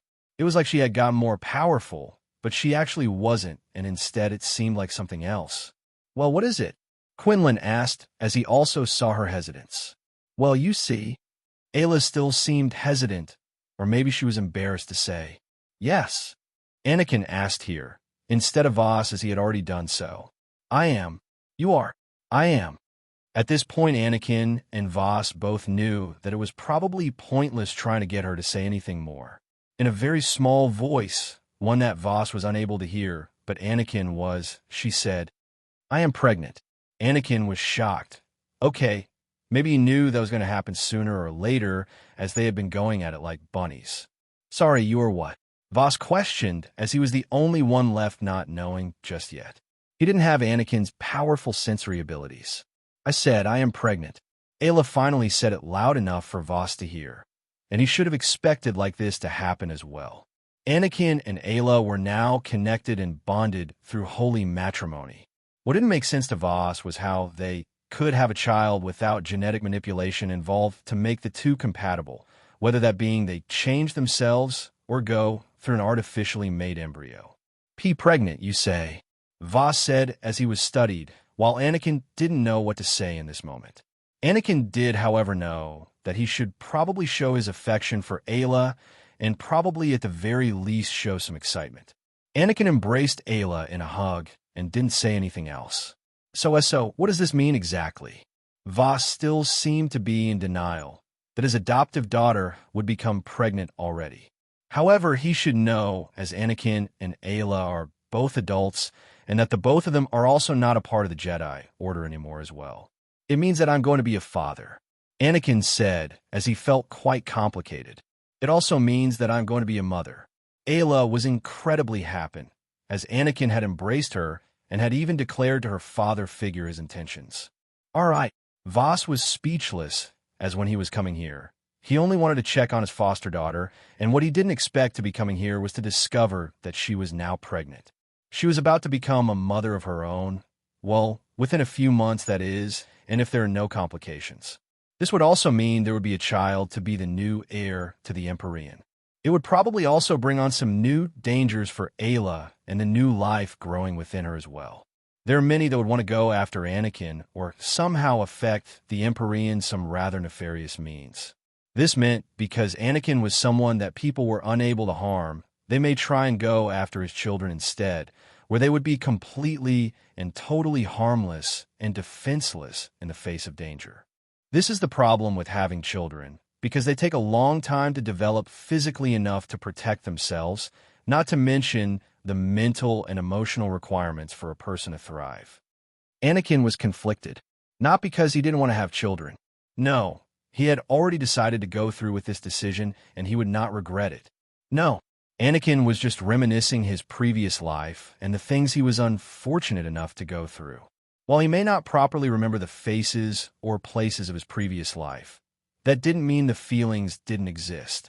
He was infertile in his previous life due to certain conditions, stopping from having a family of his own. He wasn't incapable or unable to get on, so to speak, but just had very bad luck. His body was failing him in many ways, and it started when he had developed the disease at the young age of 5. He remembered not knowing what was going on or what was happening to him at that time, and he knew he probably would have died if it wasn't for his previous mother insisting and taking him to the doctors again and again. I mean, it may have been normal to wet one's own bed, but that doesn't mean at 5, where I had good bladder control, would I do so? Anakin thought to himself. He had gone for a few months without the doctors saying that there was something wrong. No blood tests were done, and he was only taken to the hospital after it had really gotten bad. Bad enough that he needed to be hospitalized for an entire month. This was the first instance of his previous telling him that he wasn't meant to live, and the only reason he did was because of his mother, something that he couldn't thank her enough for. But he didn't even know her name and face anymore. Instead, he had Shmi, and she just reignited all of those feelings from his past life. And if he didn't know any better then, he would say she was the reincarnation of his previous life's mother. Then there are things that only made things worse for the 5-year-old him, which was the death of a friend. A girl the same age he was, and he was friends with had died before his proper diagnosis, and she had died of cancer. Something incredibly tragic and saddening, but he didn't cry because in his childlike mind he would be joining her. Of course he didn't, and would go on to experience having to inject himself with needles every day just so he could stay alive. He was a good patient. A patient that when he started to be checked up on every 3 months had him becoming a favorite due to his absolute perfect numbers. If Anakin was going to live through the pain of having an unknown disease, he believed that he should do so with utmost diligence, especially since it was his family that encouraged him to do so. So being the good son he did exactly that. Who knew that no matter what one did, things could and would only get worse. After a few years, in his previous life, Anakin would have some incidents revolving around the disease and his sometimes lack of care. Then there was the reactions of the people around him when he told them. As they didn't care all that much and treat it as normal, it was fine. Of course they would treat him differently subconsciously, especially since he would not look like the strongest of people and instead was a pretty boy, something that he had retained in his new life as Anakin. But instead of just looking weak like he was, instead he was now looking pretty imposing. After his years of education within the system, Anakin would then be introduced to adult life with a nice little blood test. A test that should have been done a long while ago as he was starting to lose weight and there were some other symptoms as well. Symptoms that he was aware of and had even yet again told the doctors about. Specifically his doctors that helped him to manage his illness, and they said it was fine. Of course this was also his own fault as well, because had lied about things as well. It wasn't like he was perfect and stayed the happy little child he was. After this blood test, he was informed of his needing to change his diet and that they hadn't checked for this disease in the 2 years since his graduation from high school. The secondary disease and the effects it had done to him was already substantial enough that it had made him completely infertile. In fact, he could have died yet again, and if they hadn't caught on just in time, he would have done just that. Died. If they had done the testing, and if he had also done his due diligence, he probably would have been perfectly fine and able to still have children of his own.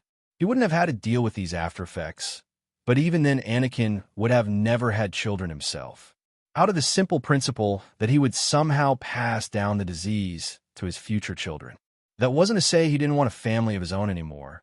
It was just something so demoralizing that it had completely floored him. Floored him so badly that he had given up on wanting a large family where he could have many children of his own. Was it not the dream of every person to someday pass on their genetics? A desire born out of necessity, but also because it was something someone wanted to do, something to build and have children that one could love. For Anakin, it may not have been everything, but he had bought into the idea of having a family. It was just that he would never have one. He only had his mother in his last life before she had passed away when he had graduated, but he had also only had Shmi as his mother in his new life. No father figure or a father that was there at all in both. No grandparents or other relatives he knew of. He was completely alone. I don't have to worry about that now. Anakin thought to himself as he did have a tear ton down his face, which was something Ayla had noticed. Ani, are you okay? Ayla sent through their bond love, affection, and her care, concern, and worry. It was something Anakin appreciated. I am fine. I am perfectly fine. Anakin replied, as he had made sure there was no tears left on his face for Quinlan to see. It wouldn't do well for his image within the presence of others, and while he didn't mind crying in the presence of his loved ones, he didn't want to do so in front of a stranger. Okay, as long as you are fine. I love you, Ani, Ayla said as she just hugged him tighter, trying to merge herself and their now developing child into him. I love you as well. Anakin replied with a heartfelt reply that was completely genuine, while the atmosphere between the two was ambiguous. This ambiguous atmosphere led to Quinlan feeling a bit awkward as he slowly started to remove himself from the room. It really wasn't his place to stay any longer, and he should allow the two of them to have their moment. I'll be going now, Voss said, but was ignored as Anakin and Ayla were within their own world. It had begun. Roger, Roger. Multiple droids, battle and medical were already hauled and shipped off to the Republic, where the Jedi visit to this new order had also ended. with some goodbyes that were both sad and somewhat left off with a bad taste in their mouths. The Jedi returned while Anakin and the girls went back to doing their own things. Specifically, Ayla was now, with the encouragement of knowing that Anakin was happy with this occurrence as well, could brag about being pregnant to all of the others. Something that wouldn't start any arguments, but instead would be the birth of the girls now wanting to compete with each other. Even Padme would give up her vow of not having children in the face of Ayla now becoming pregnant. Unfortunately for Ahsoka, she would be left out of this competition, but that didn't mean she would be unable to do anything herself and would try her best to show herself as an adult, making various attempts at trying to do the very lewd act of hand-holding with Anakin, which is where he would promptly deny her that opportunity multiple times. Anyway, that wasn't the most important part. The most important part was now that the war could continue and Anakin would be making a profit because of it. When he had asked for the specific materials to create and reduce the costs of trying to supply the Republic, he had lied about how much he would need. He specifically wanted more than enough materials, so he could also start expanding upon his own standing army of droids. He was preparing himself and preparing the entirety of those from within the Emperorean for the fallout of the Galactic Republics falling out and the Confederacy of Independent Systems falling out as well. Then that was not even taking into account the Hutts, of whom would either be interested in what is going on from the galaxy at large, or be disinterested and not care enough to expand. Anakin had a feeling that it would be the former rather than the latter, as the Hutts would no doubt be either trying to prepare themselves for Anakin and the Emperorean, or they were just that uninterested. War. War that never changes. This was pretty correct as it related to money. Of course, it wasn't always just money, but instead people fought over things, but it always came down to resources. There are rare occasions like what the hell was happening with Palpatine, where he didn't exactly want more resources, but he wanted more power. More power for what? Anakin only knew that Palpatine's desires had to do with wanting immortality, just like his master before him. He obviously wanted more than that, however, and it probably had to do with the idea of becoming the Sithari. Sithari was a title that, in the ancient Sith, meant Lord or Overlord, first claimed by King Adas. After Adas's death, the term became the subject of a legend prophesying the coming of a being that would lead and destroy the Sith, but in doing so would make the Sith more powerful than ever before. In this context, the term came to mean perfect being or God. The prophecy, which was in many ways similar to the Jedi prophecy of the Chosen One, retained its significance for the Dark Lords up until the time of the Order of the Sith. Now that I think about it, doesn't this kind of make me the Sithari? Anakin was turning into a godlike entity after all, and the Sithari prophecy also had connections or similarities to the Jedi's Chosen One. It almost fit all too perfectly, with Anakin right at the center of it all. This probably didn't mean all too much, but knowing the Force and how it worked, it may be that Anakin was both the Chosen One and the Sithari at the same time. Technically, it is possible, but there are also a few things that Anakin didn't fill in for the Sithari prophecy in particular. One who has freed themselves from all restrictions has reached perfection, their potential fulfilled. Perfect strength, perfect power, perfect destiny. Anakin said aloud as he was within his room, meditating over recent events. This does kind of fit me. However, the idea of perfection is kind of flawed. How so? A voice said, as someone had seemingly come into his room. Anakin, of course, knew who this is, but didn't say anything else as he awaited for them to join him in his meditation session. While unorthodox to do so here, it was the only place she was willing to come and felt safest, which it wasn't exactly a lie, but it did have something to do with Anakin, as obviously she was infatuated at this point. Ahsoka, how nice of you to join me on time. Anakin replied as he floated, levitating off of the ground. It had become a normal occurrence by now, and Ahsoka had grown used to it. Anakin, a lot of the time, would allow Ahsoka her little victories over the other girls, simply because while it is true he will not be getting into any relationship with her, not until she was older, that didn't mean he would ignore her. That would just be cruel, so he would continue to treat her as he usually did, with no change at all. Anakin didn't know if this hurt her more, or it actually made her feel relieved at knowing that he wouldn't treat her differently. Either way, he wouldn't change his decision. Yeah. It isn't like you like meditation as well, Ahsoka said with some sass. Well, I will have you know that I'm always meditating, and what you see now is when I focus most of my effort and time into it. Anakin supplied, still with eyes closed, and as if he wasn't distracted by Ahsoka being within the room. Really, there was some doubt, playful in nature, when she replied. Yes, really. Hurry up now and start tempering yourself. With your temper and aggressive nature, I doubt that you would be able to last very long. Anakin stated to rile her up, as it was best meditating not when one was calm, but instead he had found meditation was at its best when one was emotional. When one felt something is what would lead one to becoming calm or peaceful. What were you talking to yourself about anyway? Ahsoka sat down as she started to meditate as well, as she also was trying to reach a state where she could float above the ground magically like Anakin could. Just going over some other prophecy that didn't originate from the Jedi. I may have been named as the Chosen One, but that doesn't there aren't others or another that could be like me in a sense. Anakin said. He continued, there's also a chance that another prophecy would also apply to me as well. Just what kind of prophecy from the Sith would apply to you, the Chosen One? Ahsoka did have some snark in her voice. Okay. I can hear the snark in your voice. You can calm down now. There's no need to be so aggressive. Anakin replied calmly to her little bit of snark. Whatever. Can you be quiet now? I'm trying to meditate. If Ahsoka could, she would turn her back, but there was no need, as she would only need to close her eyes to stop seeing Anakin. Not that it would help her if she didn't want to sense his presence, as she would always be able to through the dyad bond they share now. Sure.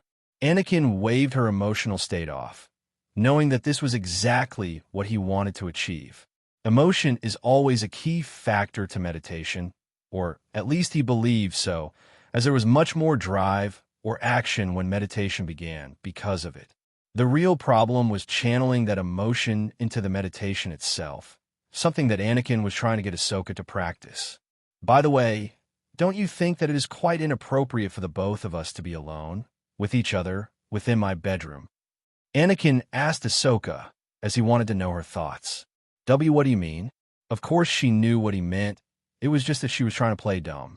She didn't just ask Anakin to meditate within his bedroom for no reason after all, and she could be quite cunning herself sometimes. She did, after all, come from the same species Shakti was from, and going by her behavior, Ahsoka may have some of the same tendencies of being a predator. Oh, nothing. I just thought it would have been better for the two of us to practice somewhere else. Anywhere else, really. Anakin continued, implying that they should do this training session somewhere else. Oh, of course not. I think staying here is the best. She was cracking under the pressure. Humming, Anakin doesn't break from his meditative form and says, well, if you say so. Of course he knew why she wanted to get him alone, and that is exactly why, when she brought up the idea of the two training within his huge bedroom, he had decided to instead make it about meditation instead of physical exercise.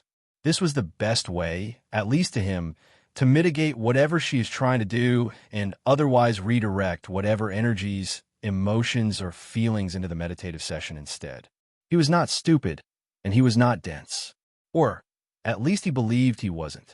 Now back onto meditating about this whole Chosen One and Sithari prophecies business. Anakin then started to tune out Ahsoka, and instead focus on what he was doing before.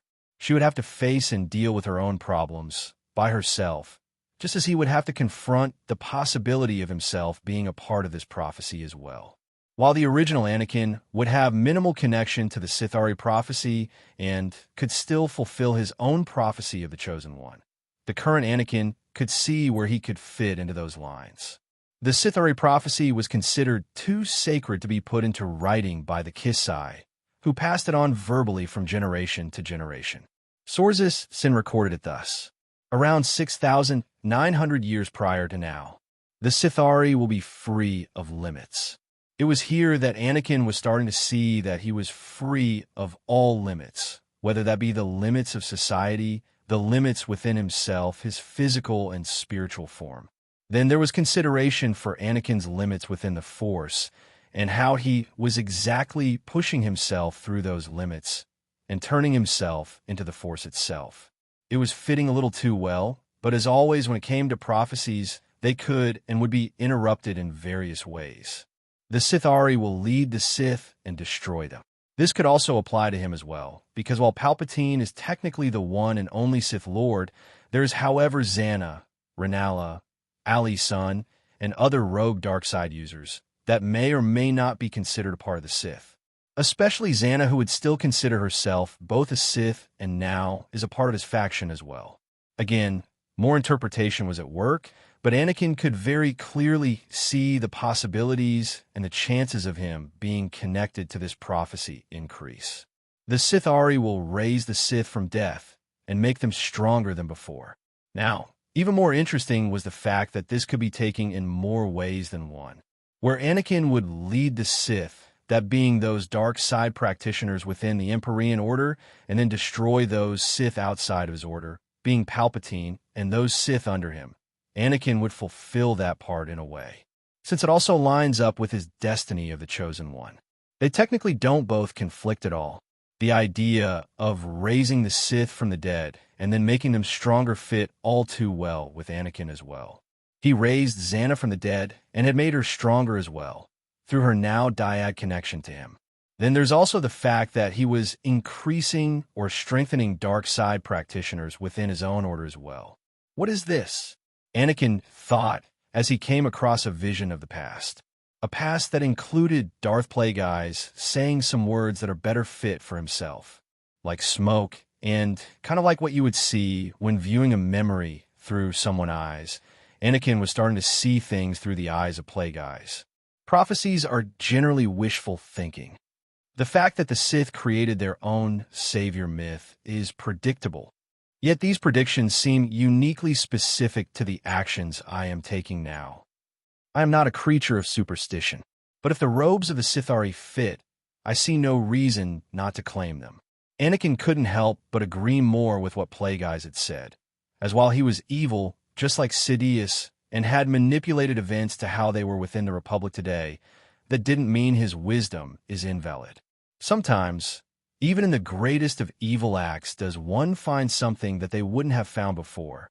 Of course, evil should not be done, but one must not look at the act while leaving up the build-up. Once one is left at the act, one would not know what the cause of such an act to happen. No build-up, no nothing. Context was always key, and sometimes that context was bad, while sometimes what was the result of that context may have been all right.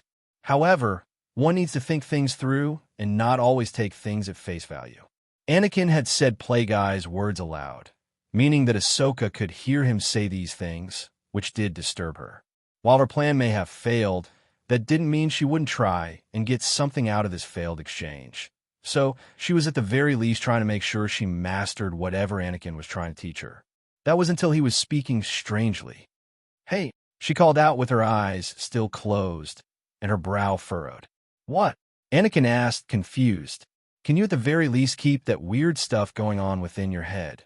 Stay within your head." Ahsoka asked so kindly and nicely that Anakin couldn't help but reply. "Maybe. You know, I may love you all the more now, and I may dislike you rejecting me, but that doesn't mean you have to annoy me as well." "Maybe," Anakin said again, with his eyes closed and a serene expression upon his face, as if he had found peace. Ahsoka didn't say anything else and just harumphed before going back to meditation. Anakin did so as well, but this time decided to do some other things, like actually helping Ahsoka get into the swing of things. He had, after all, disturbed her, and a little push from him would certainly direct her towards the correct place she needed to be. After the whole debacle with the Jedi and the Galactic Republic, things were starting to heat up, only mildly, however, and it wasn't anything to do with the fight between the Republic and Confederacy, but instead some small battles were starting to take place between the Emperorean and the Hutts. There were some other things to get out of the way first, so we would start there, as Anakin needed to recount what he was going after. There were some star systems that he could start expanding to, as he was now getting extra materials from the Republic, and this would allow him to speed up the process of takeover. He would be taking most of the star systems within his sector, the immediate part of the sector anyway. Then, now that Naboo had been integrated into the Emperorean as well, as per the deal, the Republic had to let them go. Not that the Naboo and Gungans within that star system even needed to listen to the commands to the Republic. If possible, he would have also made an ultimatum against the Republic if they hadn't let Naboo go. He knew that Palpatine was probably seething right now. It kind of brought a smile to his face. The sadistic bastard that he was reveled in Sidious's demise. With 2 new points or planets and star systems that he could start expanding from, Anakin would start to be able to take over even more areas. Hopefully, they would also have some things of importance as he was investing stargates into both Dathomir and Naboo. One had already been constructed on Dathomir, but now he needed to make one on Naboo as well. First, Anakin would start off from his home territories and then explain what planets he would quietly take over in the surrounding systems of Naboo and Dathomir. The first thing of note here was the planet of Tarnunga, an ocean world with some mountains that pierced through the wars and created small caves and grottos. It wasn't really worth it, but from what Anakin could understand, there would always be something of worth within something. For now, he would turn it into a world where mainly aquatic species within his empire can live. There is really nothing else to add, other than its potential to increase trade with the intentions of fishing. Second, there was Cyrus II, that came after Tarnunga. The Cyrus system would further expand his mineral and ore deposits, specifically as a mining world for Centonium. Then there was QBI, an industrial world that was located within the Arcani sector of the galaxy's Outer Rim Territories region. The planet lay on the hyperlanes called the Old Corellian Run and the Vashian Way, and it was better known as a stopover for spice smugglers. This place would just become another place to make use of spice trade and industrial activities. It would be somewhere that would give his people something to do, as people who are bored can create problems for themselves. He knew all too well about the consequences of not keeping his people entertained through any means necessary. The problem came back to Isor, but Anakin had foreseen the problems with this planet, as the Republic had it under his control. He had also asked for Isor, as it was a key point in stopping his expansion outwards. It was just a simple but powerful industrial planet and system. In taking it, again it would give people a purpose. Puriket, a trading planet, located within the Arcani sector of the Outer Rim, that was controlled by a Bothan shipping company. That was until Anakin had offered them a deal they couldn't refuse, a deal that was just money, wealth, etc. They didn't want anything else, as they were a business that was currently looking to have other ventures, which just so happened to allow Anakin to expand into another part of the Arcani sector. If Anakin wanted to, there really wasn't much for the Republic to stop him from taking over planets that were under their control from them, especially now, but that would start to lead to him needing to face off against the rest of the galaxy. Something that while he alone didn't mind, but he had to think about his subjects, his people. There was no way he was about to put everyone at risk because he wanted to control just one more planet and instead would expand slowly, where some might say he was doing so insidiously. So Malirian was off limits. It was unfortunate, but there wasn't really anything else in between the next system and after it.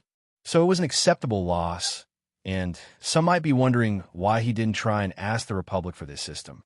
It was because if he expanded too close to the center of the Republic, they might start to get paranoid. Paranoid enough to question Anakin's intentions, as he would be encroaching on their territory more and more. It was at this point that Anakin could consider himself the overlord of the Arcani sector, and most of the galaxy would recognize this as well. It was completely under the control of the Emperorean, as nearly all of the planets, or at least 70% of them, are under him. Under the Emperorean. Now onto the systems surrounding Naboo. Well, there was really only one planet and system of interest within the sector Naboo resided in. It was just a vast space of, empty space. How unfortunate for them.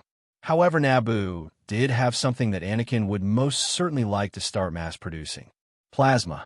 All Naboo seemed to import for themselves was food, processed food, and technology, which is something that the Emperorean and the planets connected to the Emperorean have an abundant amount of, meaning that they wouldn't have to worry about their biggest concerns, which were food and tech.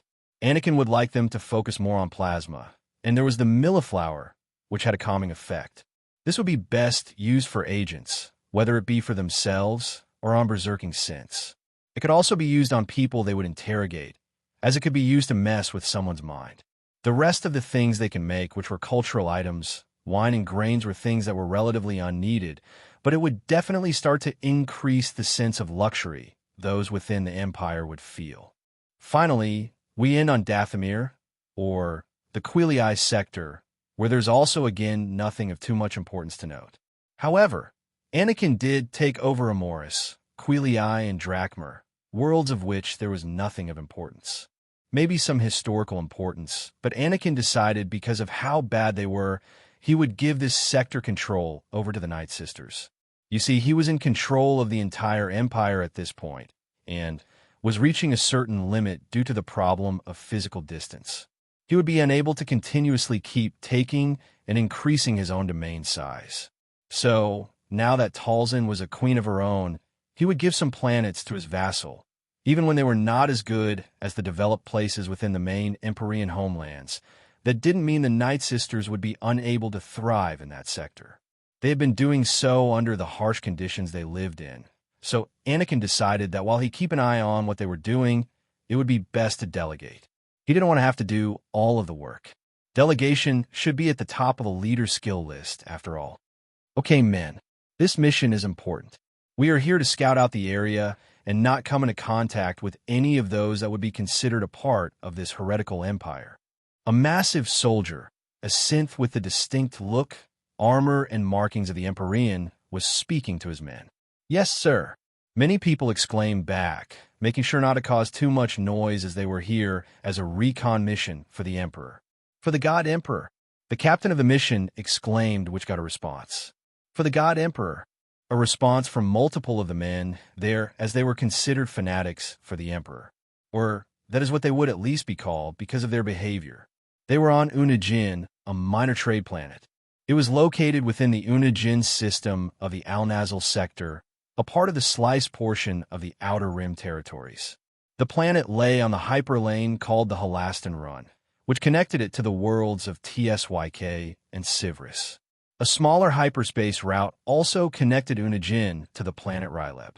Due to Unajin's location near Hutt space, starships that prepared to enter or leave that region frequently stopped at the planet. They were here because Anakin has had enough waiting and instead wanted to make sure and scout out what the Hutts might have. Not only has Anakin had enough time waiting, but so has those within his army, as even though they are more so meant for defense, that doesn't mean that they couldn't get aggressive.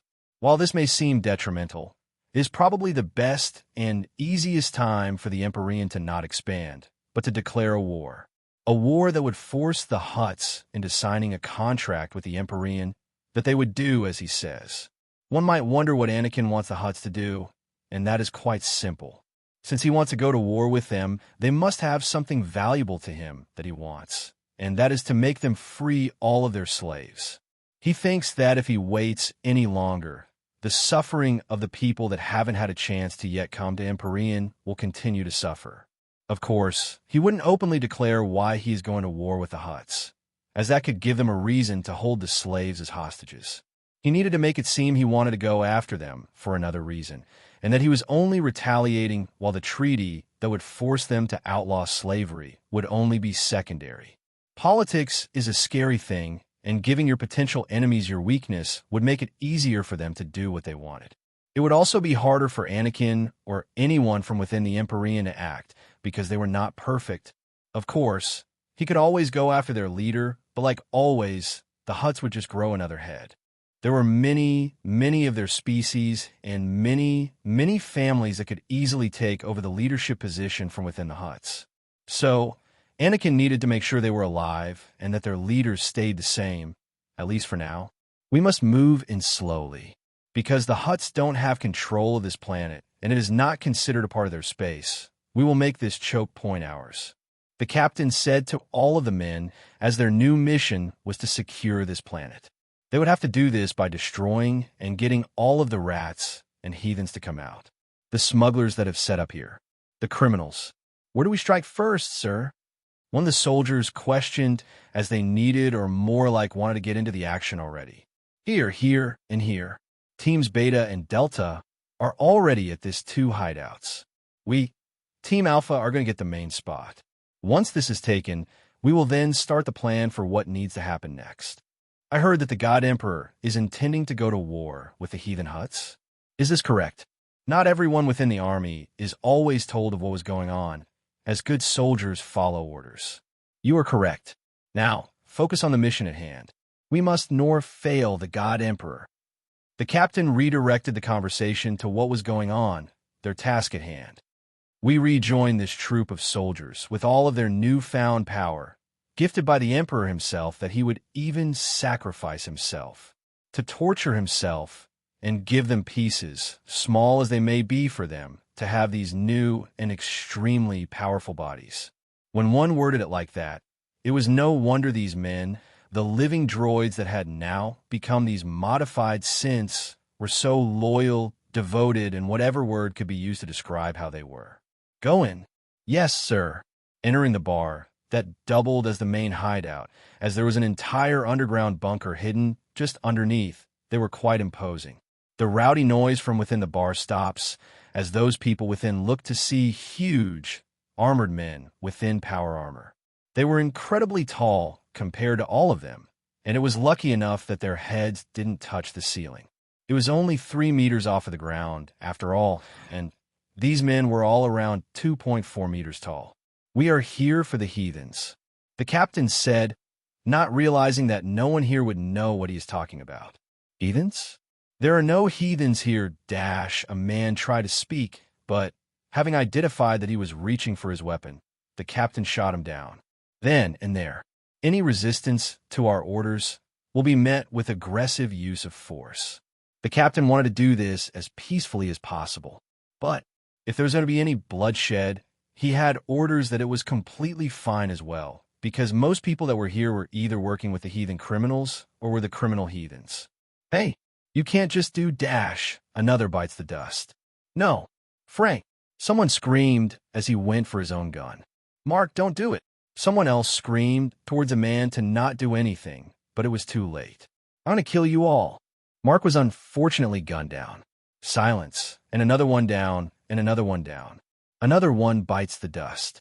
After this small silence, everyone is tense, as the hulking and imposing Emperorean soldiers make their rounds around. Everything here seems clear, sir. A soldier said to the captain of Team Alpha. Good, let's go down, but before that. The captain turned around to see everyone within this bar were unmoving, whether this be due to shock, or fear, or anything else. At this moment, none made a move. Die. However, it would seem that everyone here, including the barmaids and other females, were a part of the criminal group here, meaning that they should die for their insolence. Kill them. The captain told his men, as the shots from these criminals was absorbed easily by their armor.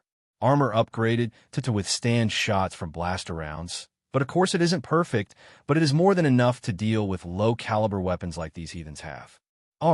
Barbara. No. You killed my favorite whore, and this man went down just like everyone was from within. Someone that wasn't a part of the fight was the woman behind the bar. She pressed a button that sent out a signal to those underneath. The Emperorean soldiers will have a fight, it would seem, as they go downwards. Having taken care of the heathens within the main bar, the front shop, the synth marines decided that they should head in deeper, given that there is no speck of life or living creature within the bar. None but them alone. Sir, I do believe that there are none left alive. A soldier reported as he said this to his captain. Good. Make use of the force that the God Emperor has given us. Using this, you should be able to tell whether or not those within this place have been purged. The captain replied as he looked around at the devastation. There was no going back now. Not how things have been before, as this planet would come under the control of the Emperorean. The Emperorean would not use this as a place for its citizens like all of the others, and would instead make it a base with which would be used against the Hutts. There would be no one to stop them, and there would be no one to build a Stargate here. Anakin wouldn't do so, because it is only to be occupied for a short while. Long enough to where he could fabricate claims of the Hutts doing wrong to the Emperorean, and then using these claims he would attack. Force them into signing a treaty, while him as the sole benefactor. Going deeper into the base, the captain and the rest of Team Alpha easily breached the defenses that had been activated because of that woman alerting those underneath.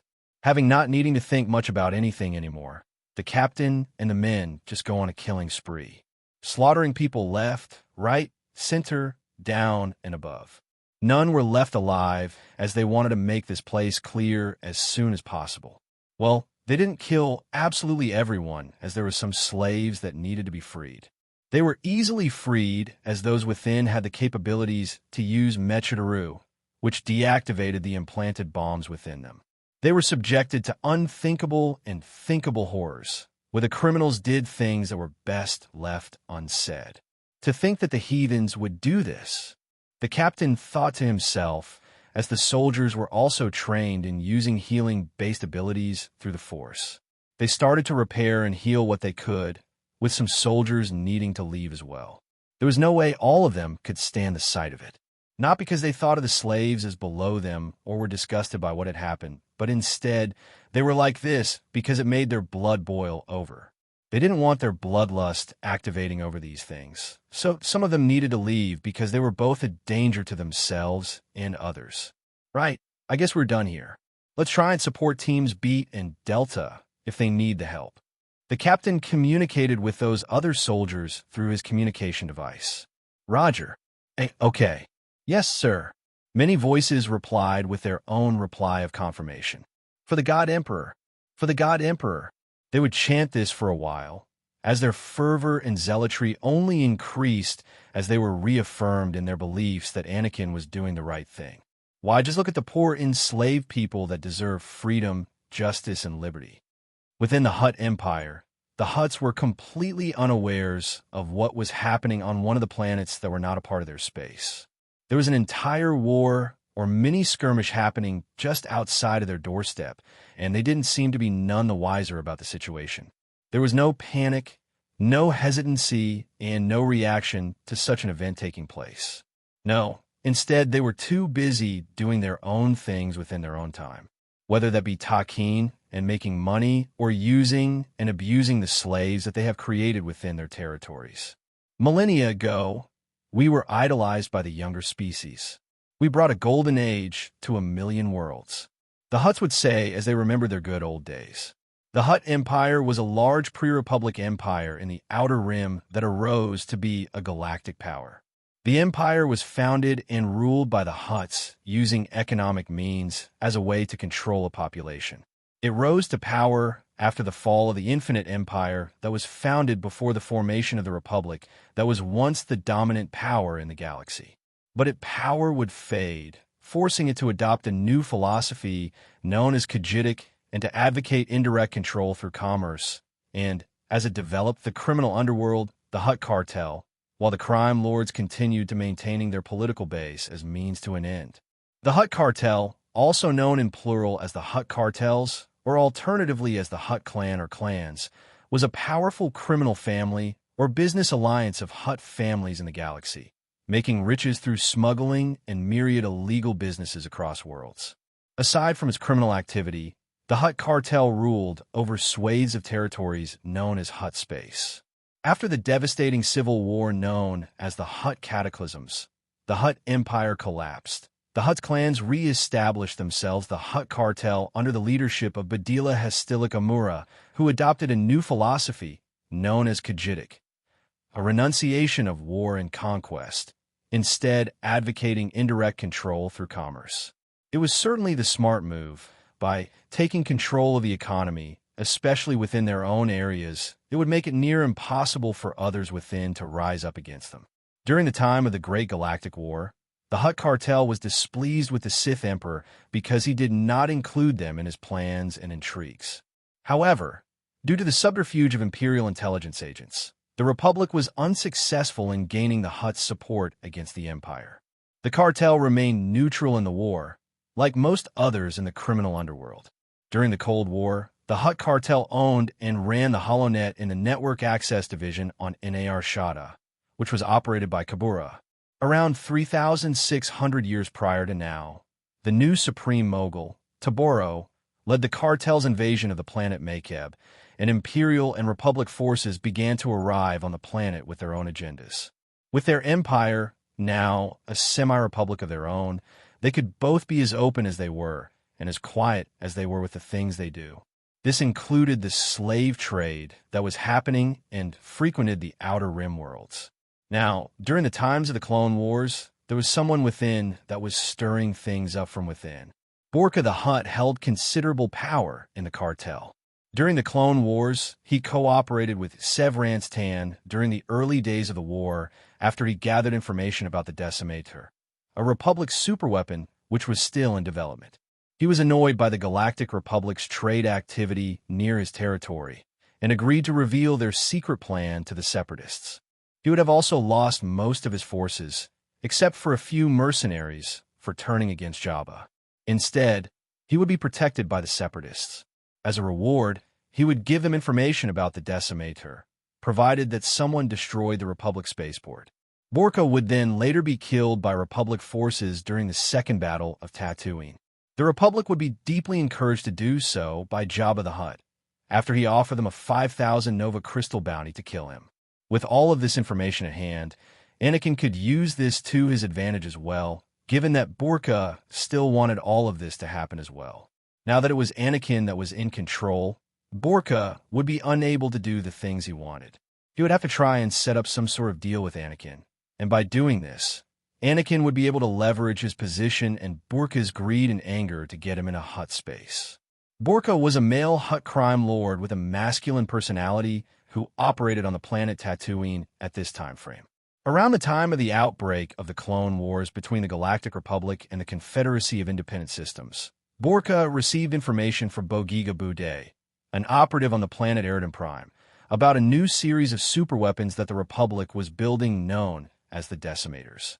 Unfortunately for both of the Hutt cartel and Borka, they couldn't operate within Anakin's territories, the territories of the Emperorean. Neither could the Republic really as well. So instead of people trying to go after the Republic, specifically the Separatists to go after whatever spaceport that is under the control of the Republic, Borka would go toward the Separatists to see if they could attack the Emperorean.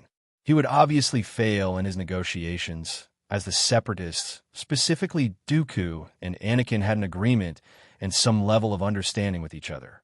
Anakin didn't contact Dooku all too often to tell him or get information from him, as that could be dangerous, and instead decided to do so only on a very infrequent basis. It would be something silly for him to do. What interested Anakin, however, was that if he crippled the Republic here with their research into this battleship known as Decimators, it would give him an easier time in the future. There's also the fact he had to consider what the Hutts would do with him taking over a planet so close to their territories. The Decimator was a war machine developed by the Galactic Republic at the start of the Clone Wars. Equipped with shields and a long-range turbolaser that could target air and ground vehicles, the Decimator could engage and defeat craft as large as the all-terrain tactical enforcer. They were also able to ferry infantry around the battlefield, protecting them within the confines of the Decimator, though the vehicle itself was slow. Developed at a secret testing facility located on Eridan Prime and constructed at Alars Prime by Wookiees, the Decimator was considered one of the most powerful combat vehicles of its era. However, before the Republic could use them, the Decimators were stolen by the Confederate General Severance Tan. Tan used them to capture the energy-producing world Serapin, striking fear into the inhabitants of the core worlds due to the ensuing blackouts. Her campaign provoked the Republic to send Jedi Master Ichu Shunjan to hunt down Tan and her Decimators. Shunjan ultimately succeeded at the Battle of Kront, and the Decimators saw no further action in the Clone Wars, meaning that it was all up for the taking, all ready to be swallowed whole by the Emperorean, to take and to redevelop these special war machines for further and future use. Anakin wanted to be wholly prepared when he needed to start taking control over both the center of the galaxy and for when the Yuuzhan Vong came. There's also this little, tiny, small thing known as the Hutt Cartel standing in the way of total galactic unification, but Anakin would wait for now. If everything was going according to plan, then he should be able to completely defend himself and the Emperorean from any attackers, whether they be from the broken and shattered Republic, the Hutts, or even the Separatists in the future. There is also the Yuuzhan Vong, but that threat was so far away for now that he wouldn't have to worry about it. That was what he thought of at least, because there's going to be massive things shaking up the time stream. There was no way, for sure, to know whether or not everything will stay the same. Not with Anakin's influence and his indirect influence through touching others as well. If what he predicts will happen, it is also entirely possible that the Yuuzhan Vong could try and come early as well. Back to the Decimators, as they would be added to the droid armies. The characteristics were: the Decimator's body was roughly rectangular in shape, save for a tower that rose from the rear of the vehicle along its midline. Just in front of the tower, in the center of the vehicle, was a large red orb that served a purpose in the firing mechanism. Even when not firing, energy circulated through the orb in green waves. When the weapon was activated, the energy would coalesce, causing the orb to glow a brilliant green before launching a single, focused green beam toward its target. Decimators were described by historians as having giant turbo laser cannons as their main weapons. Each Decimator was comparable in size, armor, and firepower to the largest Republic vehicles in service at the start of the Clone Wars, such as the all-terrain tactical enforcer. It was also described as possessing tremendous destructive power. Besides their firepower, Decimators also possessed the ability to transport up to 10 infantry and were sheathed in thick layers of armor, as well as protective deflector shields. However, for all their firepower and armor, Decimators were restricted to operating from land and could not float over water or lava, nor could they directly cross over cliffs or thick forests, despite possessing repulsor lifts for propulsion. Its role would be, with its powerful shields, turbo laser, and thick armor, the Decimator was suited to frontline combat. It could easily defeat comparable vehicles in combat, relying on its shields to absorb damage. The Decimator's weapon was limited to firing at just one target at a time and had to charge before it could fire again, which meant that getting off the first shot against comparable vehicles was not assured. The unique weapon of the Decimator could traverse the beam itself electronically, though, without need to traverse the emitter to hit aircraft as well, though it still had a charge between discharges.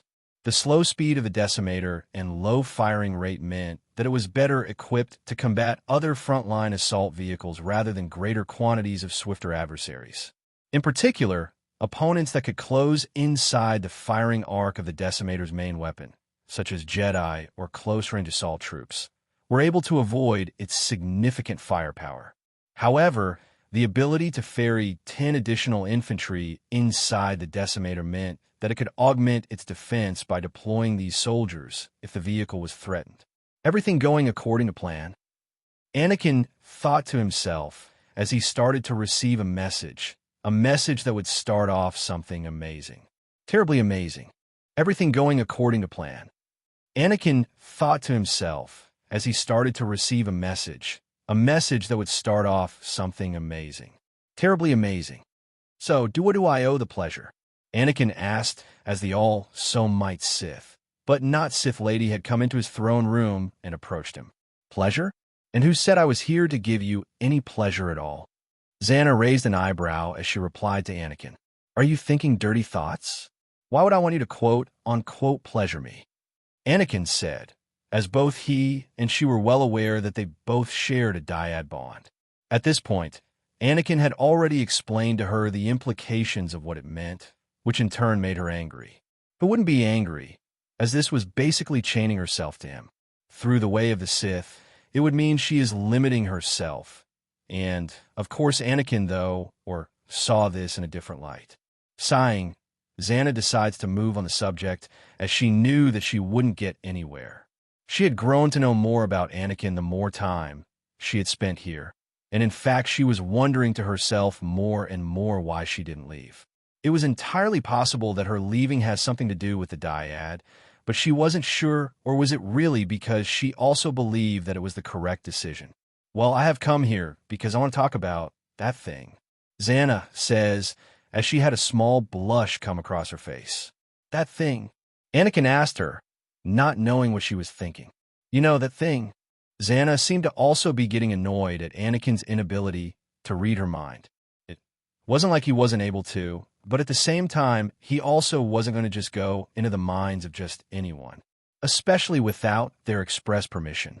Of course, he would still do so for some exemptions to that rule. I am afraid that I do not know what you are talking about, Anakin said in a nonchalant manner. Can't you just read my mind? Xana really was seeming frustrated at this point, and seemed to be paranoid that there were holes in the walls.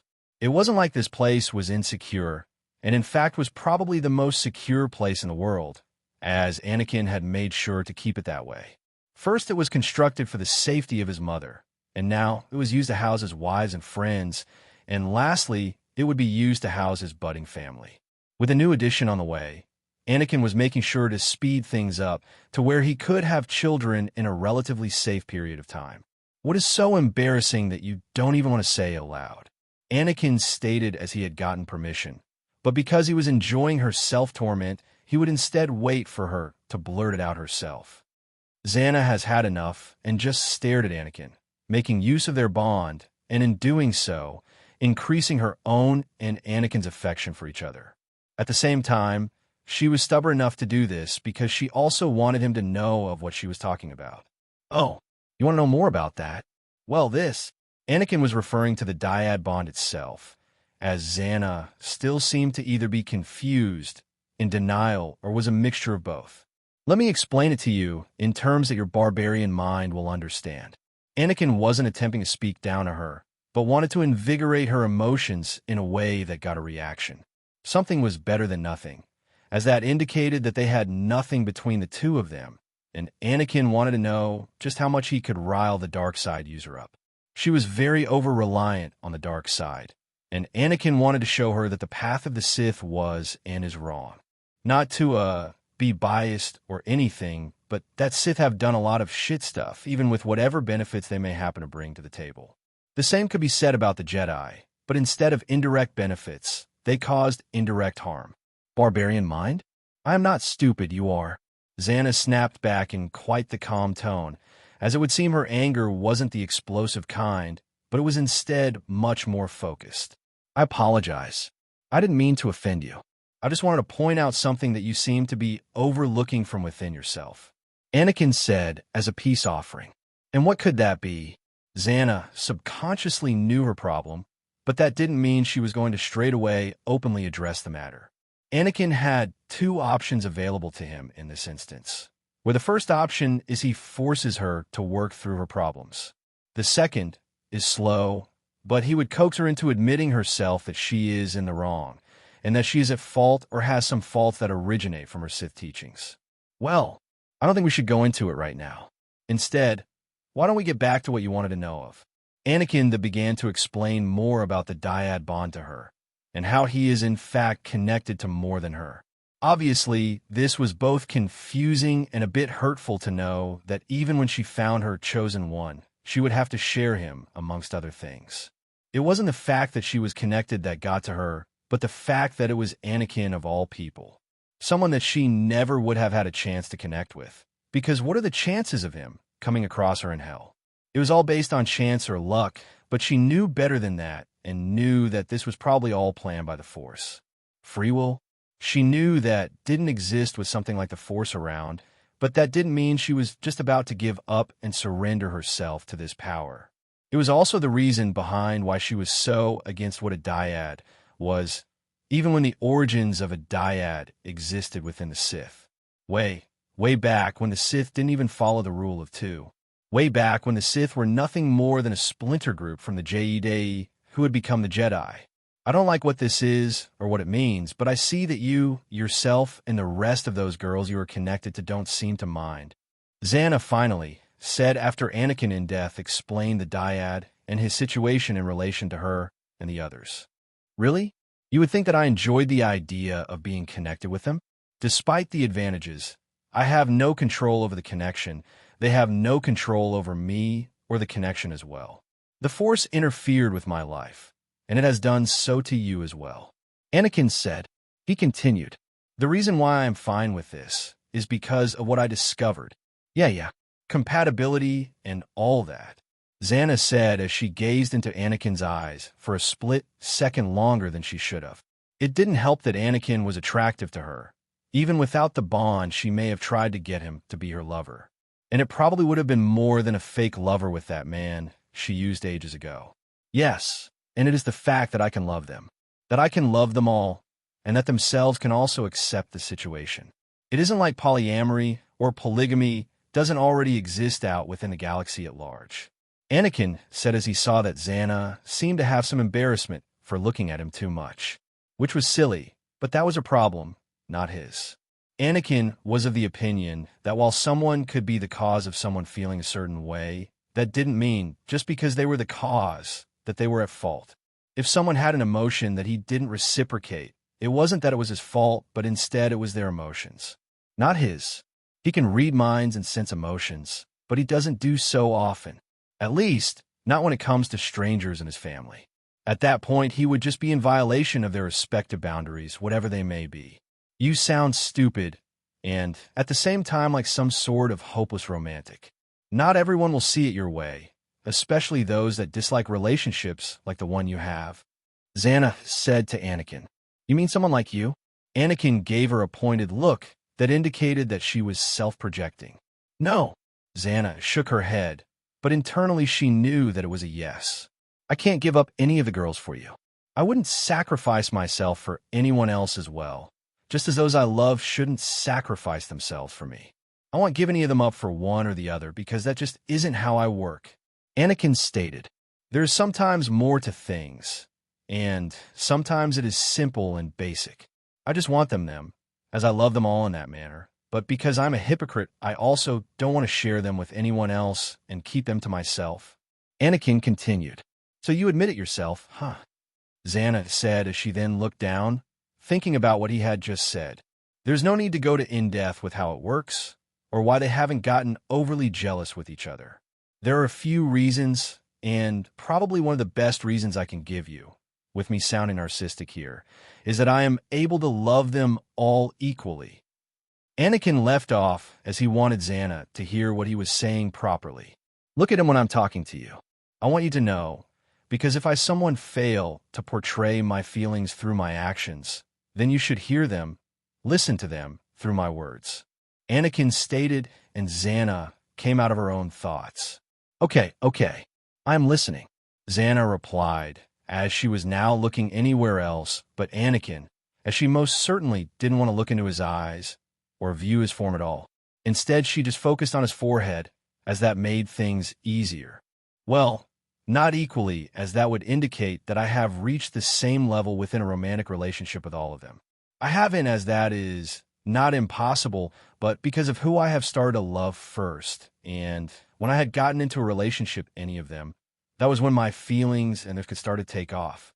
Anakin continued, "So what you're saying is that for you and I to have a relationship and start having proper emotions or feelings for each other, we would have to start something?" Xana saying, if she really got the gist of everything. Yes. Anakin answered, "Technically, we could always try dating first, because eventually, both you and I know that we will be together in the end." You sound so sure of yourself. Xana left off. I am, because I've still not found a way to break a dyad bond. I cannot manipulate it, destroy, or create one. Anakin stated simply, "You say that now, but in the future, I'm sure that if you had a way to create more, you would," Xana said, as she was now much more relaxed into their conversation. "And how do you know that? What makes you so sure that I would just go up to anyone, any girl, and make them mine out of nowhere? I just have this vibe that you would try to do something like that." Xana answered, "Your feeling is wrong here. I wouldn't just create a dyad between myself and another simply because I wanted them. No, I would create a dyad between myself and someone else because I both want them, love them in some capacity, and have their express permission to do so." Anakin said before continuing, "There are conditions that are also unseen as well." Anakin finished, "Yeah, I am sure." Xana didn't seem to believe that Anakin would act in a manner remotely similar to what he had just said. "Do you take me to be some sort of man-whore?" Anakin stated as Xana didn't answer, but instead had a small blush adorning her cheeks. because she had been assaulted by the physical and mental feelings through the bond a few times. Whenever Anakin would go at it with one of his lovers, he mostly focuses on keeping those feelings from reaching Ahsoka, who is now connected through the bond. So everyone else who is connected to him through the bond would have to suffer through the pleasure he feels and his current lover feels as well. Well, I guess that explains what you think of me. Anakin sighed, as silence could act as an answer. It is not that an action can explain things, but so too does an action. This applied to words as well, where saying something may fill the silence, but that didn't mean it actually meant anything. Instead, sometimes silence can speak more and give off feelings that are much more prominent if one had tried to speak. I do hope that you understand that I can't exactly block off the connection, right? Anakin said in a tone that indicated that he didn't really like that she thought of him like that. Not because it wasn't true, but because wouldn't that mean the others might dislike it as well? I think I will have to ask them about it later on tonight. He thought to himself as he waited for Xana to answer him. Xana just glared at him. As while it was pleasurable, that didn't mean she wanted to experience such pleasure 24/7. Not because she didn't want to, but because a girl's got to sleep sometime, right? She isn't like Anakin, who somehow has the absolute stamina of a god or of some divine entity. You know, a girl's got to sleep as well. I would appreciate it if you wouldn't do it all the time, every single day night. Xana answered Anakin. I don't know about that. That seems... Anakin could control himself, but that didn't mean it wasn't extremely hard, and he is thankful that he had multiple women at the same time. If he didn't have many lovers, he doesn't think he would be able to be physically satisfied, not with his energy. Sighing, Xana then says, That was all I wanted to ask you about, and I guess. You guess. Anakin asked, seeing she left off. I guess that I could try and do this dating thing that some of the girls within the academy seem to like or enjoy. I wouldn't mind having a beautiful woman on a date myself. Anakin replied as he smiled at her, which did manage to slightly charm her. All right, I gotta go now. She rushed off, feeling embarrassed, leaving Anakin. On the planet of Unajin, a planet that the Emperorean currently occupies, there was something of interest happening. The Hutts have been getting reports from people that the Emperorean has now come knocking on their doorstep. Something that both frustrated and scared them, because while they were strong and were quite the overlords of their section of space, that didn't mean that didn't know of the power of the Emperorean. They were very aware of the Emperorean's ability to fend off their insistence when they came looking for some answers. So obviously they were cautious in trying to approach the situation, as they were kind of forced to investigate the planet the Emperorean had taken over. The people, or more like the criminals that the Hutts had come to associate themselves with, were putting in some complaints. The Emperorean was going far in the eyes of the criminals and their other backers because they were arresting anyone that went towards the Unajin system. The Emperorean was doing this for the sole purpose of making sure that no criminal would come through them. Of course, outwardly it would seem as if the Emperorean was operating within the bounds of what they are politically allowed to do, but Anakin was having the Sith Marines placed on Unajin and their ships cut off trade from that direction. It wouldn't affect the Hutts too much, but the Emperorean was uncomfortably close to them now, and not only that, there was enmity between both of these factions. Anakin had made sure to create a spectacle all those years ago, because he knew that sooner or later he would need to start trying to fabricate reasons to go after the Hutts. There was just no way he was going to start playing with the lives of people he didn't know of, where they were probably innocent. Of course, not every common person or slave that was bogged down by the tyrannical Hutts were exactly innocent, but would Anakin really let the Hutts go, just because they could hold hostage a few innocent people? He would say no. He would probably go after the Hutts anyway, to make them an example of why you shouldn't allow slavery from within themselves. He has had enough with waiting. So he put this plan in motion to make sure the Hutts responded, whether that be by trying to retake and possibly expand their own space, or they would do so because they would want to get some revenge. It could also be a combination of both, but Anakin didn't care about that. Instead, what he cared about is whether or not they would try and take action. He knew that they were prone to using mercenaries when it came to most of their dealings. Because of their wealth, this would have worked for them. However, the Emperorean would pay out the mercenaries involved, and would do so out of Anakin's pocket himself. He may kill any of whom would try and side with the Hutts, because they were unstable elements that needed to be put in check. The Hutts were in fact making moves that would place them directly within the sights of Anakin's scope. The Hutts, from the reports and scouting of their activities, were saying that they were hiring mercenaries to try and get involved. Anakin allowed this specifically because he wanted to create more and more reasons to retaliate. He both must make the main reason be something entirely separate from the actual reason of why he would attack them, and at the same time, make sure that it is completely hidden. Liberation was something he wanted to achieve, but he wanted to make it look like an afterthought to everyone. He would even have to make sure those within his Emperorean are fooled into believing he didn't go to war with the Hutts over slaves, but instead because of other, maybe petty reasons. This was all done in the name of the greater good.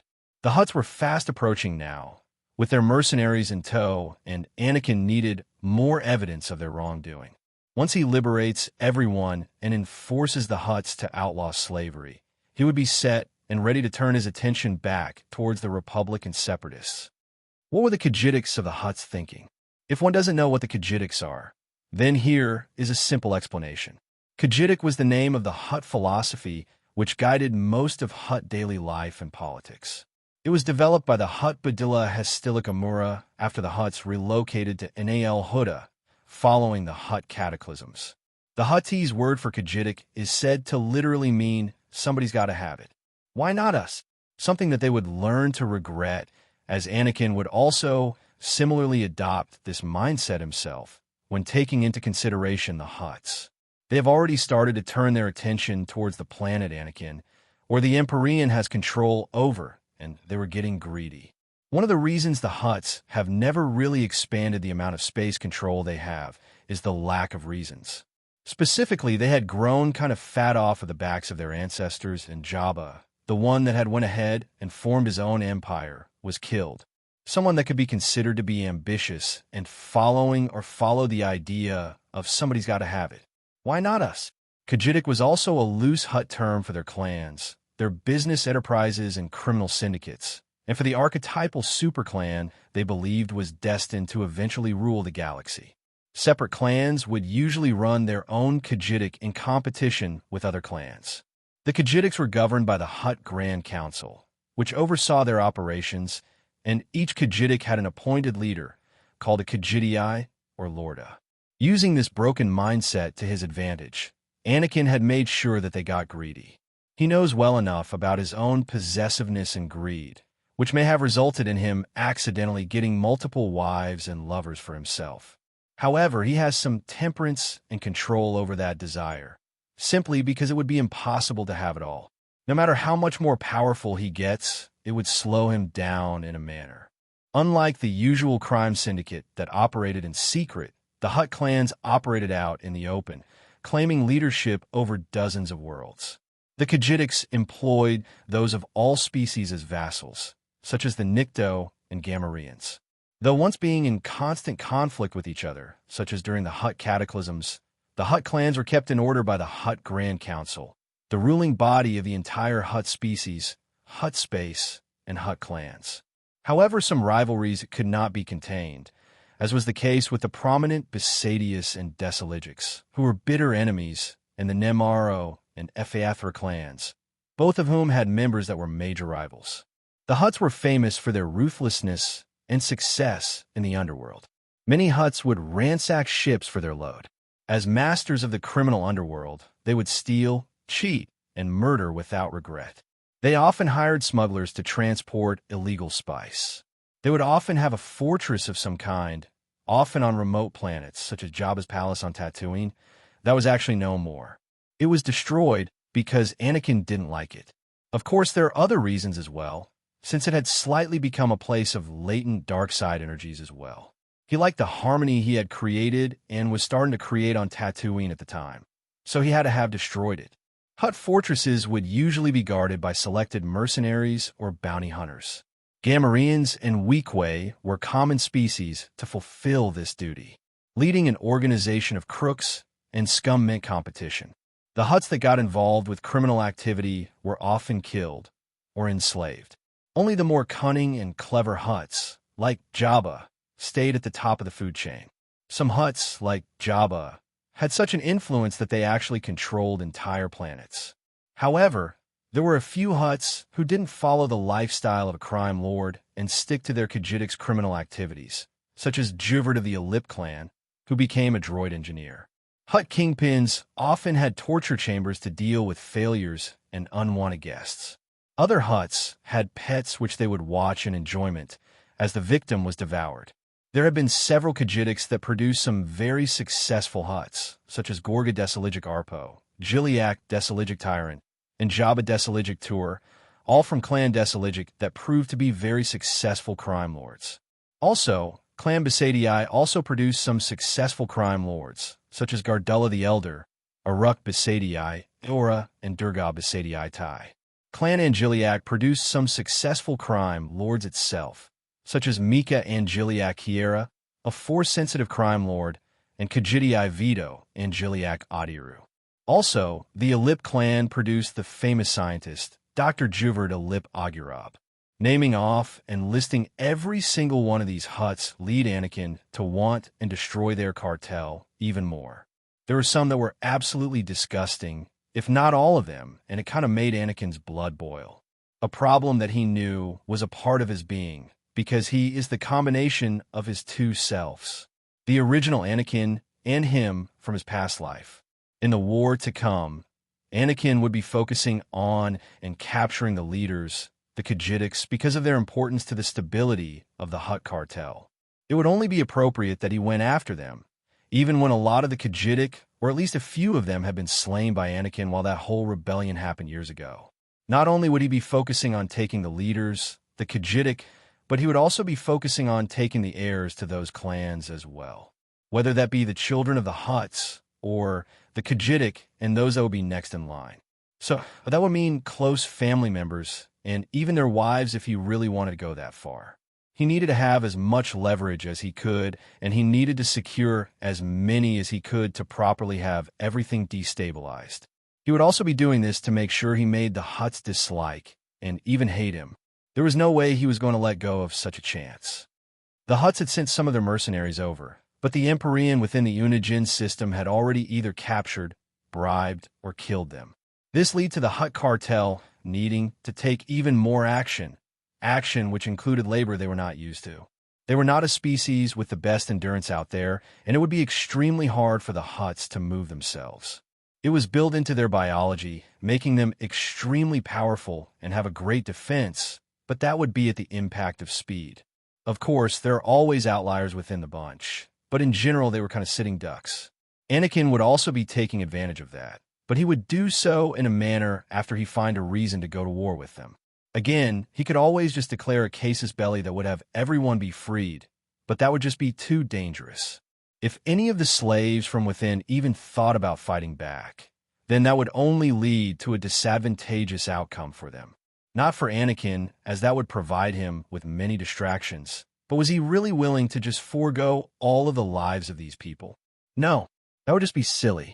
Next on the list for what the Hutts would do, and what they did, was have themselves buy as many droids as they could.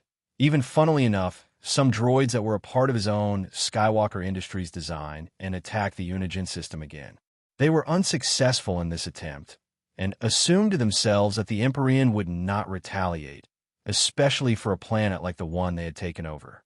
They weren't stupid, however, and wouldn't be spending any more money on trying to siege the Emperorean on Unijin. That was until Anakin had manufactured a plan to allure them into the planet. There were messages and rumors about some big jackpot being found on Unijin, and that was why the Emperorean was interested in taking it over before anyone else could find out. This certainly pulled their attention again, and they just couldn't let up and try to go in for it again, and this time, while doing so, Anakin would take the chance to fully put on display their actions to everyone. He would broadcast what they were doing and trying to do, while having his soldiers there act by retreating themselves. The Hutts were foolish enough to attack a third time, which gave Anakin all of the evidence he needed, and through a broadcast sent out towards all of his own people and the people of the entire galaxy to see that Anakin will be going to war with the Hutts because of their actions against him. Fast approaching from space was a ship fully prepared and armed. a ship of which there was some people on board that was ready to go to war, or at least seemed to be armed to the teeth and ready to engage in some form of violence. "General Grievous, sir," an armored man, larger than Grievous, shouted as he also gestured with one of his hands, making a gesture that was like that of a soldier, showing a sign of respect. "Yes, at ease." Grievous greeted the man back, as he then went around, making sure to both check and greet all of those on board. Their battle wouldn't exactly be a nice one, and would have their squaring off against the Hutts, something that the Republic is and was terrified of going up against.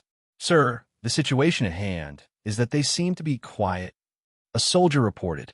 "So they have gone quiet." Grievous looked over everything and could tell that he would need to start commanding the armies a bit more efficiently. "Yes, sir. They have also created a blockade of sorts, meaning that it would be quite hard to breach through their rather large fleet size." The soldier continued, replying and giving information as efficiently and effectively as he could. "Their numbers?" Grievous asked. "They don't seem to have as much, but I think from the gathered reports that they have spread out their forces thinking that we would attack from all choke points." The soldier replied. "I asked for their exact numbers, soldier." "I'm sorry, sir," the soldier replied, while also bowing deeply to show that he would accept any punishment in a time like this. "I will decide your punishment later, but you should take this as a learning experience.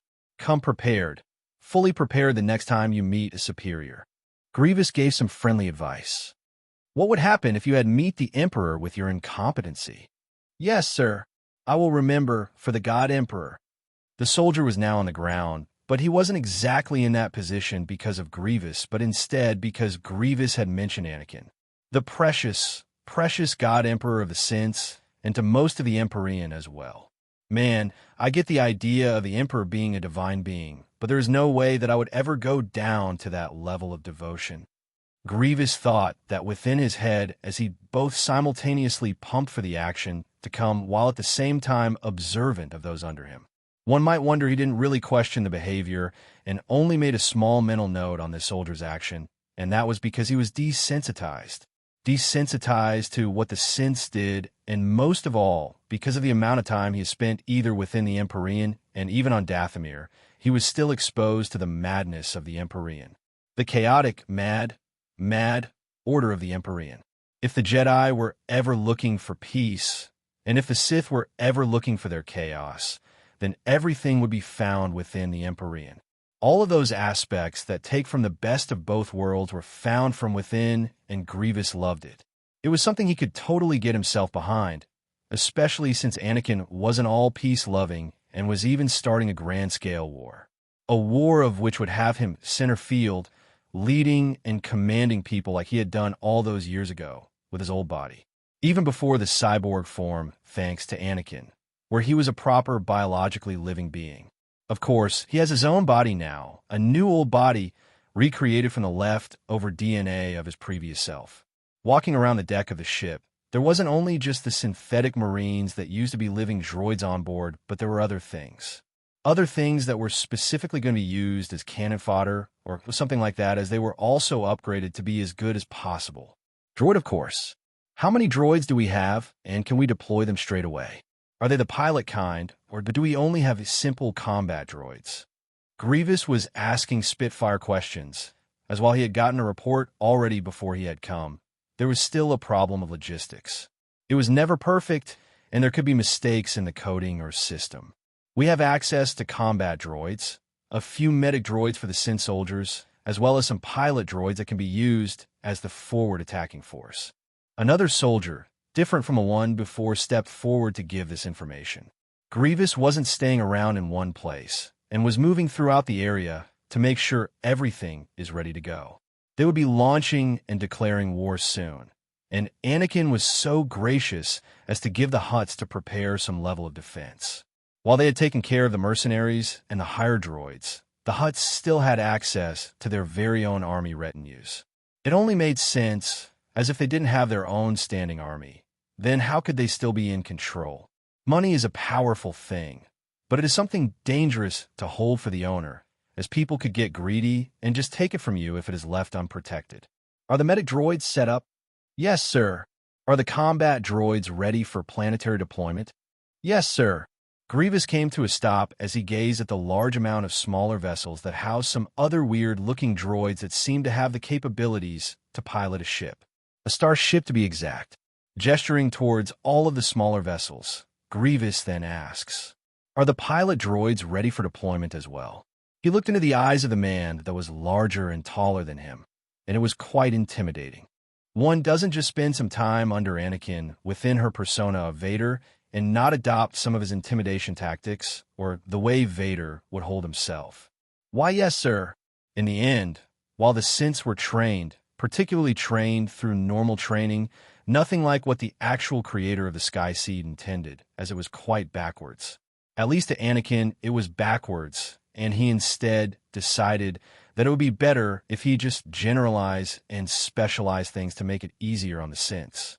Being loved and respected through hypnotherapy wasn't exactly what he wanted, but it would still be used when their bodies went through the growth process. Watching off from a distance, within the hangar bay, Grievous oversaw the pilot droids and their small ships take off, going into the distance and forming a small formation. Some were in weird formations that looked as if they had no purpose, while others seemed basic and normal, while hiding the true strength of what they could pull off. There are other things in play as well, from the battle droids that would be on full display and the medical droids also there to help heal any of the synth marines. Within the throne room, Anakin was on display through a hologram, and some huts were on display as well, given that negotiations were going on right now. A war wouldn't just happen straight away with no back and forth between the two opposing parties, as the one that doesn't want for the war to happen would try and get the other side to let up. This is exactly what the Hutts are trying to do right now. Negotiate with Anakin, where they would offer him many things. This is if they're scared and wanted to not be demolished, but the Hutts have a different view of their situation. Especially since they know that they have more money, supposedly have a larger and greater wealth than the Emperorean, and they believe that they could bribe Anakin. If not Anakin, then they could offer wealth to all of those within Anakin's armies, whether they be from foot soldiers to those higher up in command.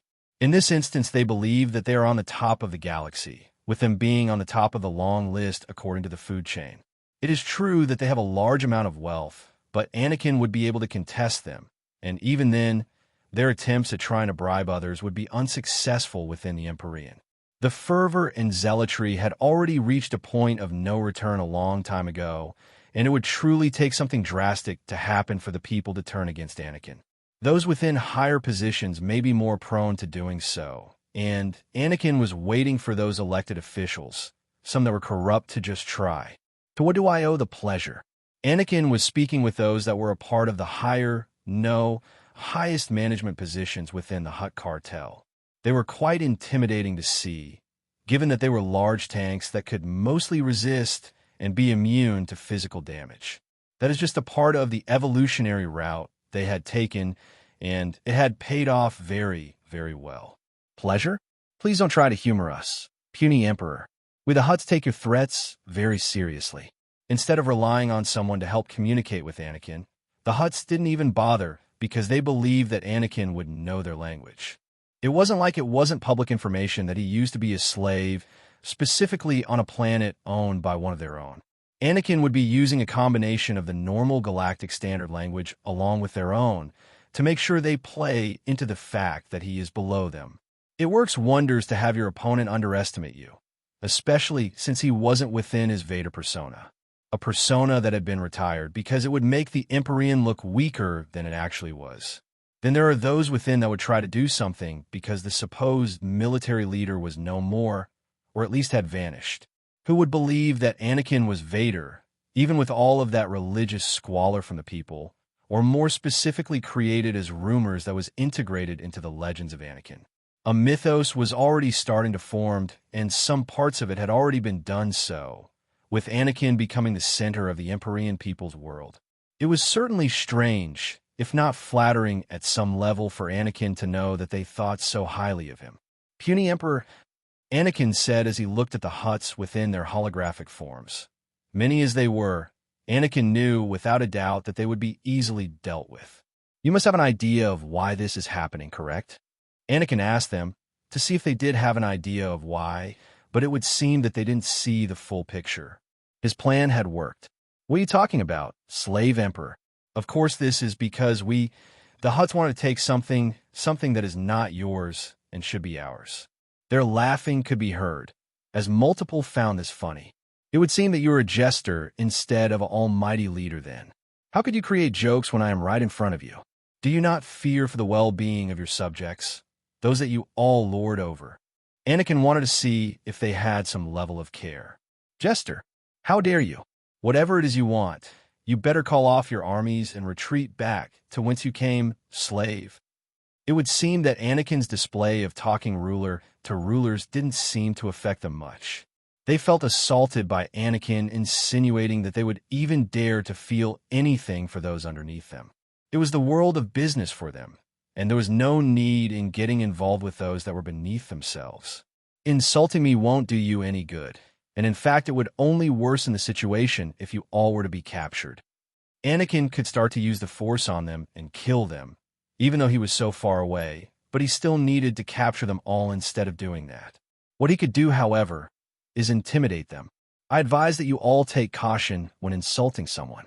Anakin said, as on the other side, the Hutt leaders started to feel some pressure.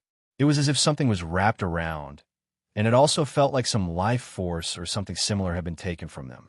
This was so prominent that one of their fellow members, who was quite advanced in age now, was starting to wither away. You see this. This is your fate if you do not surrender to me and follow through with my terms. Anakin stated, and made sure to at least kill one of them. In doing so, it would set a precedent that they shouldn't get on his bad side. You dash. One of them started before Anakin started to chokehold him, and started to make sure that they knew that he is the one doing so. He makes this same shocking gesture to imply what he is doing. Stop that. One calls out, and Anakin lets go. This is what is coming for you, your wives, your children, the entirety of you families. Anakin looks around at all of them, as his eyes came to life within their own projection of him.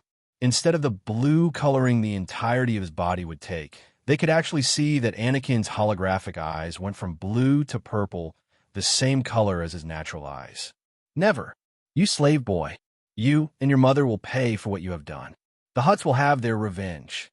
One of the Hutt leaders said this, but they would immediately start trying to evacuate their families wherever they may be. They don't want their offspring or loved ones to come into any harm.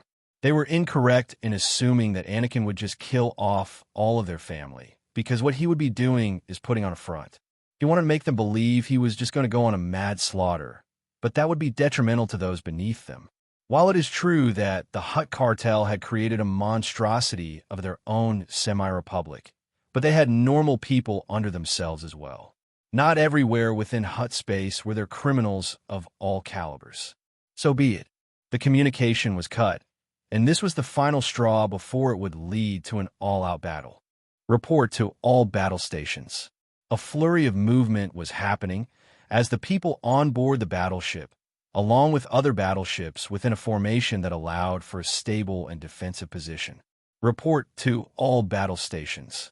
Prepare for combat. Negotiations have failed. Aggressive negotiations will commence once the Hutts are captured. A voice called over the intercom, allowing for everyone to know of exactly what was happening. Everyone was being prepared, or were getting prepared as they were now alerted to the breakdown of communication between their emperor and the Hutt cartel's leadership. A massive battle was about to begin, and the conflict that would start and end would be something everyone within the galaxy would take note of. So, you are telling us that you have started a war.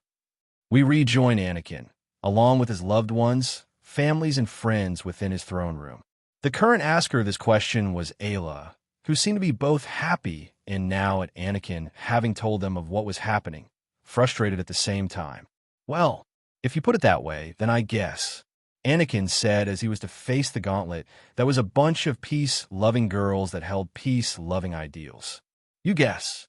Padme asked, as she was probably the one with the fiercest of positions when it came to maintaining peace and all of that. Well, I have done it for a good reason, right? Anakin didn't make any excuses for himself, but did want to point out to them that it was for a good cause. I agree with Ani. Unsurprisingly, it was Ahsoka the least brainwashed by the Jedi, and with more aggressive ideals compared to the rest of the girls. Of course you agree with him. Barriss rolled her eyes at Ahsoka's declaration, while the rest were all seated, discussing what was happening. Anakin himself wanted to go and join the Synths on the battlefield. Even when he was not needed, he liked the idea of leading his troops. Anakin, you can't seriously believe that this is the right choice? You have just created chaos by doing this, within the galaxy at large, that is. We all already know about how the people of the Emperorean would react. Padme said, they will be all for it. Ayla finished for Padme. Then there is the fact that because they are all for it, they wouldn't see the downsides of such a decision. It is already bad enough that I agreed to supporting you in giving the Galactic Republic some aid through droids. But this, Padme seemed conflicted, as while she was peace-loving and it was ingrained into her through her culture and religion from Naboo, she had spent enough time as a leader and senator to know that sometimes aggressive negotiations were the only option sometimes. When people say that violence isn't the answer, sometimes you may not use enough violence. Or this was at least the way she had heard of this joke from Anakin, as he wasn't really serious at the time. I think that this is a good decision. Surprisingly, it was Shock that would also come up to support Anakin's declaration. What do you mean by that? Ayla asked. Did you not hear of Ani's reasoning? Freedom and liberty to those who are under the control of the Hutts, or anyone else that may seek harbor within the Hutt cartel space. Isn't that a good thing? Shock didn't see too many problems other than the potential death of people, but she wasn't exactly an untainted by blood person. Neither was the others within this room, other than Ahsoka. She was probably the only one within here that hasn't had any blood spilled on her hands before. That may be a good reason, but to do so now, at a time that the galaxy is already in great turmoil, this could upset things, especially with how the civil war going on between the Separatists and the Republic. Padme had already seen the long-term effects and problems of the now new Hutt-Empyrean War. While the galaxy was in turmoil, because of the civil war between the Separatists and Republic, the people in the thousands, millions, and billions were seeking refuge with a place that was under harmony and peace. That place being the Emperorean. No doubt the people would support Anakin, but the cost to that is a reduced amount of growth when it comes to population. It was dangerous if their numbers stopped growing at the exponential rate that they were, given that they were trying to build up and keep up with the growth through building new homes and opening up more places for businesses to be created. The numbers would drop if the Emperorean goes to war, which would mean that all of that money spent would be wasted. Padme was defiantly a smart woman, but her intelligence had been increased by the super serum. This allowed her an even greater range and perspective to see the world through new eyes. Eyes that were capable of seeing things in a new light, simply because her mind was better, faster, and stronger than before. Even with this change, however, her ideals, the core of her being wouldn't change because of that. I think that Anakin is right here. Barriss said, give that she was the second most quiet, because Shmi was also in the room as well. There would be others like officials and all of that, but Anakin had decided to separate the two. While having a politically involved family was something that is inevitable, Anakin would rather separate work and play, simply because emotions could get in the way of making proper decisions, just as it was now for Padme. So we have 3 against and 2 for. Ayla looked at Barriss, Ahsoka, and Shock, while the only person now left out was Shmi. She hadn't said anything, but had instead allowed Anakin and his lovers, excluding Ahsoka, to talk it out.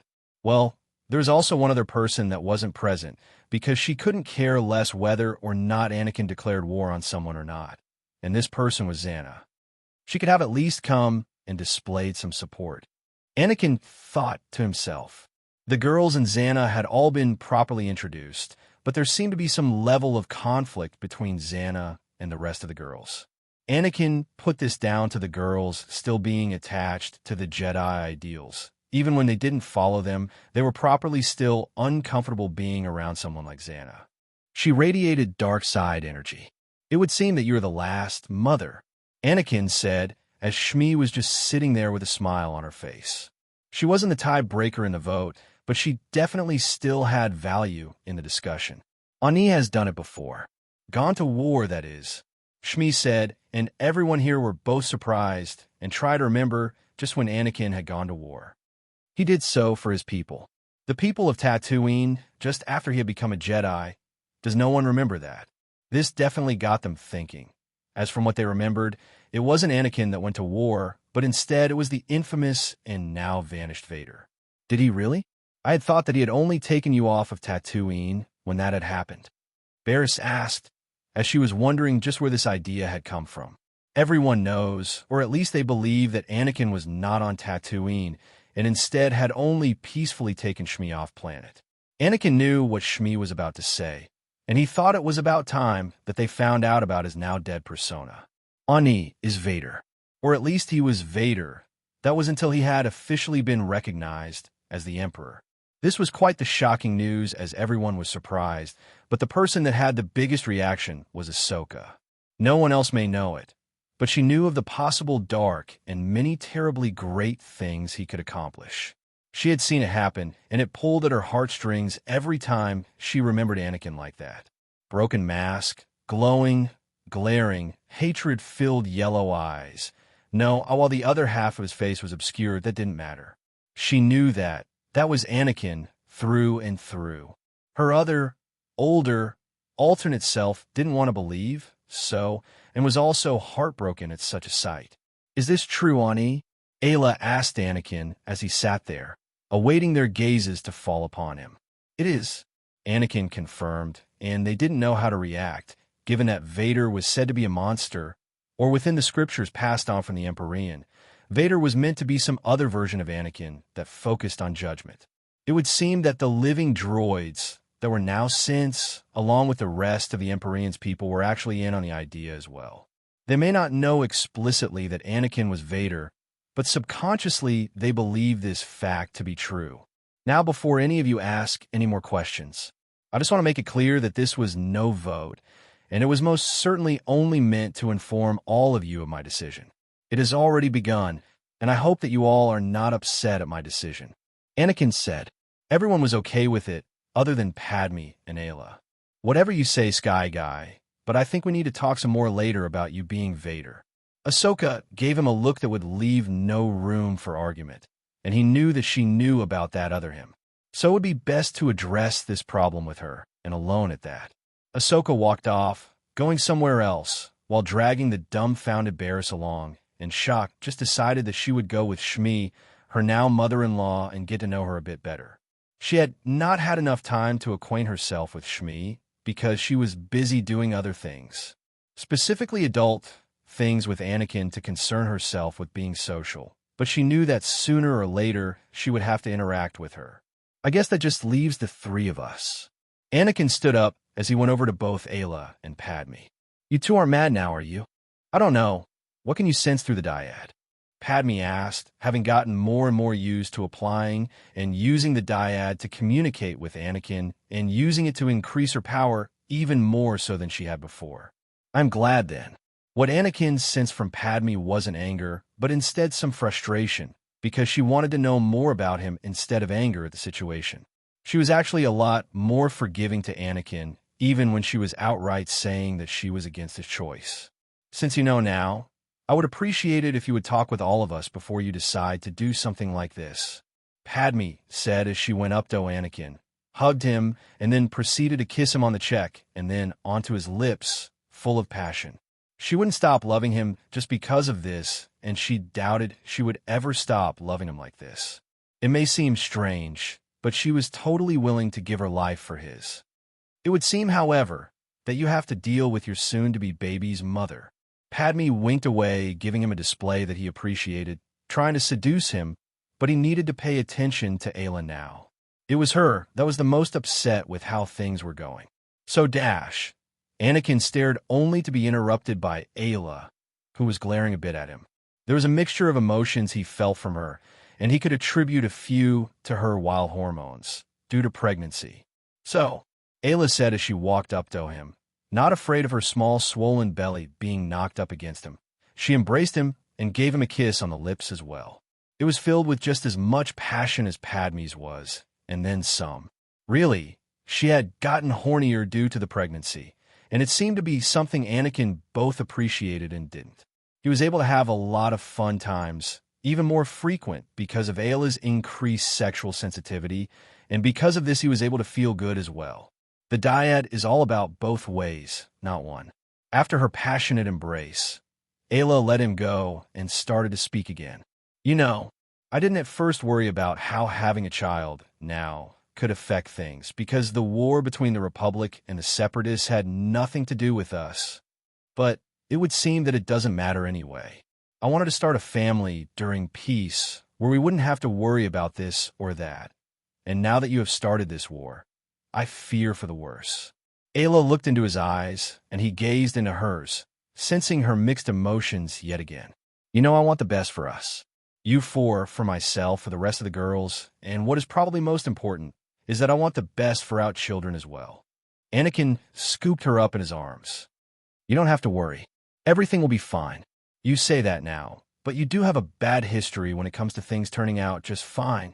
Ayla was referring to most of what he did, as they usually didn't have small explosions, but instead things finished with some extra flair. That was extra dangerous as well. When have I ever been wrong? Like literally, when has Anakin been wrong in his decision-making process? While it may seem like a bad move, Anakin believes that by taking care of the Hutt cartel now, while the child can still be protected, then it would be best if they are taken care of.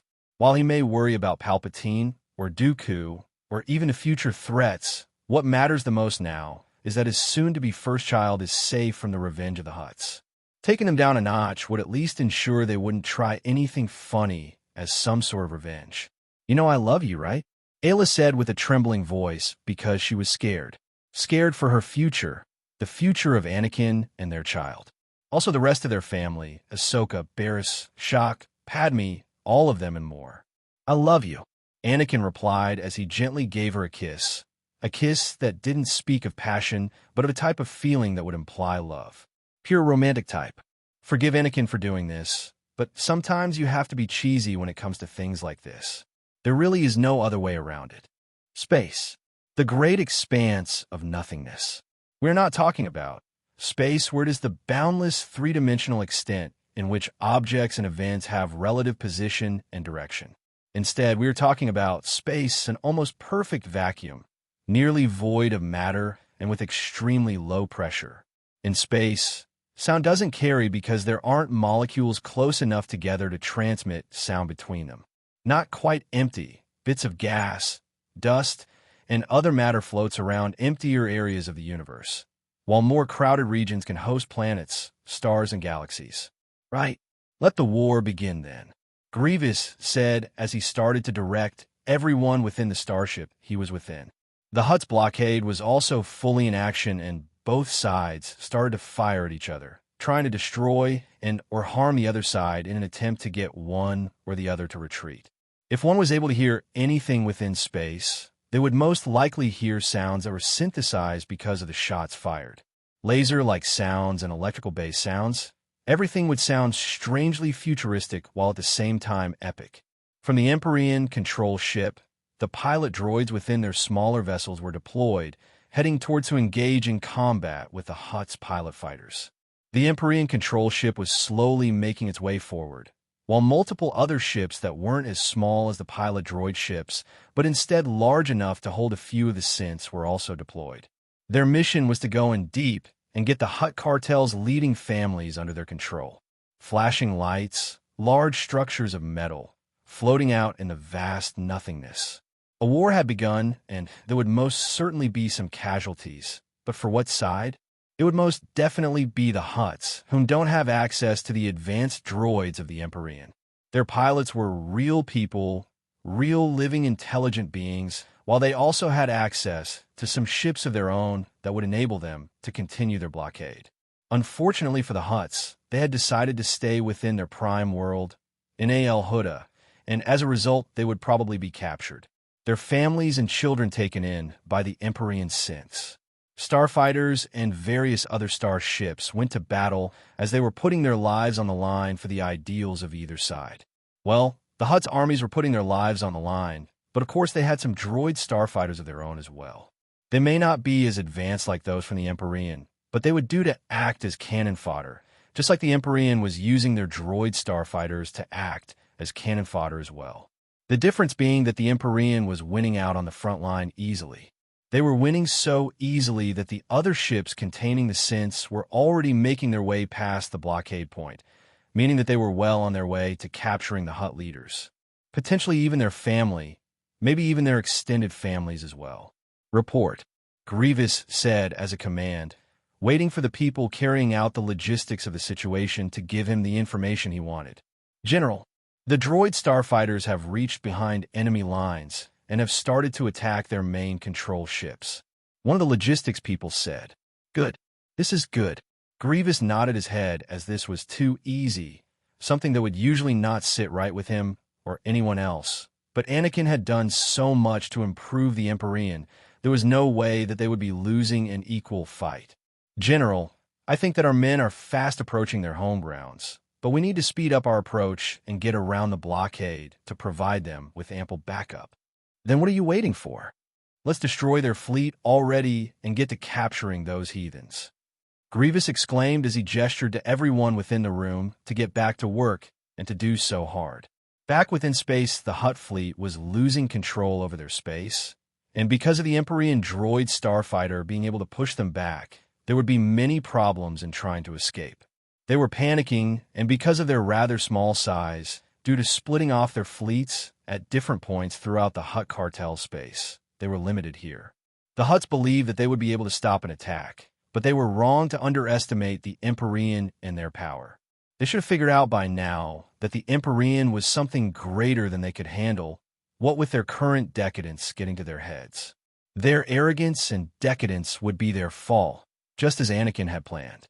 He wouldn't be letting them off easy, and while he may not actually murder their families or children, because there is no telling if they could be redeemed until they are, Anakin will be making use of them to further his own cause.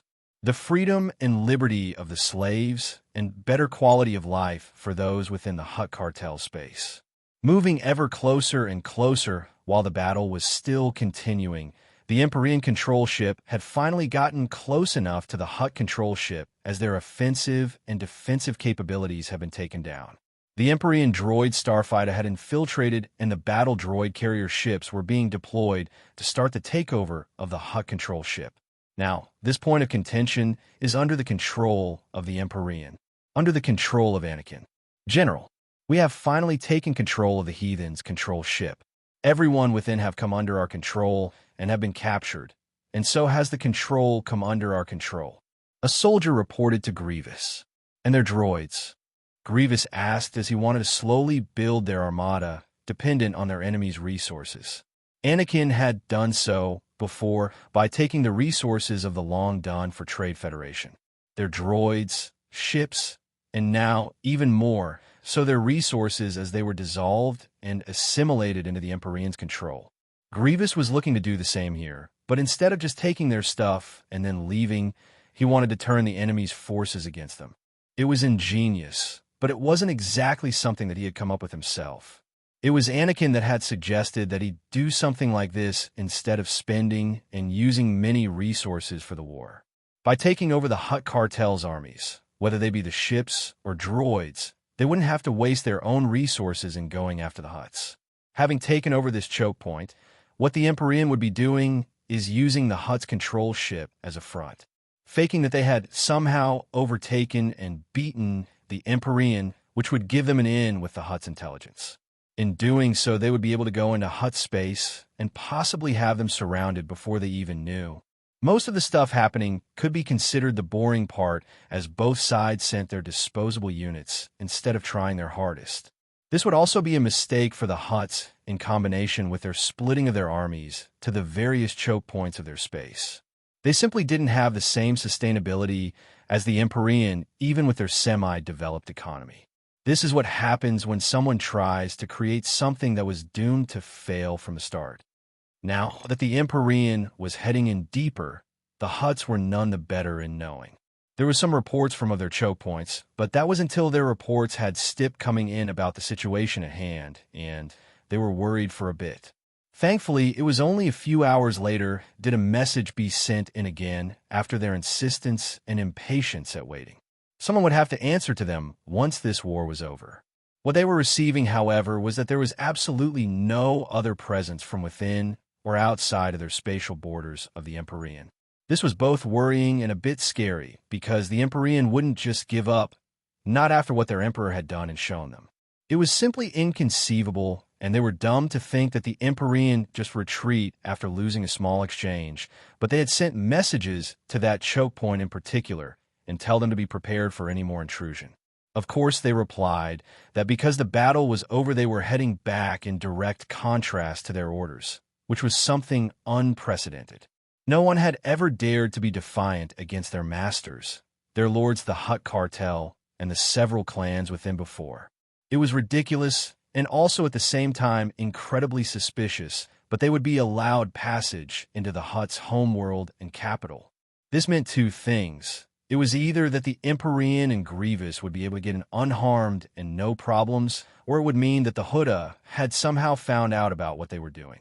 They didn't, but it was something to be cautious about all the way there as Grievous directed the armies towards Nal Hutta. Anakin was receiving reports on the situation as well and was attacking Commander from the rear. He wasn't on the front lines, but that was no reason for him to not be involved, especially when his information or wisdom could provide them, the army, with a winning path.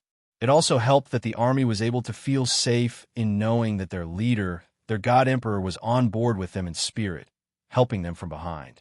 It may not be what they wanted where he joined in at the front, but that was normal given that Anakin was kind of forced to stay behind. He needed to compromise somewhere with the girls, and that compromise was Anakin not actually participating in the war himself. They would not allow him to leave and join in, so he would take the compromise of them not complaining about him taking massive actions behind their back without their knowledge and stay behind. Especially for Ayla, who was immensely insecure about the future due to being pregnant right now, as it was messing with her hormones, making her emotional. Now that Anakin could at least have some control and direction with what was happening, he knew that using Shatterpoint could be the reason for life or death. Choosing wrongly could result in this plan going wrong, as Anakin had decided to only send minimal forces. This was so that if by chance someone or something tried to take advantage of the Emperorean's current state, they would be stopped by the standing armies within the Emperorean borders. Whether this be within the Arcani sector itself, or otherwise be within other areas the Emperorean was expanding within. Be that from Dathomir to Naboo and their sectors, Anakin wanted to make sure they were secured. Anakin took it from a standpoint that having a strong defense was the best offense, but of course he would also put on display his best offense being the best defense as well. It only made sense that he would try to make sure that it was as balanced as possible, so people would be unable to exploit the Emperorean's weaknesses, whatever they may be. The Hutts now were moving slowly and slowly, getting reports constantly at the same time to constantly both reassure and worry themselves.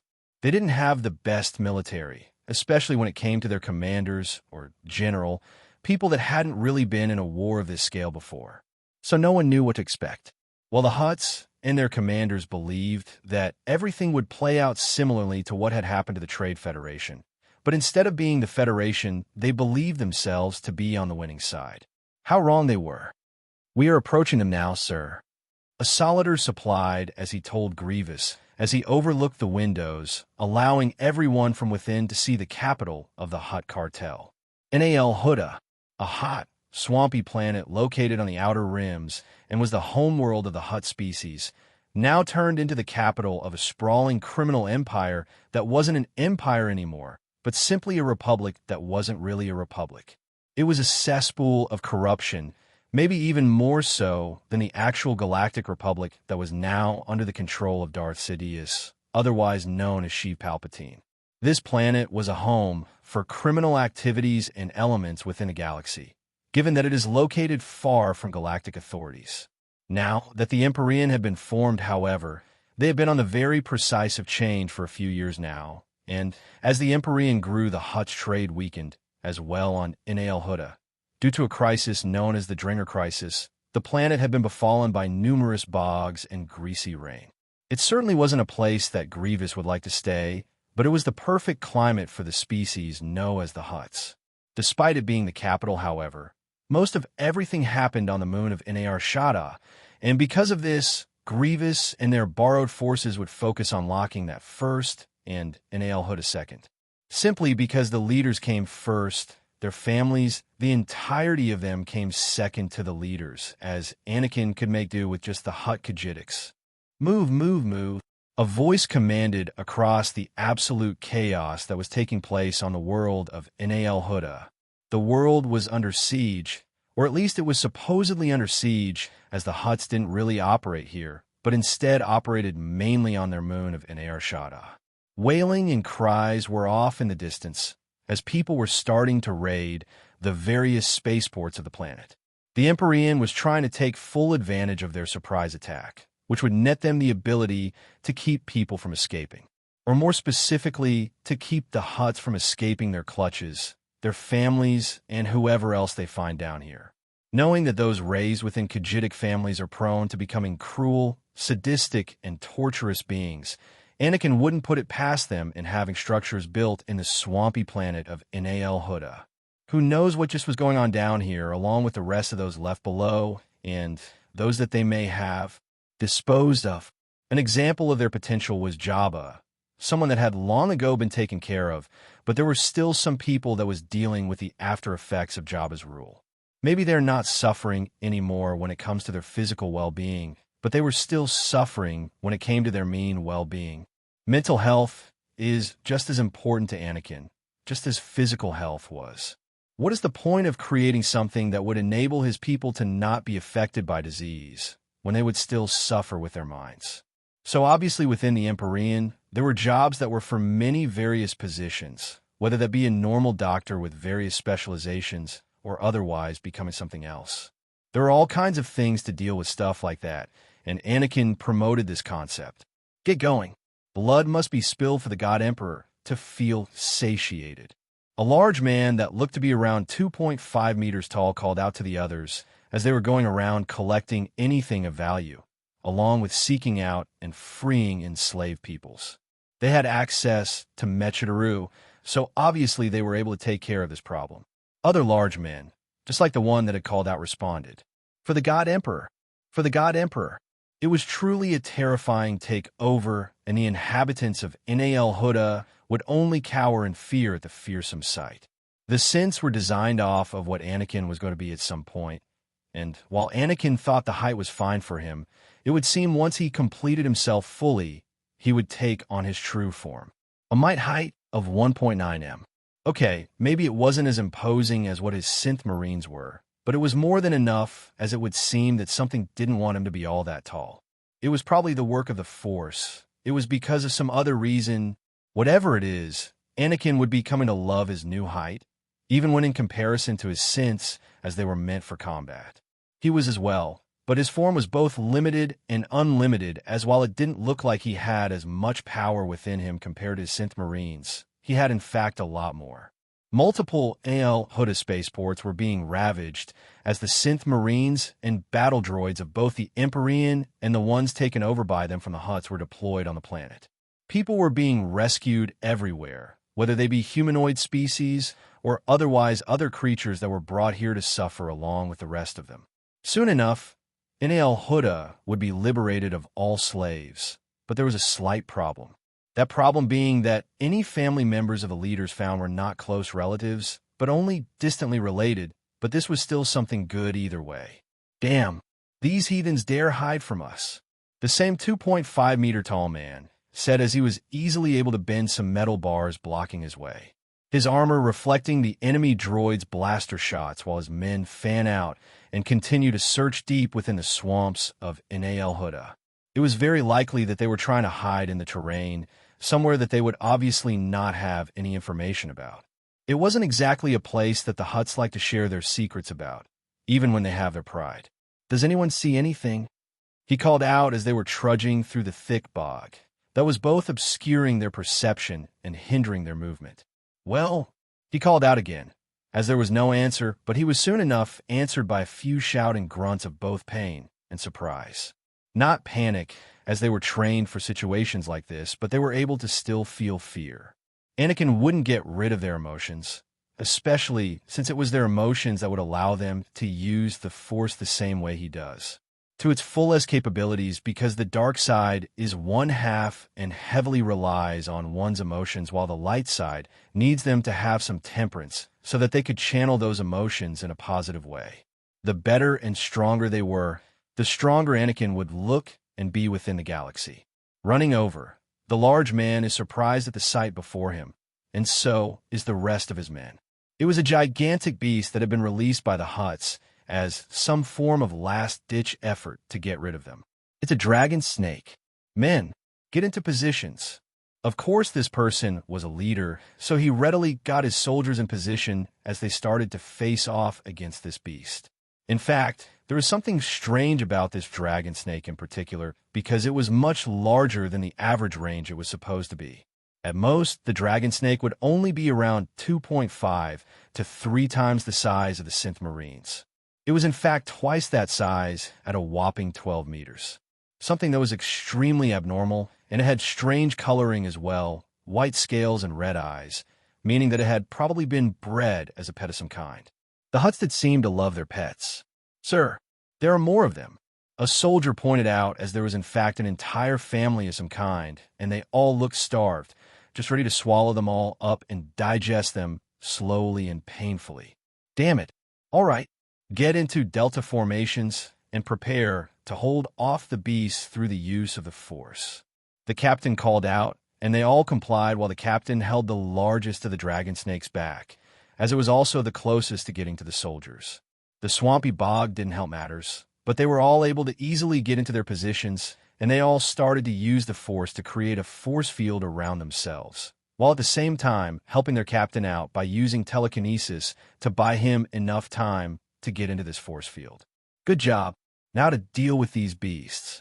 I have a very good feeling that we have been going in the correct direction."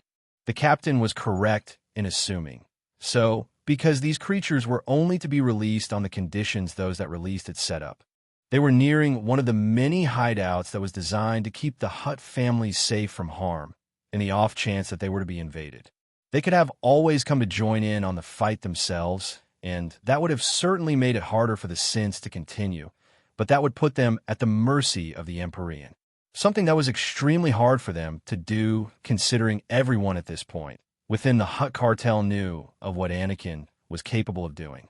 And if their emperor was able to kill one of their own from so far away, then that only meant his people may have similar capabilities. It was definitely a good scare tactic used by Anakin.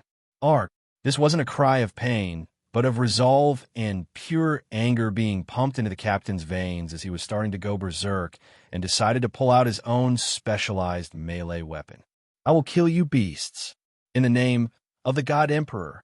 He charged out, now full of energy, both through his implants and through the Force. He was empowered, strong enough to pull off maneuvers that would be considered impossible to the common folk. But here, a sound was heard, and the dropping of a massive dragon snake's head landed on the ground. The other soldiers were doing their own jobs as well, as they all started to generate a bund field that kept the other beasts out. However, things were starting to heat up as they were also starting to generate a large amount of electricity or lightning, and it absolute encompassed the area, going after any and all foes within the area, while going around their captain outside of the field. They had good enough control to pull something like this up, and their coordination was perfect because they had trained together. Not only that, but they were all kind of connected to each other through sharing the same sky seed that originated from Anakin. Back with Grievous, as he had to lead the charge on Nashada, and their plan to go undercover worked out perfectly. Of course, their surprise didn't last too long, as they had all seemingly already gotten into defensive positions. But this didn't matter, for even if they called for backup, there was no way they were going to escape now. They wouldn't have enough time, especially now that they had boarded the moon of Nar Shaddaa. Nar Shaddaa was the largest moon of Nal Huda, more commonly known as the Vertical City, the Smuggler's Moon, Little Coruscant, or derisively as Little Slugland, and in shorthand slang as Narsh. Nar Shaddaa was similar to Coruscant in that its surface was entirely overgrown with city sprawl for millennia. But unlike Coruscant, which was only relatively run down and dangerous on the lower and under levels of the world city. Nar Shaddaa was filthy, polluted, and infested with crime everywhere. Nevertheless, Nar Shaddaa remained the most important financial and trading center of Hutt space. Nar Shaddaa was tidally locked to Nal Huda, which resulted in the fact that only one side of the moon always faced the parent planet, while the other side was faced towards the empty space.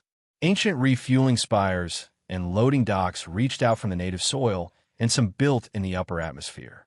In between these ports, massive vertical cities grew. The urban areas on Nar Shaddaa were known as vertical cities since new layers of housing and entertainment buildings were built on top of older layers, like Coruscant and Taris. While much of Coruscant was filled with gleaming apartments and well-maintained skywalks, the entire moon that was Nar Shaddaa was dominated by decaying urban landscape and congested, polluted cities.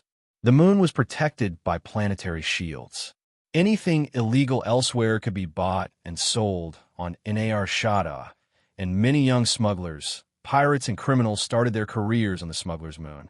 Various sections of Nar Shaddaa were controlled by the Hutts and other criminal organizations. Despite the criminal activities on the smuggler's moon, it was known that many of the galaxy's most advanced technologies were actually developed on Nar Shaddaa. Corporations that wanted to avoid regulations that prohibited testing often developed such dangerous and even valuable technology within the lower levels of the city of the moon. "Get to work," Grievous called out as he landed with some droids and synths coming under his command and control. He didn't want to stay on the control ship through the entirety of the battle and wanted to start getting to work on working himself out. The few times he had battled against Anakin within the context of spar was few, but every single time he lost. Given this, he had to prove himself in combat some other way, and the only way he knew how was to get involved and start fighting himself within a setting just like this. Never have I been to a place so alive with the Force, yet so dead to it. The contrast is like a blade. Anakin's voice came from one of the droids that was with Grievous. "Can you feel it?" Anakin asked Grievous while taking control of a droid. "Well, I can feel something. That is for sure." Grievous couldn't really tell what Anakin was talking about, but that didn't mean his counsel wasn't unneeded here, and if he said there was something wrong in the Force when here, then that only meant there was. His title, as the Chosen One, has got to mean something. Grievous started to give out orders, but could see that it wouldn't really be all that hard to try and differentiate the rich from the poor. In fact, it was totally easy to see where and which direction they should be going in. They didn't have to worry about any of them escaping, and Anakin had confirmed that all of those that he had sensed within the meeting he had were all still on the moon. Ah, the beautiful stench and decay of desperate living. Grievous said as he gazed at the people that were desperate enough to stay here and try to make it rich despite the living conditions. Of course, not everyone would be here of their own free will, but Grievous and Anakin couldn't save everyone right now. It was better to give them the key and then leave, as it was best to allow someone to free themselves if given a chance. Sometimes, one would need to apply some forceful approaches to some otherwise broken people, as they wouldn't make the decision themselves and would instead stay. "Yes, these people are not what I would call good," Anakin said as he gazed at everyone, and even when he wanted to help, it was probably best to take care of the leaders first. "My God, Emperor and General." A synth marine rolled up to both of them, Anakin in droid form and Grievous. "I have discovered a massive amount of enslaved peoples in that direction, while the leaders are in lockdown within another building. Good soldier, go now and rescue those in need." Anakin called out, and his synthesized came out formed the droid towards the synth. "Thank you. Thank you for this opportunity to prove myself." The synth then turned around and left straight away. Anakin expected this to happen, given that he had been well adapted to the way his people viewed him by now. It wasn't worth it anymore to try and change their minds, and instead he would sometimes both play into what they believed him to be and sometimes act outside of that box. "Are we going then?" Grievous asked, waiting for Anakin to give the order. "Yes, let's get us some slugs." Anakin stated, and used the Force to enhance the droid's body and go off in the direction the soldier had reported. Hey, wait for me. Grievous was left in the dust, but he would still be able to catch up. The Star Cluster Casino was a domed casino located the moon in Arshada. After the signing of the Treaty of Coruscant, it was the location of a meeting of underworld business beings who gathered to discuss how the new treaty forced on the Republic by the Sith Empire would affect them and their enterprises. When it was made known that one attendee, Natu, had been sharing information with the Republic, he was executed by Nock Drayan, who proceeded to introduce Lord Darth Angral, who had come with a proposition for them. Another attendee, the ambassador, was apprehended by Republic War droid M1-4X during a stay at the casino for espionage against the Republic. The ambassador was later turned over to STS agents. It also just so happened to be the place of which the Hutt leadership was convening and had decided to accept Anakin's message from. This place was quite high off of the ground, and one would need to use a vehicle of some kind to get up to it. There was no lower entrance because this casino came up off of the ground and had no supports for it to stay within the air. It was floating, flying above everything else. Well, everything that was below its level were either places that didn't matter or places with which those that were separate stayed beneath. On the off chance that someone somehow lost their wealth and it ended up below. Such a dangerous game they played, with so very little gains but lots of risk. Grievous, along with Anakin that has taken control of the droid, were going towards the casino as they were told that the slug leaders were there.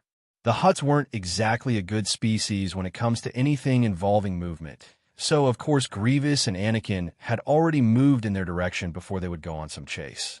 Anakin didn't want to have a repeat of what had happened on Coruscant, when he had to chase that bounty hunter only to have her die by the hands of another bounty hunter, Jango Fett. Even thought it was said that all of the Hutt cartels were most likely within this high-rise, floating building above it all. It did not in fact have all of the Hutts Anakin and Grievous were looking for.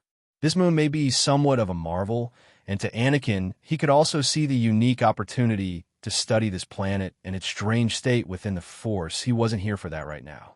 Just as he wouldn't be helping out those that were either desperate here, intentionally or not. The Hutts came first, then he would need to focus on purging this place of criminal organizations. In fact, the Hutts didn't even originate from Inal Huda, and they had turned the planet into what it was after taking control of it.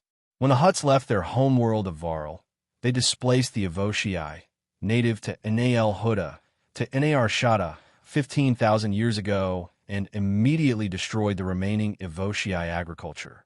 Anakin could see and sense the many beings here, and there was a lot of people here that were poor and dying.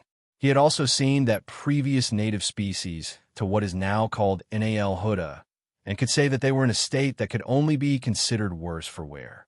Eventually the moon was annexed by the Hutts, who started to force the Evoshii into slave labor, completely changing the moon's unknown original natural terrain by building spaceports and docking bays across its surface, with some stretching out into orbit.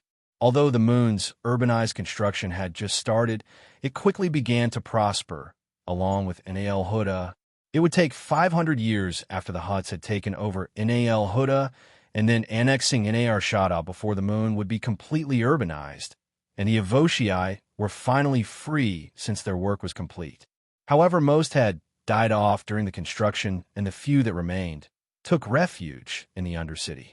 Unfortunately, the Evoshii began to mutate into unwholesome savages due to various technologies practiced in the moon's Undercity.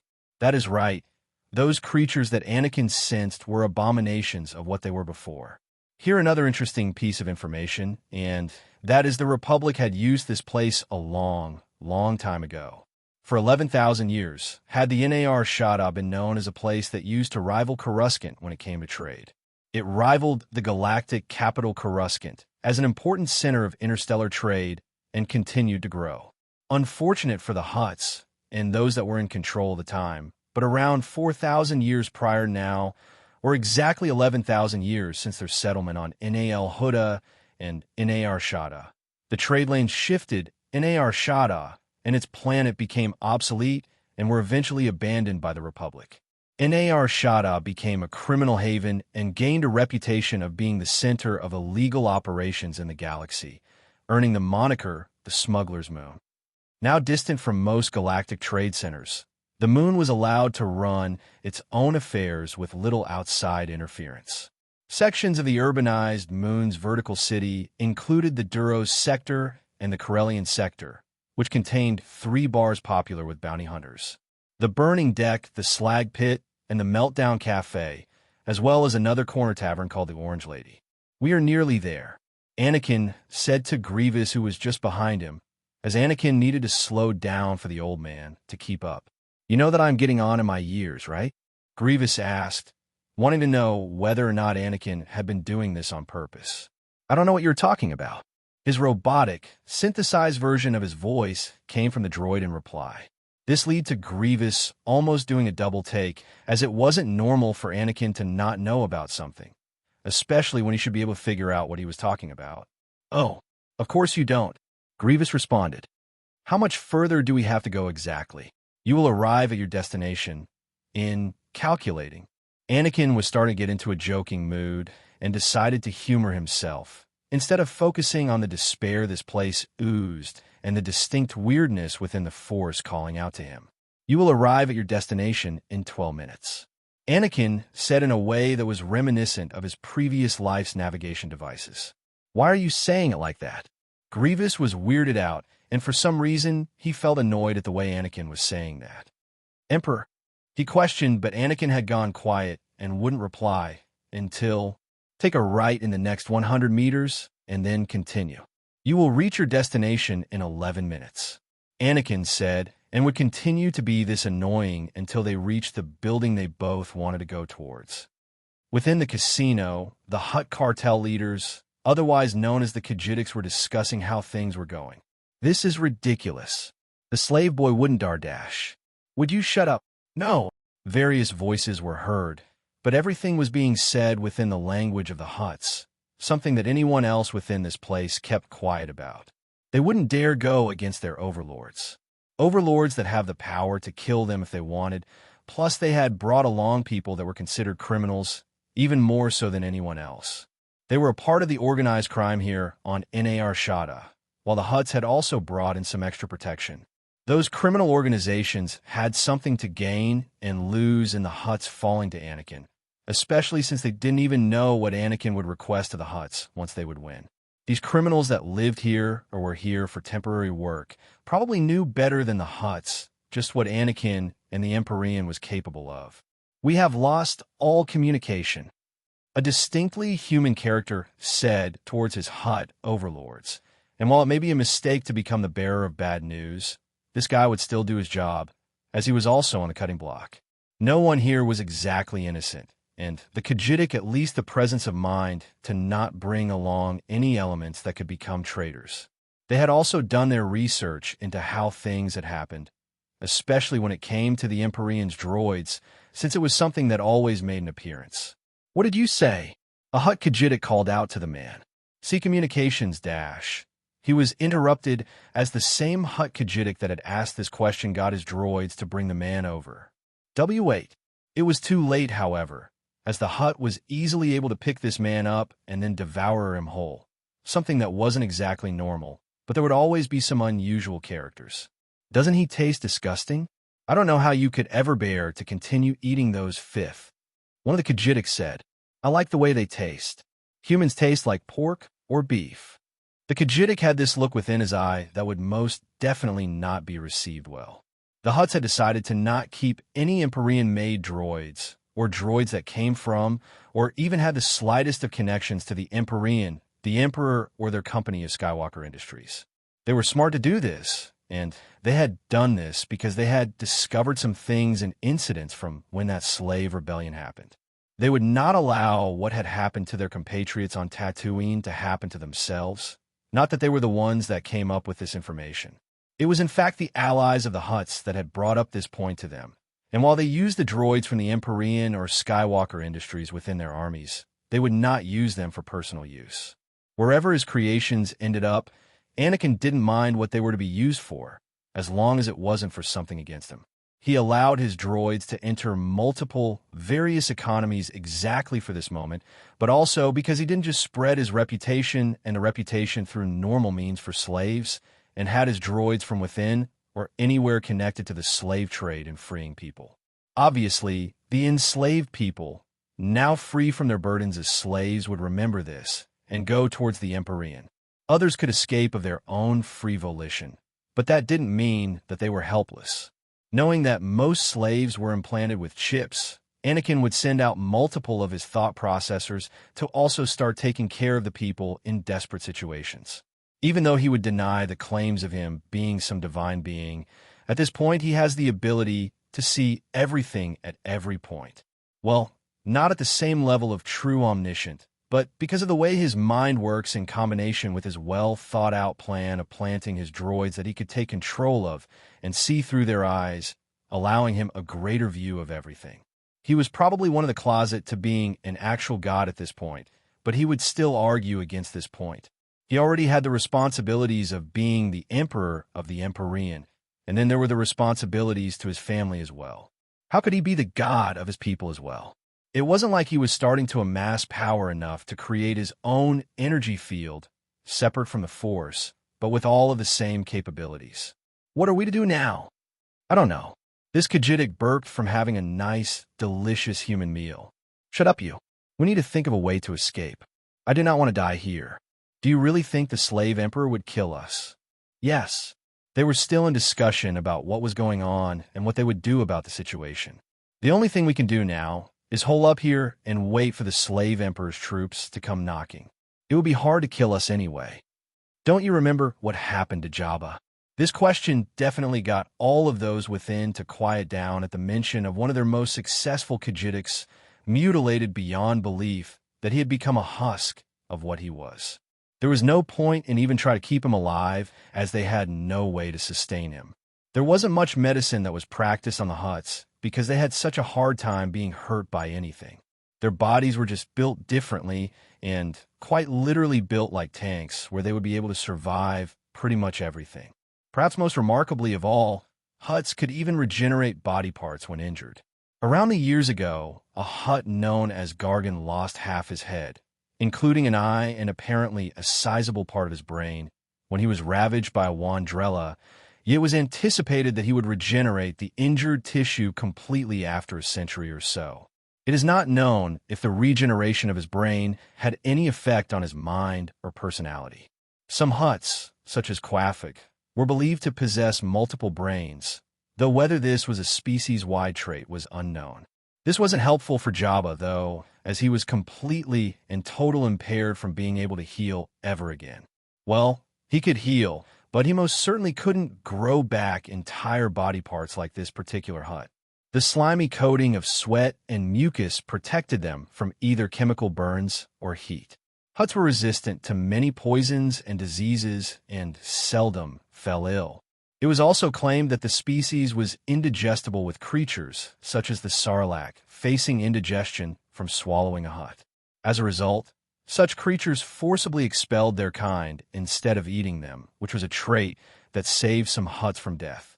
Their body odor was noted for being strong enough to upset a sensitive human stomach. Despite all of this, they were not that hard to kill, but because of certain physical advantages, most weapons like very, very old weaponry like cold weapons or guns that were not energy-based would be unable to harm them. My Kajitics, they are coming, someone called out, as this got everyone on alert, with even the Hutts deciding that they needed to get into a better position. To positions, someone called out, and they all started to move even quicker. The place was starting to become locked down, and there was minimal lighting to hide from their perpetrators. Not that. That would do much against those whom were coming. There were many, many of their species and many, many families that could easily take over the leadership position from within the Hutts. So, Anakin needed to make sure they were alive and that their leaders stayed the same, at least for now. We must move in slowly, because the Hutts don't have control of this planet, and it is not considered a part of their space. We will make this choke point ours. The captain said to all of the men, as their new mission was to secure this planet. They would have to do this by destroying and getting all of the rats and heathens to come out. The smugglers that have set up here. The criminals. Where do we strike first, sir? One of the soldiers questioned as they needed or more like wanted to get into the action already. Here, and here. Teams Beta and Delta are already at this 2 hideouts.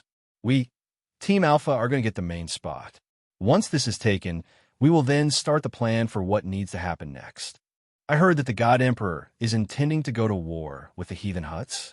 Is this correct? Not everyone within the army is always told of what was going on, as good soldiers follow orders. You are correct. Now, focus on the mission at hand. We must nor fail the God Emperor. The captain redirected the conversation to what was going on, their task at hand.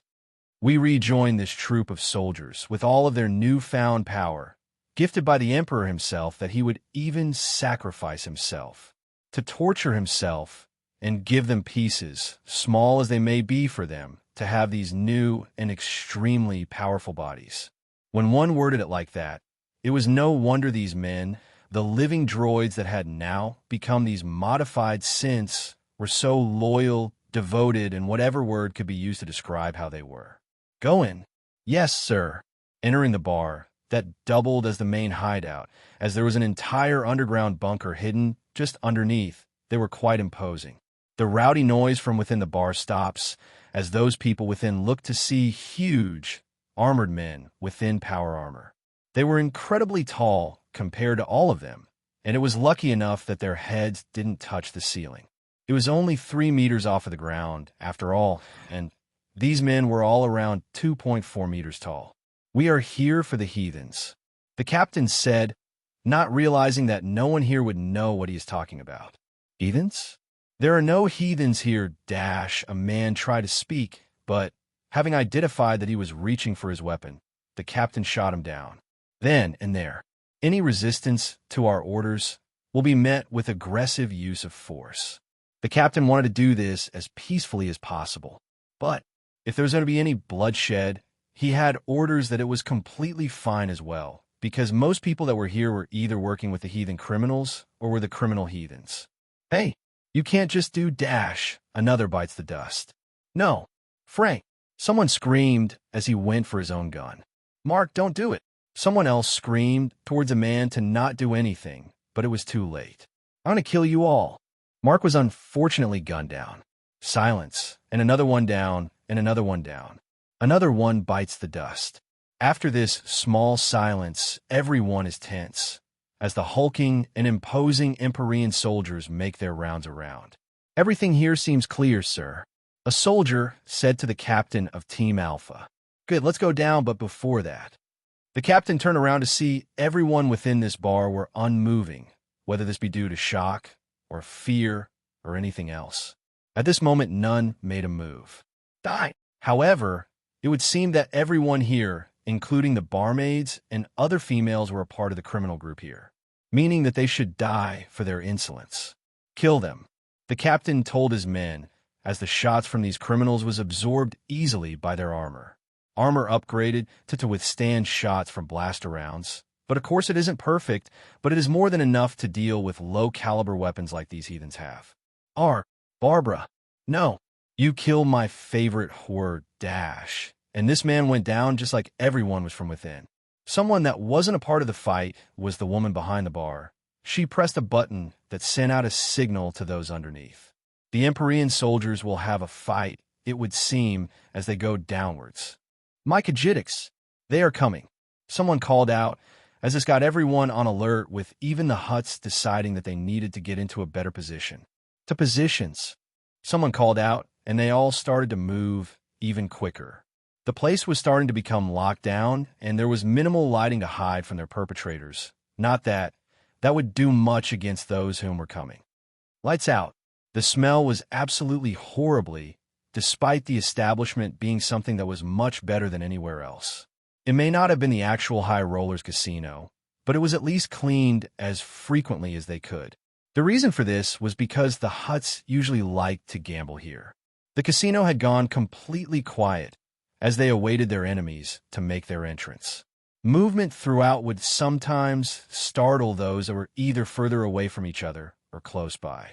Very small sounds would nearly have everyone start shooting in those directions, which would give away they were holed up here. Everyone here assumed that they were only coming here to check the place out and were banking on the fact that they would leave before things had to get dirty. Heavy breaths created a resonance with everyone. Their heartbeats were otherwise in line with the pace of what could happen. Adrenaline pumping through them as they were in an enhanced state of perception, an instinctual thing knowing that whatever or whoever was coming could kill them. What seemed like hours or even days to their adult senses was actually just a few minutes, and as time continued to move, they would slowly start to get tired of the wait. Their enemies that was said to be coming seemed to not be coming, and they were slowly letting their guard down. That was until they started to hear some form of explosions happening from the outside. What was that? Someone hissed out and exclaimed both within a quiet voice, but because of the silence it was heard by everyone. Someone hissed back, "Be quiet." Most of those within didn't have much to go back to. Only their riches and the huts within had many things of their own to go back to, but they most definitely wouldn't be let off easily. The same would apply to the bounty hunters or criminals from the criminal organizations that originated from here or came here. Even though the criminals knew that there was no chance of survival if they were found, they came up with another plan. A plan that would have them abandoning the huts and giving themselves up. What is the point of having all of the riches they have access to when they would be dying? No one was going to take their wealth into whatever afterlife there is for them. After a while, the sounds they heard from outside had subsided, and they were once again awakened to their new reality. They were once again on full alert. Even with having their adrenaline-like states come down, it had been reactivated due to the situation, and this was tiring them out. Slowly but surely, they would be mentally addled, within states that would slowly weaken their senses and make them tired. If this continued, they would be unable to properly fight back to their fullest extent. They were silly to believe that their enemy would just immediately go after them without taking their own time. They obviously couldn't escape, but they were still willing to make some sort of effort to make sure they lived. "Where are they?" Someone hissed out, and this got some annoyed grunts from multiple people, but it had been almost an entire hour since they were set up. Most people here, before they were even alerted of an attack, were already drunk or tired, in combination desperate as well. They were in a casino after all, and the huts had come here because it probably had the best defensive capabilities with some escape routes as well. Escape routes that had been disabled to them. Would everyone just shut the fuck up? A voice said again, but it was angry and most importantly wasn't quiet anymore. This person impulsiveness, however, would cause a chain reaction where their plan to do an ambush or hide it out was going to be exposed. Arguments were starting up, and the hushed whispers that started because of this man's impulsiveness lead to everyone starting to get irritated. As everyone was upset, frustrated, tired, and even high off of some dangerous substances, the huts were the worse for wear in this situation. They had thought that these well-trained men would be of some help, but they were obviously useless. Their minds addled by drugs, being inebriated, or even simply being personalities or characters that were impulsive lead to this situation. How can someone put their trust in a bunch of thugs that did the worst of crimes for money? As they were arguing, the huts could only further try and exclude themselves from the rowdy bunch. The much more smart of those bounty hunters and mercenaries within backed up away from the ruckus that had transferred itself to the middle of the casino. They were obviously tired, and they would be unable to be of any help. So those that were smart, plus the huts, had decided to just use them as cannon fodder. They could prove to be a worthy distraction, if only long enough to allow everyone else to kill their soon-to-be intruders. Even then, no one came through those doors, and as everyone waited, with those that were impulsive had also come down from their high, they were starting to become confused. Maybe I was mistaken? One person thought that was the messenger to tell them of the approaching people. By now, everyone was starting to relax, and even the lights were starting to come back on because people couldn't be bothered anymore. Even those that were most cautious of what was going to come were coming out of their hiding places. The huts were the most confused, given that they knew that the enemy knew that they were here and should have at least checked the casino. What was even more confusing was that there were noises from outside the casino, explosions of various kinds indicating that people were either dying or things were being destroyed. This would usually be a good signal to people that something terrible was coming their way. Unfortunately, nothing had happened. People didn't know how to feel, and their guards that had been on an all-time high was starting to recede. Even more, so that some people were starting to become clear-headed at their situation once the drugs or the booze wore off. However, no one would be actually capable of proper combat, if anyone was to come now. They had run out of that adrenaline rush that would help them in times of stress, plus becoming both mentally tired and physically even when they were not doing anything. Is that it? The Hutts were reconvening, and a lot of them were tired. They were living creatures as well, with proper working brains, meaning that they needed sleep to function as well. And when it came to a war of attrition, the Hutts would usually win, but when it came to the mind, let's just say their minds were as powerful as those within the Emperorean. Their bodies may outlast a lot of people, but their minds were just as energy-consuming as the brains of other species. It can't be. That slave emperor wanted to capture us, wanted the Hutts to surrender to that puny emperor. Hello, everyone. As we wrap up this video, I want to share a quick note. I have a Patreon account. If you'd like to support me and enjoy on-demand audiobooks, you can become a Patreon member. Alternatively, you can check out my Google Drive link, which has 500+ novel audiobooks available through my Ko-fi or Patreon shop. I appreciate your support.